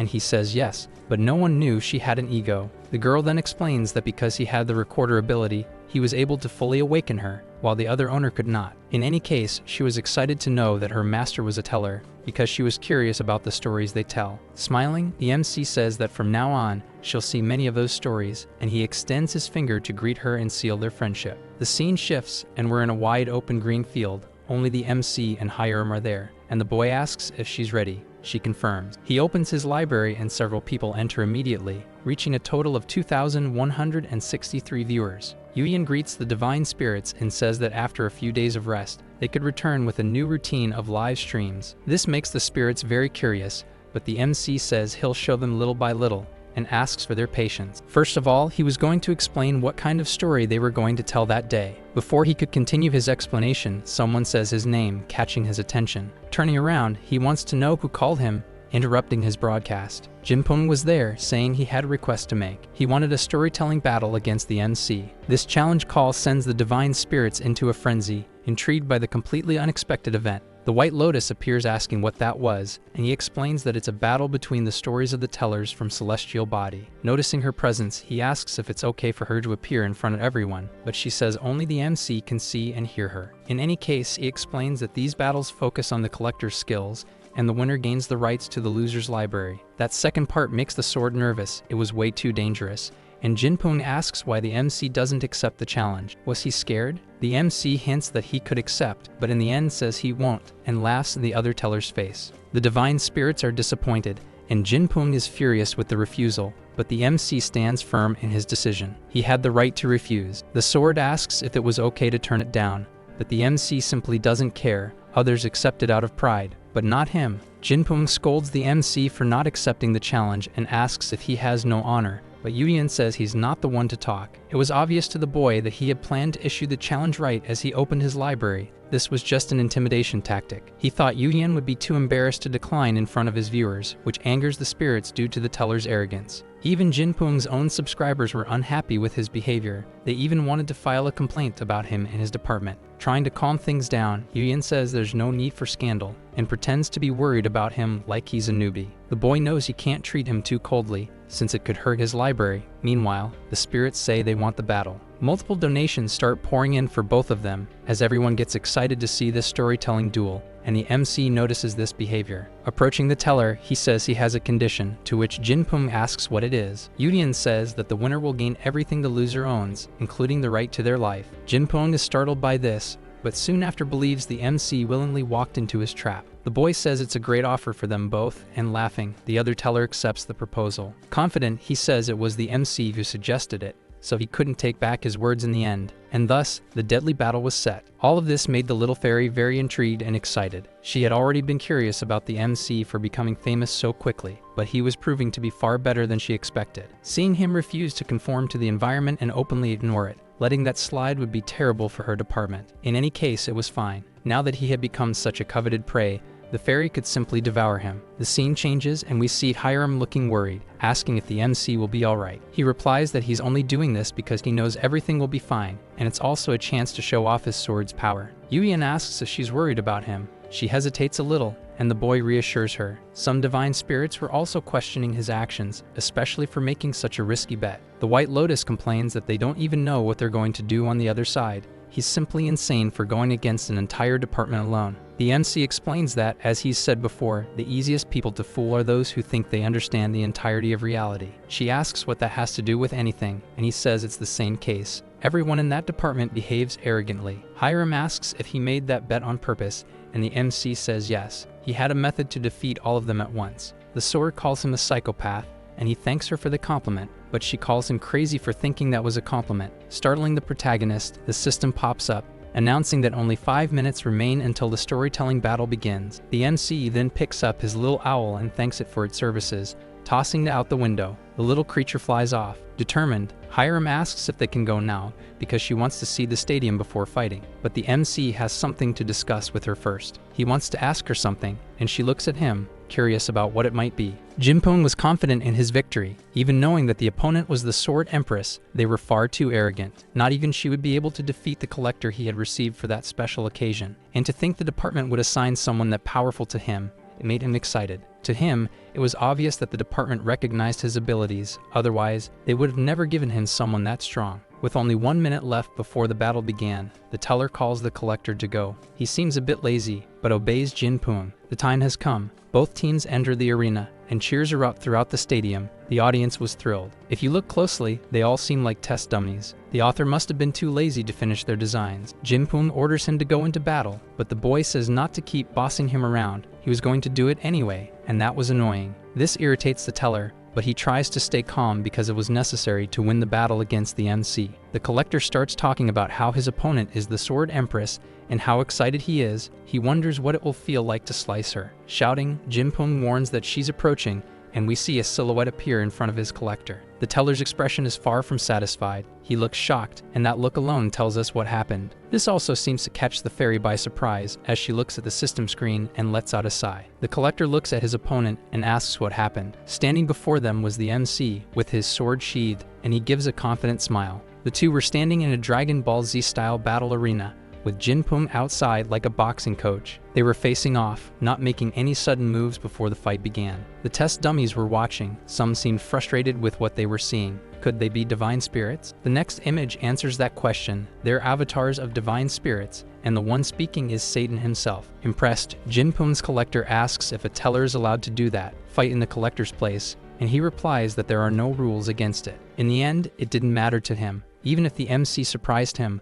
this was a great opportunity to finish the boy off. He then orders his collector to eliminate him, but the collector says he was already going to do that. There's no need to keep repeating himself. White Lotus asks if it's really okay to do this, but the MC doesn't seem too worried. Emitting a frightening red aura, the sword then tells him that Guy is not ordinary. Grabbing his book to read, the MC says there's nothing to worry about. We see the book is silver, so he must be average. Opening it to read, Yuyan gets a very unpleasant surprise. Those abilities really weren't normal. That guy was none other than Jack the Ripper, a serial killer who will appear a year from now, eliminating collectors in the real world. Unfortunately, in his reality, no one discovered Jack's identity until the end of days when he revealed it himself. In the end, he was eliminated by Duun after becoming the killer's target. Drawing his sword, the MC sees that this threat needs to be eliminated as soon as possible, or many innocents will be harmed. The pentagram was involved in this, just as it had been in his past life. They definitely have some connection to the apocalypse. Hyram was in a room watching the battle. She was really nervous, thinking she should have been the one to fight there. If something happens to Yuyan, she'll never forgive herself. We go back to the scene where he tells her she can't go, and she explodes at him, saying there was no reason for him to go in her place. The MC explains that this fight is his.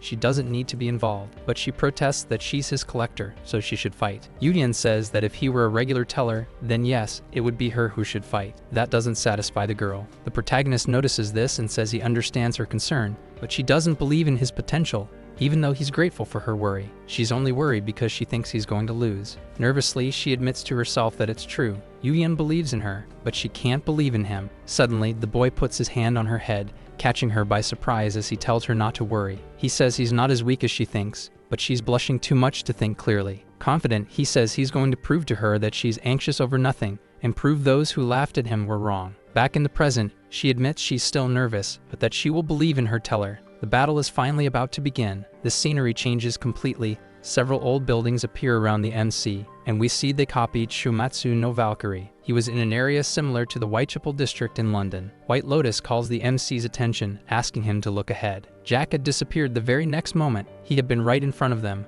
but now he's gone. He was probably using camouflage. Watching from above, we see Jack already atop one of the buildings, wondering how he should eliminate the protagonist. He was planning his attack when the MC turns and looks directly at him, catching him completely off guard. Entering his camouflage again, he wonders if he was seen, but assumes it was just a coincidence. Trying a new approach, he begins planning his attack again, when the MC once again turns to face him. That really shakes the boy's confidence, making him question if Yuyan is actually seeing through his camouflage. The little fairy monitoring the collector asks if he wasn't supposed to be confident in his camouflage. That question makes Jack nervous, and he tells her to shut up. He'll deal with this in his own way. Even if the MC can discover his location, he won't be able to do anything if he's attacked from a blind spot. He thinks the MC won't be able to block an attack from behind, but the MC once again turns to face him. With a simple movement, he parries Jack's strike, which further shatters his confidence. How did he do that? Once again, he hides in the shadows, and the MC just watches him retreat. We get a view from the MC's perspective,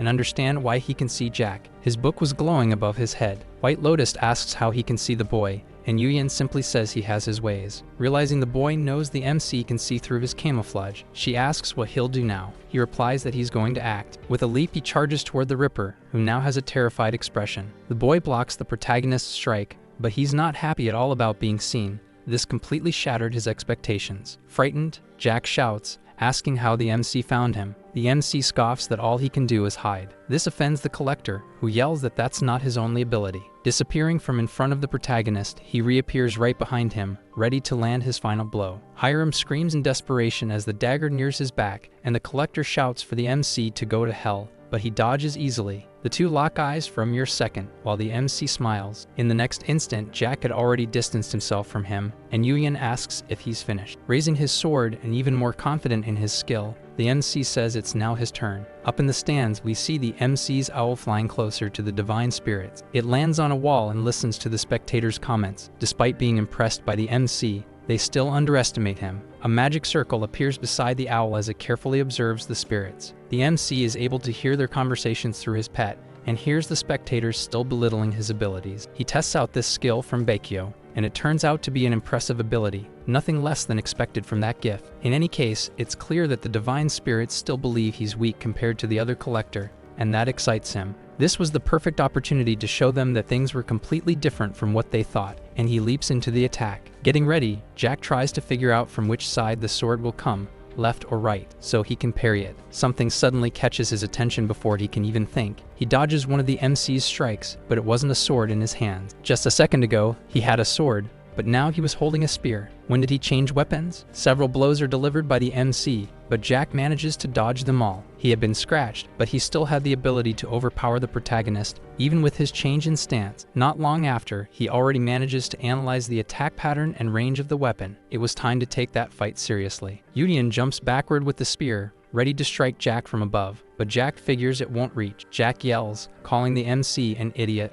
He'll be stabbed before his spear even gets close. Unsurprisingly, the spear hits the boy's shoulder, catching him off guard and making him drop one of his blades. He looks at his wound, shocked and on the ground. He asks how the MC did that, but the MC says he wasn't seeing the full picture. His failure to predict that last attack was obvious. The spear had become much longer and now far exceeded the MC's height. Shouting, the boy calls Yuyan a cheater, but the teller simply says he has a skill issue, and that was on him. Completely losing his composure, he tells the MC to shut up and leaps for his attack. All he needed was to get close enough to the MC and eliminate him in the most painful way possible. He was about to pull it off. A blue light emits from the protagonist and hits the other collector directly in the face. Shocked, he sees that the MC now has a shield in his hand. He finally realizes that the MC wasn't switching weapons. His weapon was transforming, and once again, it becomes a sword. Yuyan attacks with a vertical slash, but the collector manages to block it with his daggers. Immediately, the MC prepares a second vertical slash, and Jack gets ready to parry it again. The weapon changes once more, now into a flail that strikes the ground right between Jack's legs, which he narrowly dodges. The MC swings the weapon for a lateral blow, and by then, it had already transformed into an axe, while Jack ducks. Apparently, the MC manages to land the strike as a small explosion is triggered by the impact. Jack is terrified. How could a weapon like that exist, and how could he wield it with such skill? Was he really a teller? The divine spirits wonder where he got that weapon. One of them theorizes it was either heaven or pandemonium that gave it to him. They were still just rumors, but one of them had heard that both Deep Darkness and Michael had appeared to him. Satan is listening to this and is impressed by the MC's ability to draw attention. In any case, he gets annoyed that he's referred to as Deep Darkness instead of by his actual name. Jack really had been hit. He's lying on the ground, bleeding with a sizable hole in the wall behind him. Yuyan doesn't give him time to think and already advances for his final attack, which catches Jack completely by surprise. He quickly reacts and manages to dodge to the side,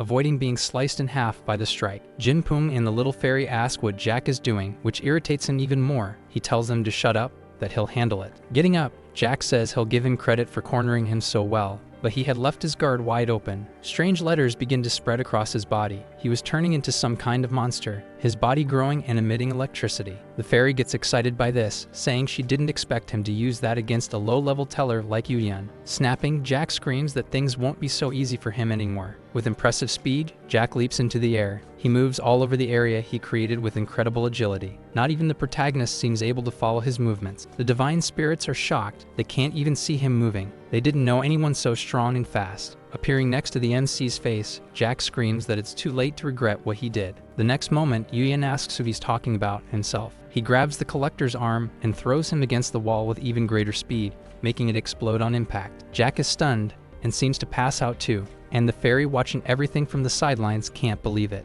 Yuyan says he would have finished the collector off much sooner if he'd known the fight would be this boring. On the ground, unable to move, Jack is in disbelief over his defeat. He screams, asking what the hell the protagonist is. That was supposed to be his story. He was supposed to be the main character of it all. The MC was supposed to be nothing more than a sacrifice to make him shine even more in others' eyes. How could he have lost? Placing the blade to the boy's neck, the MC says he was drunk on his own power and lost because of his pride. Yuyan tells him to take a good look at the one who defeated him. He was the victor. His words are, "I am the true main character of this stage." The boy whispers for mercy, but it's too late. Raising his sword, the MC says that this was his power, the value Jack had underestimated all along. All we see is blood spraying as Yuyan claims his complete victory. The chapter begins with Jinpeng shocked by the entire fight. The divine spirits were also in disbelief over the MC's win. He sheathes his blood-stained sword as the system announces his victory. The area will soon disappear. Someone begins clapping timidly, but is quickly followed by others,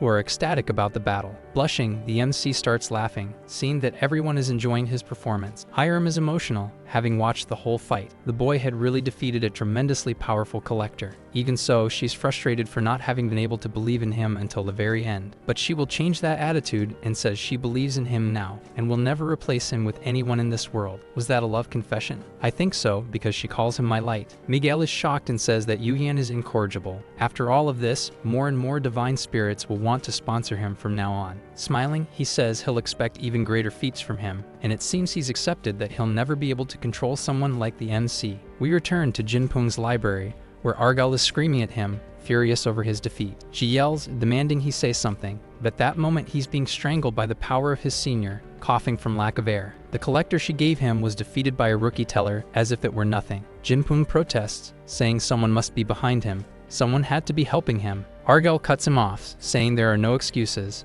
Nothing would change the current situation, and now there's no turning back. She needed to find someone to take the blame for this situation, the person who caused all this chaos within the pentagram. Jinpeng screams in desperation, begging her to have mercy on him, but her face was livid with rage. He had failed his mission, and there was no forgiveness. Nothing he said could fix it. The losses he caused were so great that he couldn't repay them even if he worked his entire life. The teller was in despair, and that only made Argal hate him more. He had lost the rights to his library because of his defeat. Eliminating him was the best option. She was already being merciful by doing so, because his life would be far worse if he remained alive. Jinpeng was in complete despair, not understanding how things had ended up that way. That bastard Kang Yugen had known he would win from the start. He knew everything, and Jinpeng had never been the hunter in this story. Tears begin to fall from his eyes as he was already seeing his inevitable end. The teller vanishes into the shadows after being eliminated by Argal. A sound is heard, and the fairy looks back, still wearing her expression of pure disgust. Yuyan was opening the door. She quickly changes her expression and begins speaking to him cheerfully,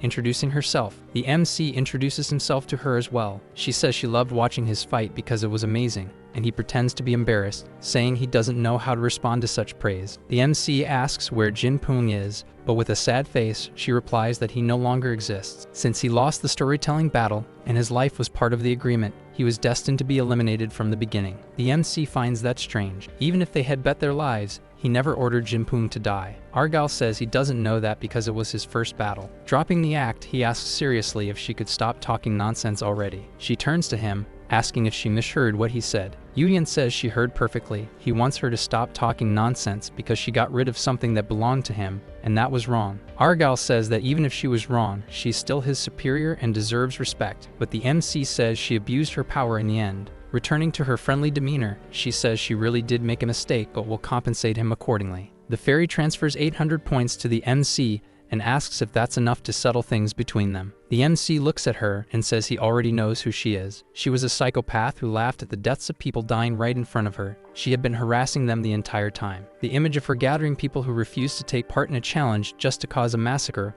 was something the MC couldn't forget. The way she looked at all those corpses like they were worse than insects, there was no way to forget that. Confirming that he received the points, the MC says it does seem to be enough to cover his loss of Jinpung and compliments her for how she dealt with him. Excited, she says he knows how to flatter her and claims to be a benevolent person. Provocatively, the MC asks if she knew about something. There was a rumor going around that a particular department was in contact with the Exodus. This catches Argyle's attention. The Exodus was one of the forces that controlled the mixed world. They thrived on the despair and anguish of the smaller world. It was very likely that the Pentagram department was in contact with them, even in his past life, when several departments were shut down and they all pretended nothing had happened. Argyle asks why the MC is saying those things to her. Someone might hear and think that the Pentagram department sides with the Exodus. Raising his hands, Yuyan says he's just warning her in case they do get involved with them, but he apologizes for the misunderstanding. In any case, he was going to leave now to claim the library he won from Jinpung, while the little fairy waves goodbye. When the MC finally leaves the room, we see Argyle's true face, and she was not at all pleased with the situation. Yuyan notices it. He knows she's different from Jinpung. Dealing with her won't be easy. She knows how to hide information about herself and her department. The very fact that the Pentagram department has ties to the Exodus says a lot, and creating someone like Jack in secret illustrates that very well. It definitely won't be simple or easy to deal with these people alone. However, he had a way out. Pulling out a book, he tells himself that things will be different from how they were last time. Back at Surian's company, she says she would like him to give her information ahead of time about what he plans to do. She scolds him because they had gone out to make some money and suddenly ended up in a storytelling battle. The two apologize to her, and Surian says she'll stop there since they were remorseful, and they even came back with a win from the battle. Hyram says the MC was amazing, and Yuyan says the capacity of his library increased greatly and the divine spirits were satisfied. Looking more closely, he notices that Surian is a bit too happy and comments on it, which startles her. Excited, she says she didn't want to say anything, but since he was too curious, she would tell him. The MC says he never asked, but it was too late. Surian yells that today is payday, glowing with excitement. I get like that too when my paycheck hits the account. Hyram gets curious, but it was pretty obvious what it was about, and Surian tells her to check her account to see how much she received. The girl opens her phone and her face shows complete shock and embarrassment. Overwhelmed, she screams to the MC, asking what she should do. She was now totally rich, but Yuyan says it was still not that much. Surian also explains that in addition, after Hyram became famous, they got many more commercial deals, totaling 200 million. The two of them were completely ecstatic over the money and already planning some simple upgrades to the office. Yuyan and his two little companions look at the scene with an expression of disgust at the girl's simplicity. Lotus asks why they were acting like that, and Yuyan explains that they should leave them be because both grew up poor. In any case, the Bakwa office was full of life now. The two were absurdly happy. Yuyan asks if they couldn't just buy the side dishes at the store, but the two think that's something only rich people do. The scene shifts, but we're still in the office. Surian looked quite busy with her tasks. The MC notes to himself that she was like that because of all the interviews and offers Hyram was receiving. He had work to do too,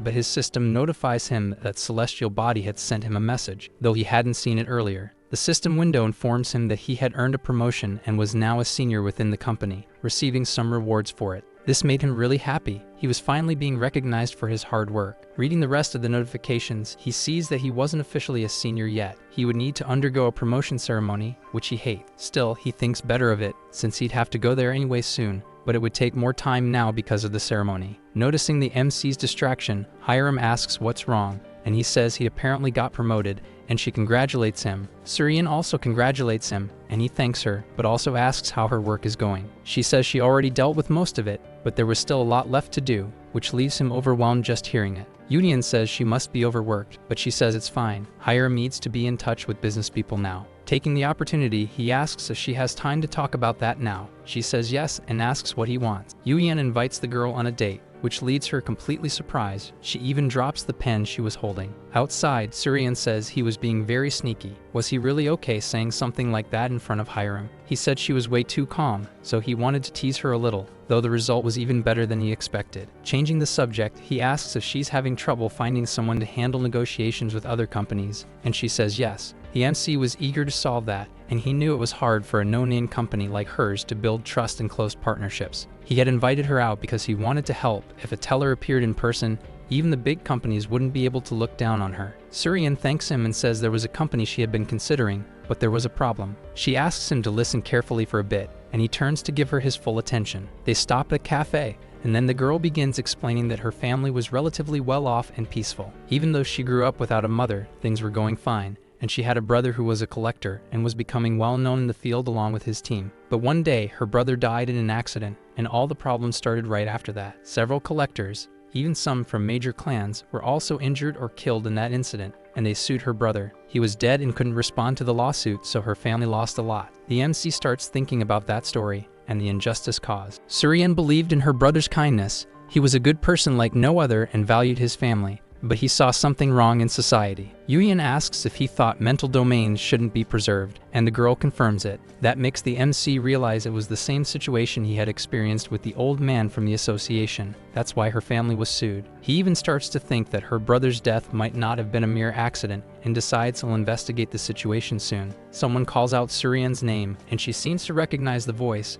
as she's startled upon hearing it. An old man recognizes her and says it's good to see a familiar face around there. He greets her, and she greets him back. The old man then says he was saddened by her departure from the clan, but heard she had opened her own agency. Was she at least making any money? Union asks the girl who that man is, and she replies that he's a senior from her previous job, John Kwangshuk. He belittles the protagonist, saying he looks weak, and asks Surian if he's a collector under contract with her. Surprised, the old man compliments her, saying most personal agencies don't last long in the business, and asks how she managed to get a collector. Still provoking the girl, he asks if she's capable of handling a collector properly, but the MC cuts him off and calls out the old man's name. He approaches the boy and introduces himself, asking if he was already familiar with her agency. The MC introduces himself politely. The old man says he hadn't heard of him before and asks his rank, but the MC interrupts again and tells him to get lost. This angers Kwang-suk, who demands to know how he dares to speak to him that way. He looked so young. Did he have no manners?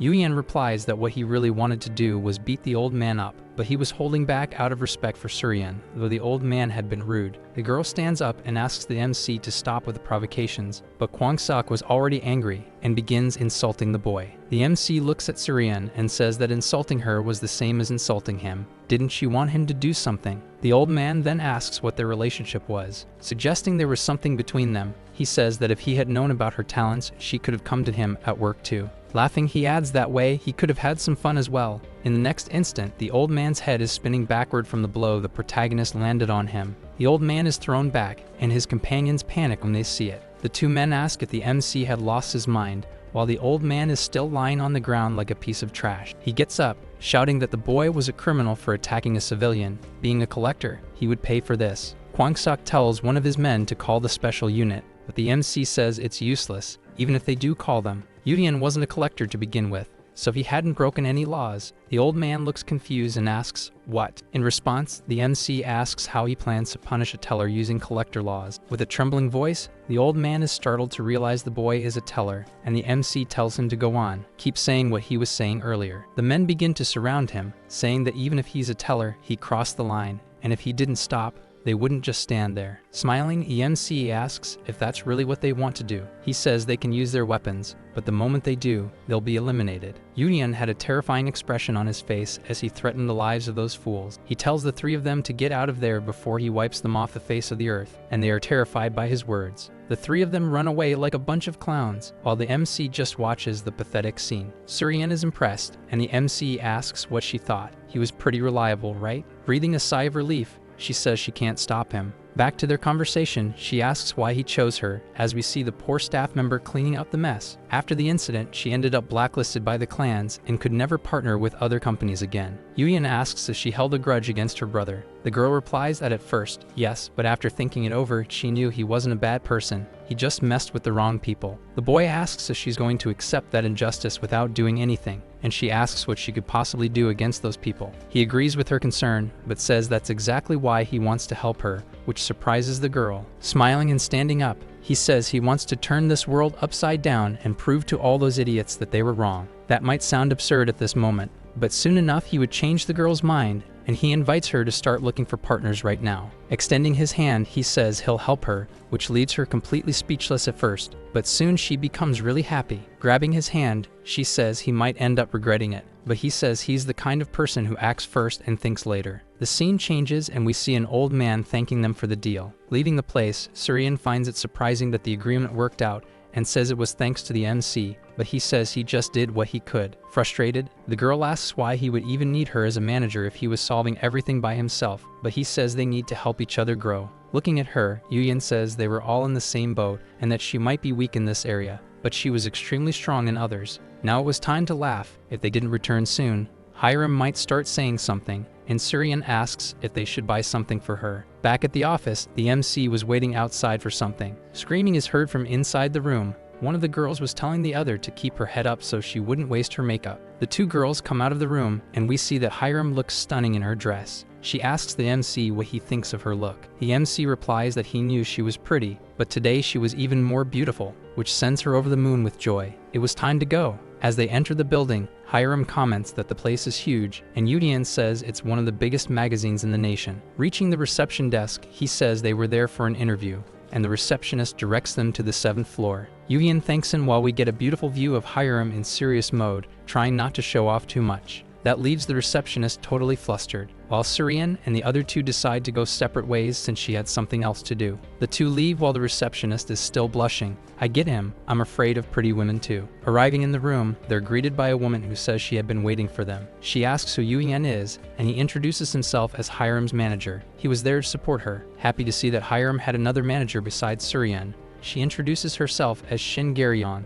a friend of Surian. Starting the interview, she says they were doing something no one had done in years and asks what their goal was in clearing mental domains. Hyram calmly responds that she doesn't need a reason to do it. As a collector, she's simply doing what she should. The interviewer asks about her future plans and what she thinks of being called the Empress of the Sword by others. The girl gives her answer. We don't get to hear it, but it seems it excited the interviewer, who says there's nothing to worry about. Changing the subject, she looks at the MC and says there's something she heard recently. She wanted to ask about the teller who was with the humans, something very uncommon for them. Finding that interesting, she mentions the story of someone giving up their protective blessing to become a collector, and the MC realizes she knows it's him. Owning up to it, he says he's the teller that the rumors are about. Even more excited, she admits she had a feeling he was the famous teller. The girl apologizes if it sounds rude, but she wanted to ask something purely out of curiosity, not just for journalism. Yudian asks what it is. He could answer as long as it's not something problematic, and she wants to know why they clear mental domains. He says it was just to gain popularity faster, but she questions if that's really the only reason. Understanding the situation, the boy says it doesn't matter, but yes, he had a bigger goal in mind because he saw something others didn't. Standing up, he says the interview would end there. After all, the real star was the Empress of the Sword, not him. The interviewer seems to catch the hint and agrees to end the interview at that point. Teasing Hyram, she says she'd also like to have the kind of relationship where she could contact Yugian personally, which makes Hyram jealous. Back in the building lobby, they meet up with Surian, who greets them. She asks how the interview went and says the interviewer is very playful. The MC says it ended well, though Hyram's face says otherwise. Looking around carefully, he notices the place was packed and very noisy. Someone famous must have been there. A popular collector, he was there with 2 women serving as his security, and many people were thrilled by his presence. White Lotus asks what the deal was with that guy, but the MC wasn't the least bit interested in him. Yuyan tries to get Surian to leave with him, but she seemed too excited by the collector's presence to hear him. Once again, the protagonist tries to get her attention, which startles the girl and leaves her confused about what she had done. Curious about the situation, he grabs the collector's book to see what he was doing to attract so much attention from women. One of his traits was called Casanova, and he wonders what the hell that even meant. Did the guy just have some kind of sex appeal? The collector starts walking toward the MC, and Surian warns him, as he's still distracted with the book. He steps up to Hyram and says it's a pleasure to meet her, introducing himself as Ju Kyungsu, but she doesn't seem to care at all. Kyungsu says he had heard a lot about her and came hoping to get to know her better, then starts flirting. Hyram's expression is one of pure disgust, which makes the MC realize that not even the guy's skill could break her mental fortress. Irritated, Lotus says he was only there because of Hyram, which makes the MC want to act before he gets any closer to the girl. He steps between them and says Hyram was uncomfortable with his presence, introducing himself as her manager. Conceited, the collector says it's absurd that a mere manager like him was standing in his way and claims he's famous and known by all. Yudian says that's irrelevant. He He doesn't want that guy near his collector because she doesn't like it, which makes the girl blush a little. The man laughs and says there's no such thing as a woman who doesn't like him or who hasn't heard of him. That attitude makes both the MC and White Lotus even more irritated and eager to wipe the floor with him. Before they can do anything, Hyram asks him to stop because he's being a nuisance. He accepts it but still invites her out. She apologizes but says she has to turn him down. She doesn't have time for that kind of thing, though he keeps pressing her. Hyram pushes his hand away from her chin and asks him to step away from her immediately, and that seems to make him more serious. Smiling again, he says he tried talking to her nicely, but apparently that's not going to work. Taking off his gloves, he tosses them to her, which leaves the girl completely confused. He then says he wants to request a duel with the Empress of the Sword. The NPCs behind the collector start getting excited at the idea of seeing their idol duel and hope he wins. Lotus asks if it's okay for collectors to fight each other, and the MC says the government has no issue with it. It's better than them scheming in secret. Still, Lotus notices that Hyram doesn't seem at all interested in declining the challenge, which actually makes the MC happy. He looks at her and says she can accept it if she wants. She didn't seem interested in avoiding the fight. Hyram smiles and says that's great. She would accept the duel with the pretty boy Casanova. The collector is thrilled, confident that victory is guaranteed simply because Hyram is ranked lower than he is. There was nothing a rising rookie could do against him,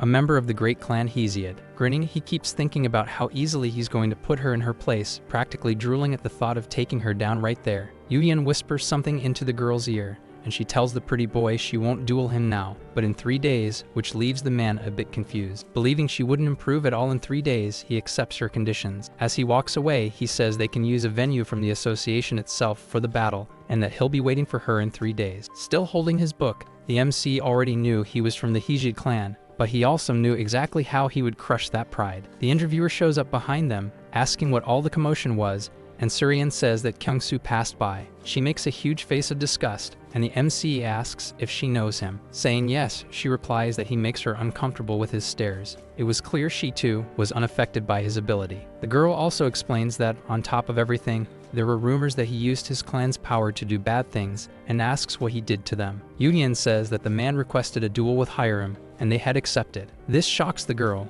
The news worried her, since the guy was strong, but the MC reassures her, saying he has a plan to defeat him. It was just a matter of thinking about it. If the Empress of the Sword wins a duel against him after the interview, it would become a huge journalistic scoop. She asks if he was trying to take advantage of the situation, but the boy says he'd be grateful if she could bring more media attention to them with it. Sighing, she says she already figured he wasn't an ordinary person, but now he was proving to be even crazier than she thought. Either way, she says she'll do as he asked and tells them they'll meet again another time. Hyram thanks the MC for letting her take part in the duel, and he says he only did it because he's confident in her victory. She asks why he requested to postpone the duel for 3 days, and he responds that they need to make this event as big as possible to attract media. Journalists started gathering in front of Surian's office, wanting to interview Hyram about the duel, and the situation was exhausting the girl. Garyeong had really managed to bring a lot of attention to them. The MC knows that even though Hyram is recognized by the spirits, regular people still didn't know her. They needed this exposure. Still, she seemed calm, just sitting and practicing her cultivation,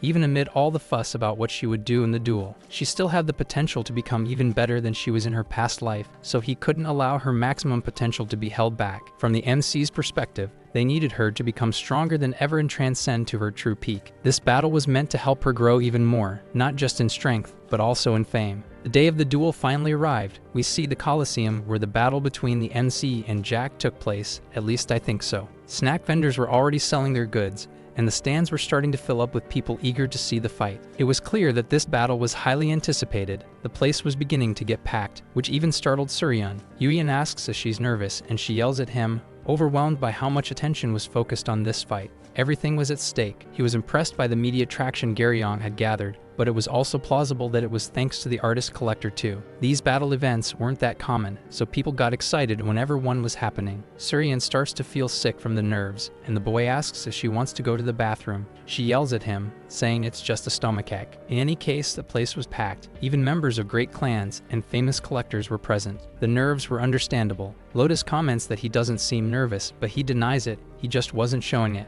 This battle wasn't his. It belonged to the Empress of the Sword, and we see that, although meditating, she also seemed nervous. Only 3 minutes remained before the duel would begin. She opens her eyes in a contemplative state. Yuyan asks if she's ready, and Hyram stands up and says yes, though there's a hint of hesitation in her voice. He gives a gentle smile, but in the next moment punches the girl on the head for no apparent reason. Crying, she asks why he did that, but he says he didn't hit her with the intention to hurt. He asks if she's less nervous now than before, and it seems to have triggered something in the girl. She realizes her nervousness is gone. Still, she complains to him, saying he should have warned her, but the MC responds that if he had, it wouldn't have had the same effect. Yelling, she says just wait until he gets nervous, she'll do the same, but right after, she thanks him for being by her side. The battle was about to start. The system orders the fighters to enter the arena and also informs them that the divine spirits are excited about the fight. There were already 4,500 viewers watching the duel, and all of them were cheering for the Empress of the Sword. Both were now in the arena.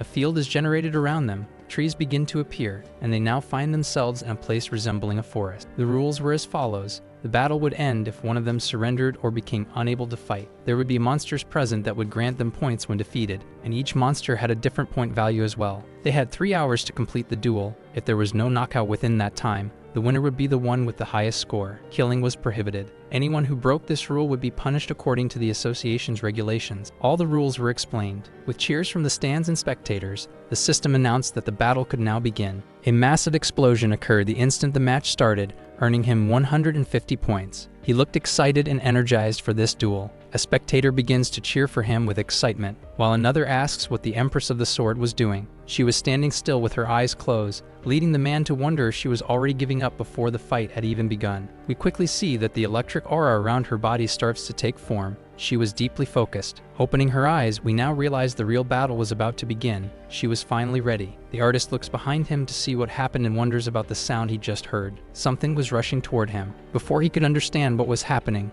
Hyram was already in front of him with her sword, ready to slice him into sashimi. Even so, he wasn't weak and manages to block the attack, though it was clear he struggled to do so. The hatred on his face was clear, and he thinks she's a damn brat for going after him instead of the monsters right at the start of the battle. Excited, the commentator remarks how the battle had already kicked off with a clash between the two, rather than a search for points. An electric dragon is summoned by Hyram. She wasn't there to play games. Her objective was crystal clear. Losing it, the artist shouts, asking how she dared to underestimate him. At that moment, his aura also intensifies, turning red. The fight between them was absurdly intense. Their auras clashed. It looked like two Super Saiyans were fighting. Even though he was strong, the artist realizes he was being overpowered by the Empress of the Sword. Her strength was overwhelming. Without losing composure, Hyram delivers a vertical slash so powerful it causes the ground beneath the artist to sink several centimeters. The crowd was shocked by such strength. They knew she was strong, but this was far beyond their expectations. Hyram thinks to herself that this was exactly what she wanted, the feeling of crushing someone who had underestimated her. The artist's face was pale with fear. The feeling of unleashing her full power, along with the freedom to do so, was thrilling her to no end. She makes a horizontal slash that cuts through everything around them. The forest is flattened in an instant,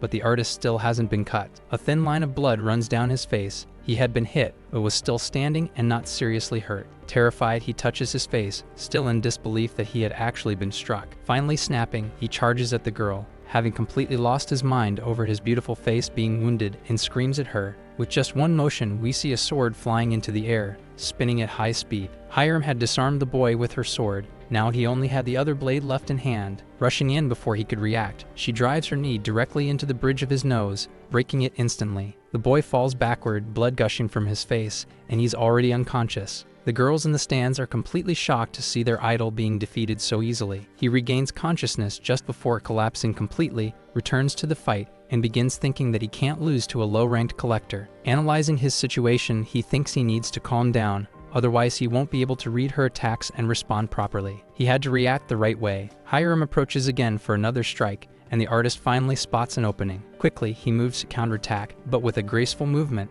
Hyram dodges, catching him off guard and slipping behind him. Furious, he realizes she was just playing with him, so he pivots his foot to keep her in sight. Leaping toward her, he yells that he won't let this slide, but with just one punch, Hyram knocks him out again. Suryan and Yuyan watched the scene in horror. The boy was being mercilessly crushed by the Empress of the Sword. Trembling and with his face completely wrecked, he starts to stammer that he wants to give up, but she lands another punch. Hyram was deliberately stopping him from surrendering and continued to beat him up with conviction. The girls started to completely lose their admiration for the artist, since he was so easily subdued by another collector. Someone from the stands yells, asking why they weren't stopping the fight, but Hyram wasn't letting him declare surrender. so they couldn't stop it. Finishing her combo, she raises her arms for a final blow so strong that it explodes the entire area where the two of them stood. As the dust begins to settle, she observes the scene, and we see that the boy was completely defeated and unconscious. Impressed, the announcer finally declares the battle over and crowns Hyram, the Empress of the Sword, as the champion of the duel.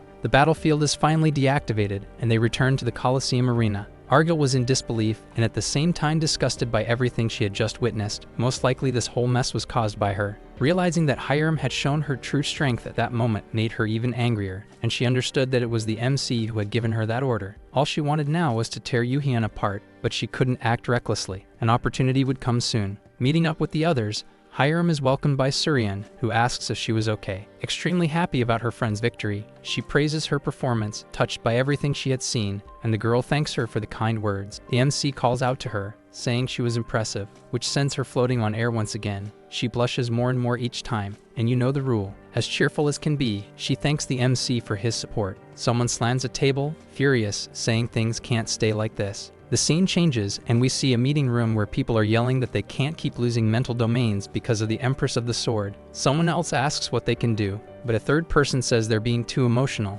His name is Lim Gunwoo. The leader says that even if he was there against his will, he should focus on the meeting, but Gunwoo doesn't seem very interested in it. Apparently, he also thinks that mental domains shouldn't be kept open, just like the Empress and the MC believe. Back at Surian's office, she comments how amazing it was that Hyram was the talk of the moment. Everyone was talking about her, while the two chatted excitedly about the next foods they would buy with their money. The MC sat deep in thought. Hyram notices and asks what he was thinking about. The MC finally says that he made a decision, but the girls still look confused. Yuhyun wants to recruit a new collector, completely defying their expectations and making them scream in disbelief. Hyram starts crying that she's being abandoned. The MC approaches her, who's sobbing on the couch, and asks when he ever abandoned her, but she yells that he lied, saying he only needed her. He begins to explain that it can't be just the two of them clearing mental domains forever. Things would get harder soon. It wasn't urgent yet, since both could still handle the domains, but that would change soon and they needed to prepare. Besides, now that her rank was about to rise,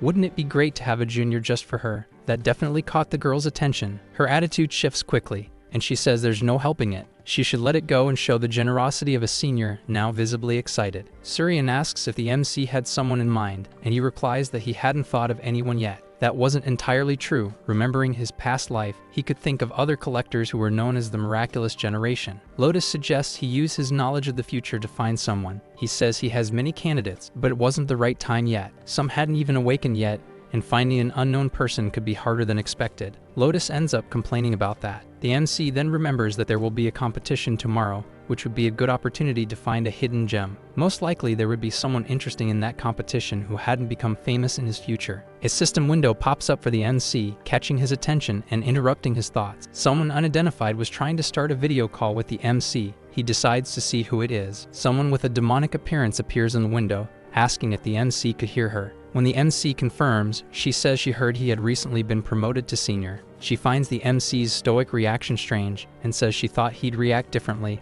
but congratulates him. Surian asks who it is, but he doesn't know. Annoyed, he tells them to back off so he can have a bit more privacy. Carefully, he notices the horns on the girl's head. He finally remembers it was that horned guy he saw during the new teller's initiation ceremony. This makes the girl furious, and she says she's not a guy. Her name is Alicia. He thinks to himself that she actually looks really beautiful now, but doesn't say anything and asks how her career as a teller has been going. Excited, she says she got help from the seniors in her department and is currently working in a world called Altland. The teller girl is already convinced she has beaten him because she's reached 500 viewers in her library and praises her collector. The MC asks if he's a bad boy noble, and she asks how he knew that. Yuhyun gives a detailed description and startles the other teller. He's satisfied to have guessed the story of her collector and realizes she picked an interesting archetype, but she wants to talk about something else. She asks if he's seen the teller's forum recently. The MC says he hasn't checked it in a while, and she tells him to look because something interesting happened. Without giving more explanation, she says she's busy and ends the call,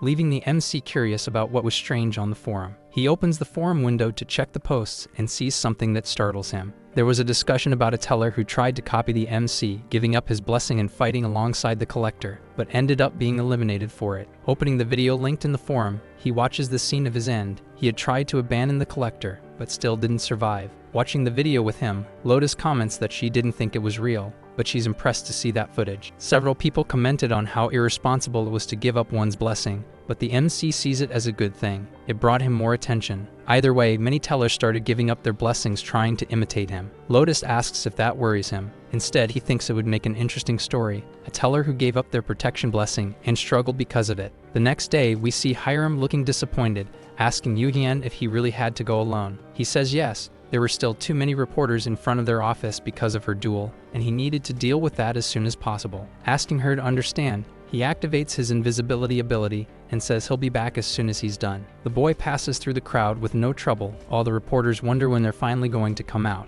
Arriving at the location of the collector graduation ceremony, we see many people coming in and out of the place. Lotus is shocked by the crowd, and the MC comments that it's possible people from the major clans were there to scout for recruits. The Sword asks if he'll be able to find someone competent in that place. Surely the major clans already have information he doesn't. The MC explains that he's not necessarily looking for the best among the collectors. After all, Hyram was far from that in the beginning. He understood that those with the highest rank were often more talented, but there were still hidden potentials that only he could see and awaken. Lotus didn't have that ability, but she ends up accepting his explanation, and they start looking for a collector with great potential. The whole day goes by. Lotus is already tired from searching alongside the MC, but he still doesn't seem to have found anyone truly interesting to call. All the collectors he saw were very average. He was hoping to find someone with at least golden level potential. Something catches his attention and makes him take off running, scaring Lotus, who's left behind. The Sword tries to run after him and even calls out his name, but he doesn't listen to her and runs until he turns a corner. Yu-Hien looks stunned, wondering if he had seen it wrong. Catching up to someone, he shouts, asking for a second of their time. Looking at her, he's left speechless. The girl he called turns around, but she doesn't seem very happy to have to give attention to the protagonist. What he sees above her is simply astounding. 3 books with various colors, like a rainbow. Yu-Hien couldn't react. Normally, a person only has 1 book, but she had 3. That could mean a lot of things. But what exactly? She turns to leave again, but the MC calls out to her once more. Approaching her, the MC introduces himself and asks for her name, but she tells him to go away or she'll eliminate him right there. The boy doesn't seem to hear her, as he's extremely excited to meet someone with a power potential as strong as hers. Once again, he introduces himself to her as a teller and says he's from the Bakwa office. She then asks what he wants from her, and the boy replies that he would like to make her a great offer. Uninterested in the offer, she turns to leave, saying she's busy and doesn't want him bothering her, but he places a hand on her shoulder. Turning only her head to face the MC, she warns him that if he doesn't let her go, she'll end his life. Yu-Hien finally gives up and lets the girl go. Apparently, he wasn't going to get anything from her. Lotus arrives and asks if he was there because of that girl. She must be really talented or someone he knew from the future. Which one was it? The MC replies that he doesn't know her, but he thinks she must have been famous in his past life. It was strange that she was a complete unknown. Giving up for now, he tells Lotus they should head home, but that he'll find her again. Lotus asks how if he doesn't even know her name. Showing that he has one of her books in hand, he says not to worry. He knew he'd see her again soon. Back at the office, the MC asks Surian to find someone named Quan Jia, who had recently graduated. The girl asks if that's the person he wants to recruit, and he confirms that yes, she is. He had thought he could find her just by using the book he got, but 1 book wasn't enough. Suddenly appearing behind the protagonist, Hyram asks if that was a woman's name, and he replies that yes, it was a woman. Devastated, she starts crying and throwing herself on the floor in jealousy, but the MC explains that he didn't choose her because she was a woman.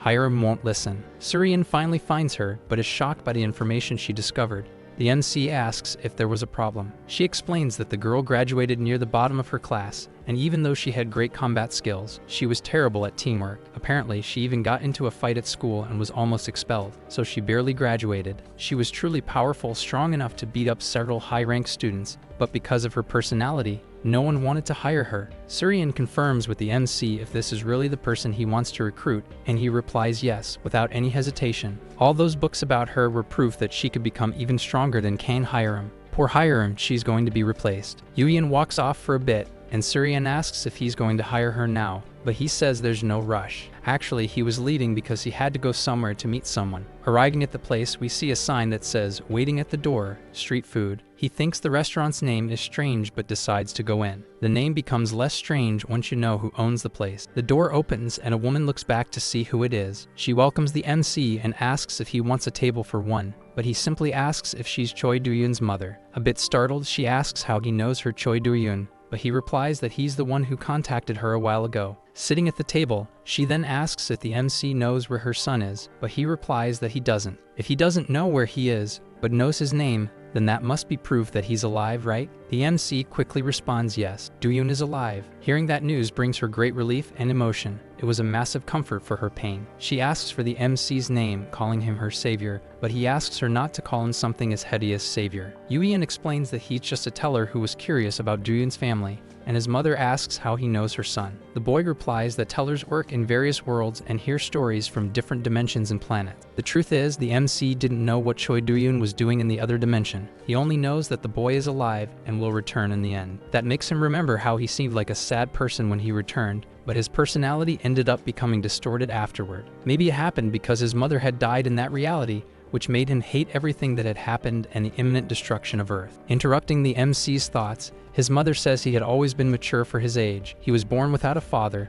but it never bothered him. Maybe that's why she had always been so apologetic toward him. In the end, he was just a child who wanted to be one, but she couldn't do anything for him. The day he disappeared, it was as if her world had completely collapsed. Losing him and feeling powerless was devastating. She says that if he's really alive, maybe he's better off in that other world than with a poor mother. But the MC doesn't let her finish. Firmly, he says she might feel guilty for his disappearance, but he's definitely working hard to come back to his mother. He said the boy is alive, but never said he's happy where he is, and trusts that she understands what he means by that. The MC knew that even with power, fame, and fortune in the other dimension, he chose to return to Earth, not for grandeur. His reasons were much simpler than anything else. He just wants to reunite with his family when he goes back. Emotional, Choi Duun's mother agrees with the MC and says he's right. In the end, they were family, and her son definitely wanted to see her again just as much as she wanted to see him. She thanks the MC for everything. Wiping her tears, she says the boy seems to know her son very well, but he replies that he only heard about him from others. Understanding the situation, she says she just thought her son had found a good friend.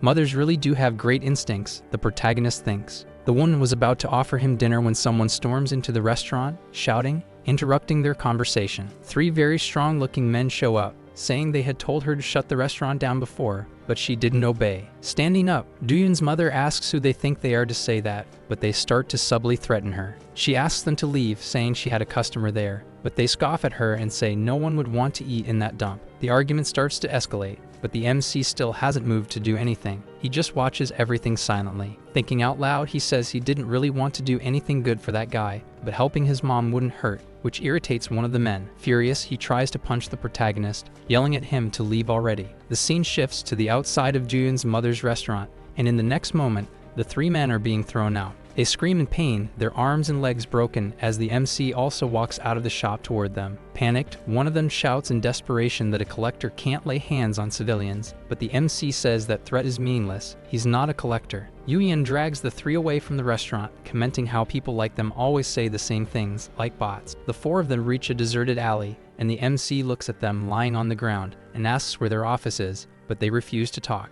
They even think the MC is going there to apologize for hurting them, but all he wants is to fix the problem at its root. He pulls one of their books and, reading the information, discovers the location of their hideout, leaving them in a panic. One of them screams, asking who sent him to mess with them, but the MC says he's not going to do anything more to them. He has something else in mind. His plan was to go to their hideout, stir up chaos, and then say it was them who gave up the location so easily. They still try to threaten the MC again, but he doesn't get intimidated and starts walking away from them, to the point they start swearing at him. The MC then turns back to the 3 and says he loves being called a bastard. What a weird fetish Yuian's got. Leaving the alley, he carves a silence inscription there so no one else can hear their shouting and cursing. Back at the restaurant, Duun's mother asks if he's okay, but the MC says he already dealt with them. It was easy for him. After all, he's a teller. He also inscribes a seal to prevent intruders from entering and says they won't be coming back there anymore. She could rest easy. As he leaves, he says goodbye to her, and the woman thanks him for everything he did for her today. The MC's intention was to head to the bandits' hideout and take care of another task he had in mind. The chapter opens with hurried footsteps and people shouting that there was an enemy nearby,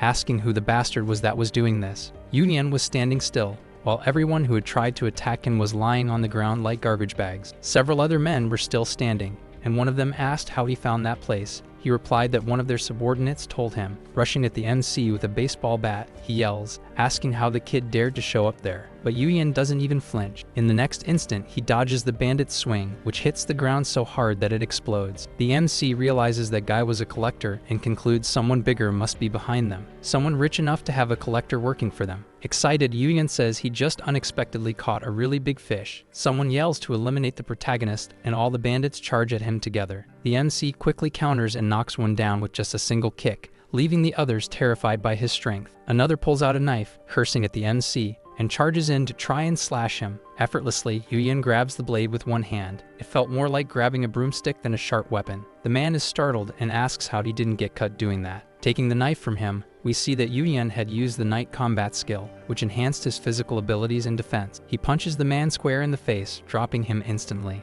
The bandit is sent flying backward from the impact, while the others just watch the scene unfold. Yuyan then turns to the rest, still standing, and calls them all at once, gesturing with one hand to come at him. A middle-aged man with a cut across his face is trembling in fear while holding a metal briefcase. All the other bandits had already been defeated.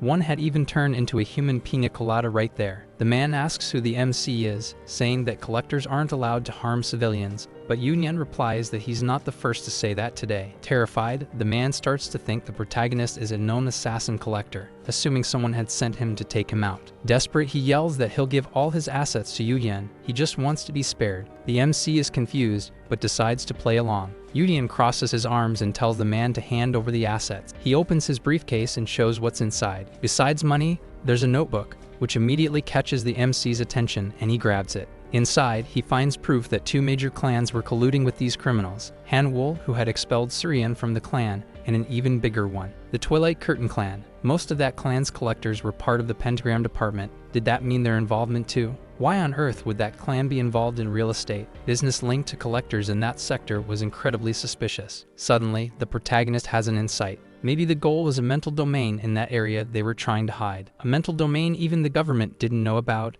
and a clan trying to keep it secret to monopolize it. The MC interrupts his own thoughts and tells the man to open the safe behind him, but the man refuses, terrified. Yuyan knew the refusal only confirmed that whatever was in that safe was truly important, and he needed to see it. He uses his system to teleport the safe into his library, causing the bandit to fall backward from shock at its sudden disappearance. Panicking, the man asks where the safe went, but the MC changes the subject, saying he couldn't leave the bandit standing while the others were knocked out. He turns to the MC, confused, and asks what he said, but with just one punch, the bandit is knocked unconscious. In the observation room, Yuyan is staring at the safe he brought from those bandits. It didn't look like he had enough strength to open the thing without causing major damage, so he starts considering other options. Remembering his engraving ability, he begins to completely alter the safe's configuration to reduce its security to 0. In just a few seconds, the vault opens on its own, and inside there's a notebook titled Top Secret. Reading its contents, the MC tells himself that this was much bigger than he ever expected and wonders how he can use that information. The three idiots who got beaten up by the MC in the previous chapter are on their knees,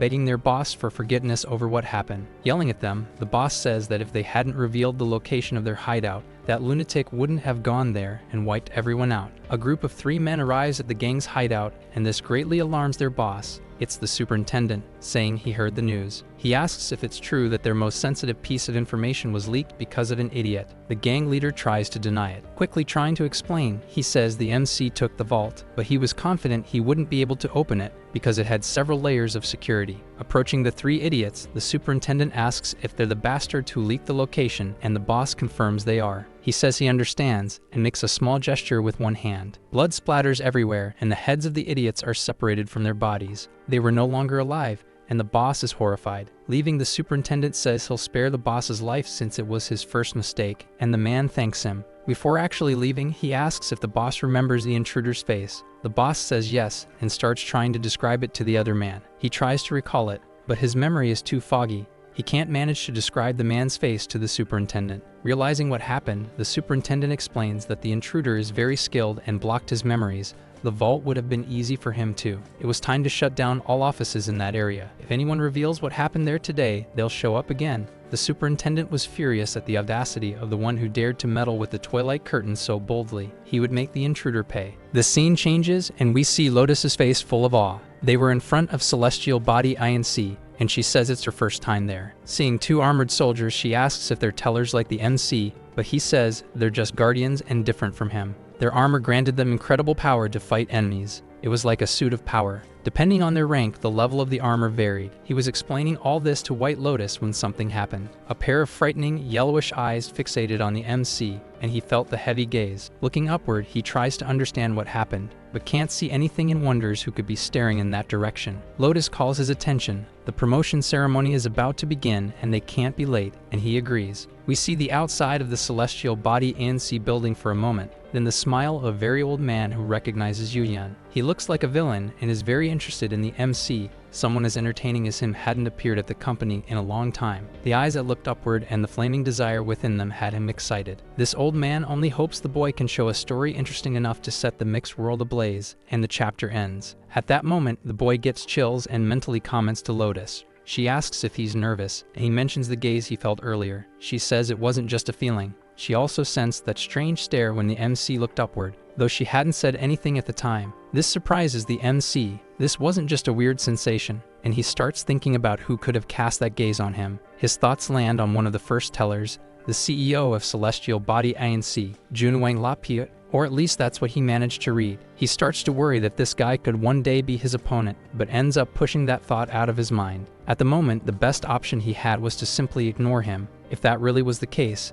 that man would be far too powerful for the protagonist. Someone calls for the MC's attention, telling him to hurry. Lotus was calling him, saying the promotion ceremony was about to begin. On stage were two tellers alongside the protagonist, and someone was asking the audience to applaud them for their achievement. Some already recognized the MC, especially for giving up his blessing and still earning a promotion in record time. Almost all the tellers were staring at Yugen, and he was aware of it. Was he already becoming the target of potential envy? Everyone there seemed interested in him, including the company's CEO. That would have been impossible for his former self. The truth was, he was satisfied with this new life and wanted to keep moving forward with it, working even harder than before. The ceremony ends quickly, which frustrates Lotus a bit because of how fast the promotion happened, but the MC already expected this and wanted to leave. Lotus complains, asking why he wants to leave so quickly, but he just didn't want to stick around long enough for the departments to try and recruit him. The sword asks if he had somewhere to run off to, and we see he was returning to that old man's library. Confused, Lotus asks what kind of stuffed up place that was. He reaches the spot where the old man was, who at first doesn't recognize him and asks who he is. Quickly realizing who it was, he greets the MC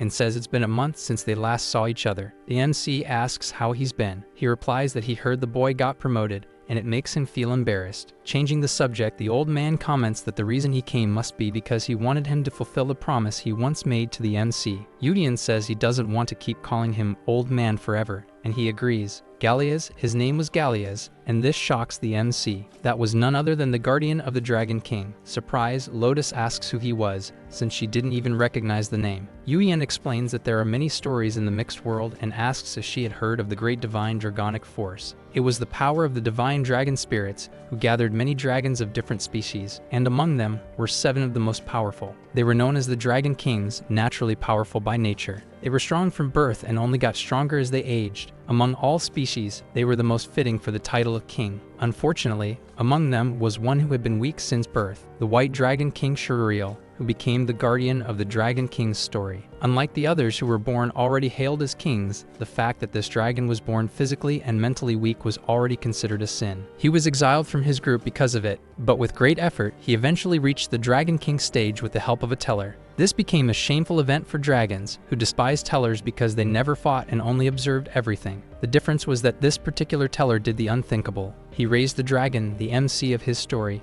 to the title of king. This impressive feat earned that teller the title of Dragon King's guardian, and that teller's name was Gallias. The old man becomes shy about being recognized and says that's all in the past, but the MC asks why someone as famous as him would be in such a forgotten place. Smiling, the old man gives a very simple answer. He was there by choice, because those who run endlessly without rest end up going mad. Yuyan asks if he should work there when he retires. The old man asks if he's being serious, but the MC was just joking. Laughing, the old man says that was a silly question to ask someone who's still in the middle of the race, and that catches the boy's attention. He says the old man could still keep running too, and that leaves him a little confused. Motivationally, the MC says that age doesn't matter. The moment you decide to do something,